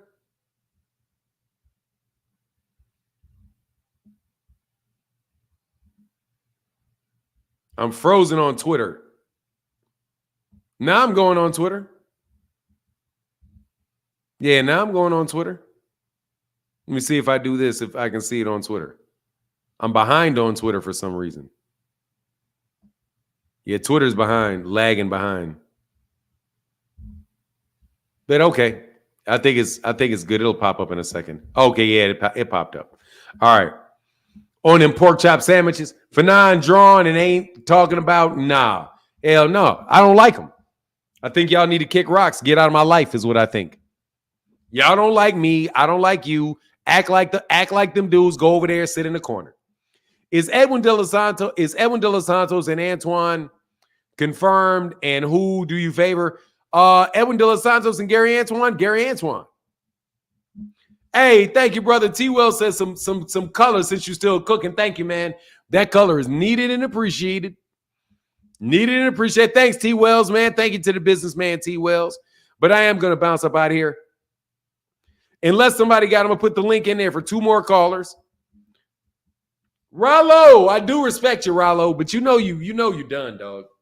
You got to find something else to argue about, Rollo, because I know you don't really rock with Rollo. Rollo, I know you don't really rock with Devin. I know you're a fake Devin fan. I know you don't really rock with Devin. You just don't like me because I'm better looking than you. I know what it is. You don't like me because, I'm better looking than you. And you hate it. And don't get me wrong, I'm sure there's a bunch of people out there better looking than me. You're just not one of them. So it makes you a little sick to your stomach. And you're a little slow too. You know what I mean? Just generally being less of a man than me.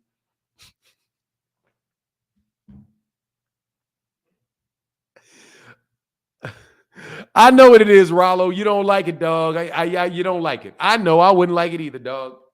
I wouldn't like it if I just had to listen to somebody that was just better than me. All around better than me. You know what I mean? I don't like when David Williams is in the chat. That's a better man than me. T. Orlando, better man than me. That dude named Dave, better man than me. They're better men than me, and I don't like it. But I got to resist the urge to hate. Rollo, you don't even know basic mathematics. You jumped up here and thought you had something.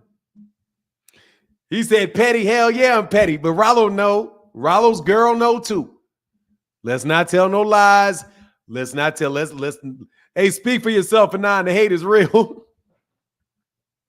Hey, dog, I'm just trying to tell you, dog. Don't think I'm arrogant and think I'm better than anybody, bro. Just you. Just you. You know it don't feel good, dog. You know it don't feel good. You know it don't feel good. I know what it is. I know what it is. You thought you could jump up here, Rollo, and start talking about why don't you think Devin made $35 million and Ryan made $50 million? And then why don't you believe the 972,000? And then I pulled out a calculator on your dumb ass. And now you realize the numbers don't add up. Ask Rollo for a bed sheet count. I don't know how was that box. Hey, how did that ride in that box cut in that box truck suit you on the way back from New York City?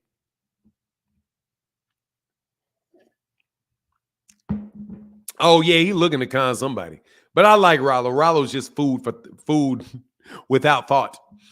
Devin went into that fight thinking he was going to win hands down, no respect for his opponent at all, and got dropped 5 times. Yeah, he got dropped a lot. Ooh, he got beat up, bro. But here's more links, man. I was just talking. Yes, I'm just joking, man. But it's the truth, though. Seriously, though, Rollo. Ain't nothing more funny than the truth. Ain't too many things more funny than the hard truth, bro. Just makes you giggle because that's how you defend yourself from it. Like, yeah, I know.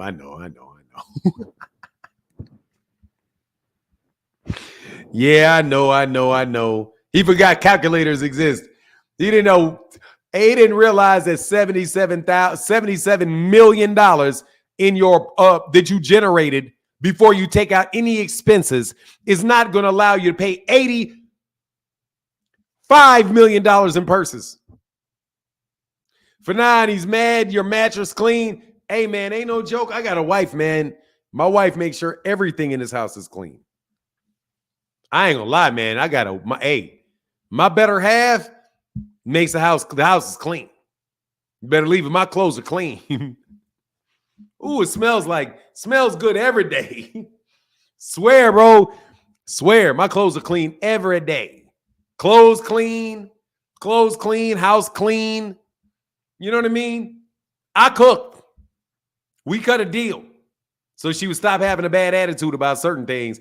I was like, I'll cook. But for years, she cooked, and she wasn't even that good at it. Like, I was a much better cook. But at a point, I was like, you know what? I got it. I'll do all the cooking. And if she has no problem, she's like, thank you. Now she feels no qualms because I do all the cooking. Because I'm better than her at cooking. Even if she wants some popcorn, she'll say, hey, can I get some popcorn? I know how to make very good popcorn. Not out of the bag. Not out of the bag. Straight old school popcorn, right? Hey, give me the pot, give me the popcorn, give me the oil. Let's get it right. I do all the cooking because I'm better at it. She does all the cleaning and organizing because she is way better at it. I mean, way better at it. She'll sell me so much like, oh, for real, you don't feel like doing this? So you want to do the taxes?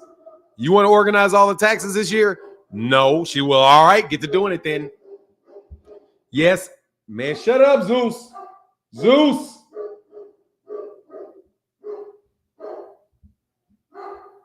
Popcorn, man. I make great popcorn, man. I make great popcorn. I'm expert at popcorn, bro. I can make it perfectly. I put it in the stove. I can walk away from the stove. I walk to the other room, and all I hear is pop, pop, pop. And I know it's time. Hold on. Zeus! Shut up! Shut up! Oh, my bad. I yelled into the... I thought I hit the mic, man. Hold on one second. I'm about to beat this dog. I'm joking. Air fried Brussels sprouts? Nah, I don't do the air fried Brussels sprouts. I do them in the stove. I do them in the stove. Sorry about that. Brussels. Yeah, I know what you're talking about. But look, I'm not getting any takers. So we're gonna call it a week, I think. Thank you guys for all your support. No joke, for real. And thank you, Rollo, for coming on the channel. No, I don't steam them. I hold on a second.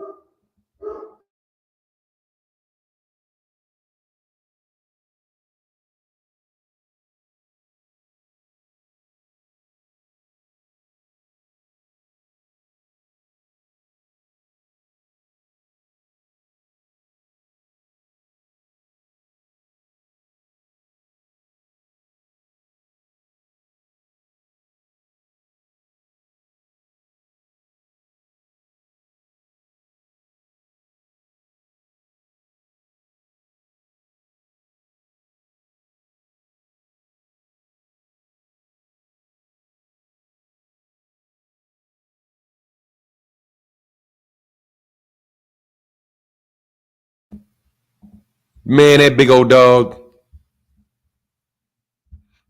What makes popcorn? Mine is simple, bro. I just put the oil in there, put the salt in there, put it in there, mix it up, have enough oil where it basically just covers it. And I do it with olive oil. It pops up. Set that on about medium deal. Pop it up. Wait till you hear pop, pop, pop. Dump that shit in a pot and you fire. Fire. But I got it down to a science. I don't burn it. I got borderline thick. You can't put them in thin ones or it'll burn on the side. You know what I mean? Heck no, I didn't piece that dog up. I am never hitting that dog. No way am I hitting my dog. That dog, I'm not hitting him. First of all, he's not the most obedient dude in the world. No, it's an Anatolian Shepherd. It's a Mastiff, but it's not an English Mastiff. It's an Anatolian Shepherd. But very, very stubborn, very, very intelligent dog, but very, got separation anxiety. But I'm not hitting that dog. I'll be firm with the dog. I'm not causing that dog no pain because that dog changes its mind on me. I'm not suited to deal with it. It's way too strong. That dog is strong, like real strong. So, nah, man, I'm treating that dog with love and affection, but stern rules. You know what I mean? Stern rules. You ain't getting on my bed. I'm the boss. If we walking and you try to pull me, I'm yanking your neck and I'm keeping walking. And then I'm going to draw it up real close so you can walk right up next to me so he understands who the boss is. But other than that, I ain't beating that dog. For now, I be feeding them raw rotisseries. Nah, I do feed them raw. I do feed them raw every now. I give him a chicken wing, chicken leg. I feed him. I let him have the raw meat every once in a while. He really enjoys it. He really enjoys it. But I ain't stupid, man. I'm not playing with that dog like that. I know he got to know who boss is. Because I'm not gonna let him give. I'm definitely not gonna allow him to say, Massive, anything you want no smoke with. Yeah, I don't want no smoke with that dog. I want zero smoke with that dog. Because it's my ass if he gets off.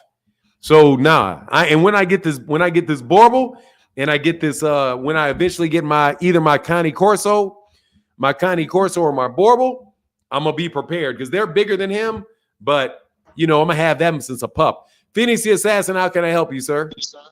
I just grabbed the my phone, but I can't hear you, man. Not a word can I hear you. oh, snap. Hold on.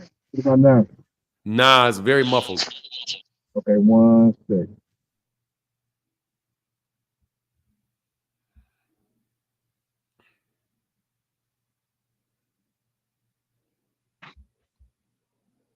All right, is that better? Much better. All right, good deal. So yeah, I seen that question that Two Cents had asked earlier about, elite fighters and fighting above their level, and I thought it was an interesting question, and also what Upper Echelon touched on when he had hopped up. Like for me, it's kind of intertwined with that because I love the film study like Upper Echelon does, but like looking at the elite fighters, like it's something you notice when you're looking at all that at least for me, elite fighters, like they know what they're capable of and they know what they're not capable of. And then they also know what their opponents are capable of as well. And, like Upper Echelon has said, it's that 80% mental part. And, it's more than just mental toughness. It's also, exerting your mental will on the opponent because you got to be able to have the type of mindset to force them to adapt to what you're doing. Right. So like if you know what you can do, you know what you can't do, and you're able to force your opponent to bend to that, and you're able to keep the game plan where you want it, like even if it's not perfect, you at least still have the ability to do what they can do well enough to keep them from utilizing it against you or prevent it. Right. So like for elite fighters, I would say that that's what makes a fighter elite, just having multiple tools in their toolbox, knowing when and not to use them, and then like also being aware of what it takes in order for them to be able to utilize them effectively. So that's how I go ahead and describe it as far as what Two Cents asked about, whether or not they fight above their level or knowing when not to. That's how I look at it. I don't know if anyone else shared the same sentiments or what your thoughts are on it, but that's what I have for you, man. It was just a little quick thing because I like that question. All right, man. Well, I appreciate you. Thank you, Upper Echelon. All I mean, right, sorry, man. Phoenix Assassin. I'm sorry. Oh, I yeah. said Upper Echelon. Sorry, Phoenix Assassin. The All good, name, man. for some reason, they remind me of each other. My bad. Thank you, Phoenix. Get back. All good. I'm sorry. Yeah, man. Hey, Jared Hurd said gifted 5 memberships. Thank you, brother. That's big time, man. Thank you, man, for gifting those 5 memberships. Mr. Hurd, thank you. And let me answer this question for you. Let me answer this question before I let Vivo Merc up here. And you're not going to like this answer, Kenneth Watts. Why do we continue to hate on each other as black people when we do our best? Because some of y'all deserve to be hated on. Some of y'all deserve it. Sometimes it's well-deserved. Bro, there's hate is there for a reason. And I'm not going to let that. Bill Haney hides behind that shit. Why are you hating on the young black man, Devin? Because your ass is hating on Javante. Don't pick and choose. And sometimes y'all do some shit that people ain't supposed to like. Dog, you got somebody out here pushing a bunch of dope on kids. Dog, what you say? Oh, why am I hating? Why are you hating on me selling these dope selling this dope to kids? Because I should hate your ass for it. Being black doesn't mean that you're impervious to criticism. If that's what you consider to be hate, and what's good for the goose is good for the gander. Because sometimes you got to learn. Man, look, man, you can't go out here and guilt trip everybody into supporting Devin, while at the same time, on one hand, you trying to guilt trip everybody to support Devin. On the other hand, you're out here trying to submarine Tank, submarine Shakur, submarine Edwin De Los Santos, submarine Gary Russell Jr. You're sitting up here submarining five, not you, Kenneth, submarines in five that I know of, submarining 5-6 different people. But when it comes to Devin, why can't we all just support the young black man? Bill Haney said on my channel, he don't give a rat's ass about helping black people. He cares about helping his family. That's what he cares about. And that was, I forget that my old girl from Chicago asked her. It's like, man, we would love to support Devin, but you keep tearing down Tank. Why are you tearing down another young black man? And Bill Haney said, I don't give a fuck about that. I'm supporting Devin, and that's all I care about. Well, then what is wrong with anybody else supporting somebody else and not caring about Devin? Man, them guilt trips, y'all can take. I'm not you, Kenneth, but seriously, the people that do that, man, y'all can ball your guilt trips up and shove them. My God, I can't believe we're the only group of people. We're the only group of people that criticize each other. You a goddamn lie. White people sit up there all day on the internet criticizing other white people. What are you talking about? Like, y'all just believe any type of old dumb shit people say to you. Black people are the only people to do that to each other. Bullshit. What you can go to almost any YouTube channel ran by white people, and there's white people talking shit about other white people every single solitary day.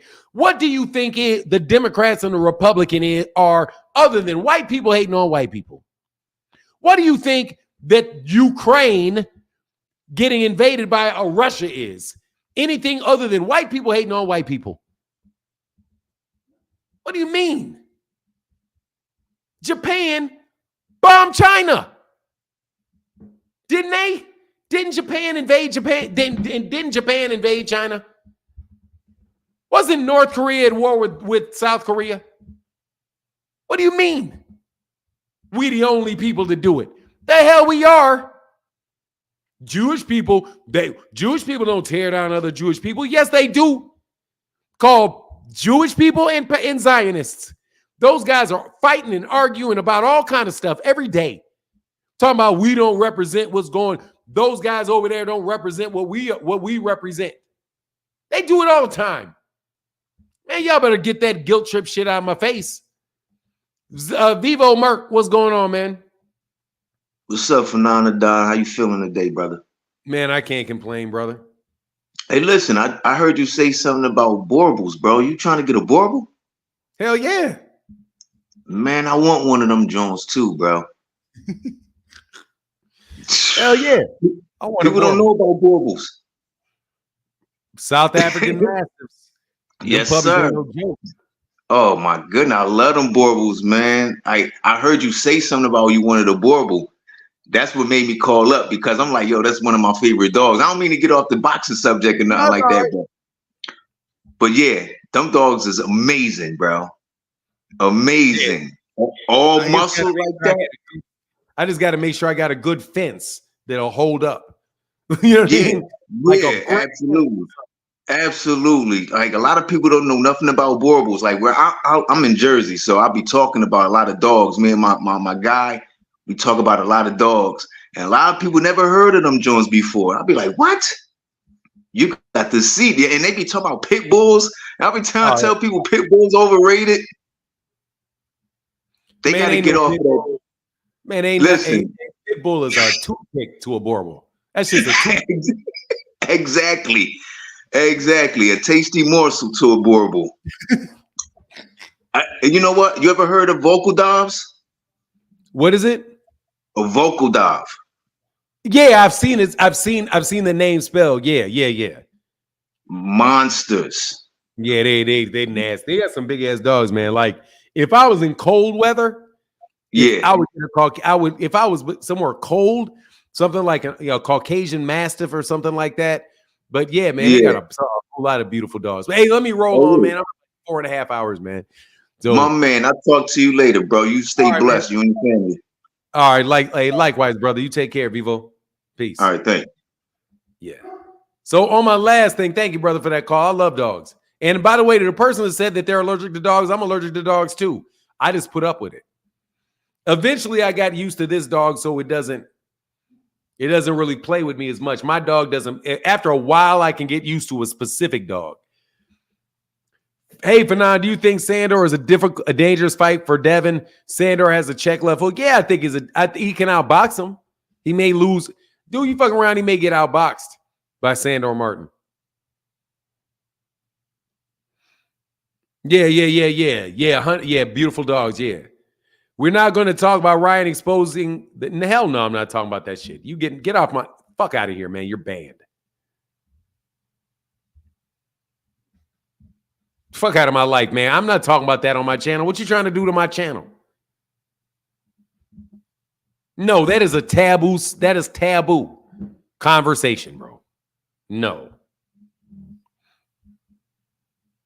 Yeah, I did. You got to go back to the beginning. I did the whole Derrick James, Errol Spence Jr. thing. It's garbage. That shit is garbage. But anyway, I'm going to get up out of here. Much love to everybody in the chat, everybody in the super chat. Y'all have a wonderful day. And with that, I'm out. Deuces.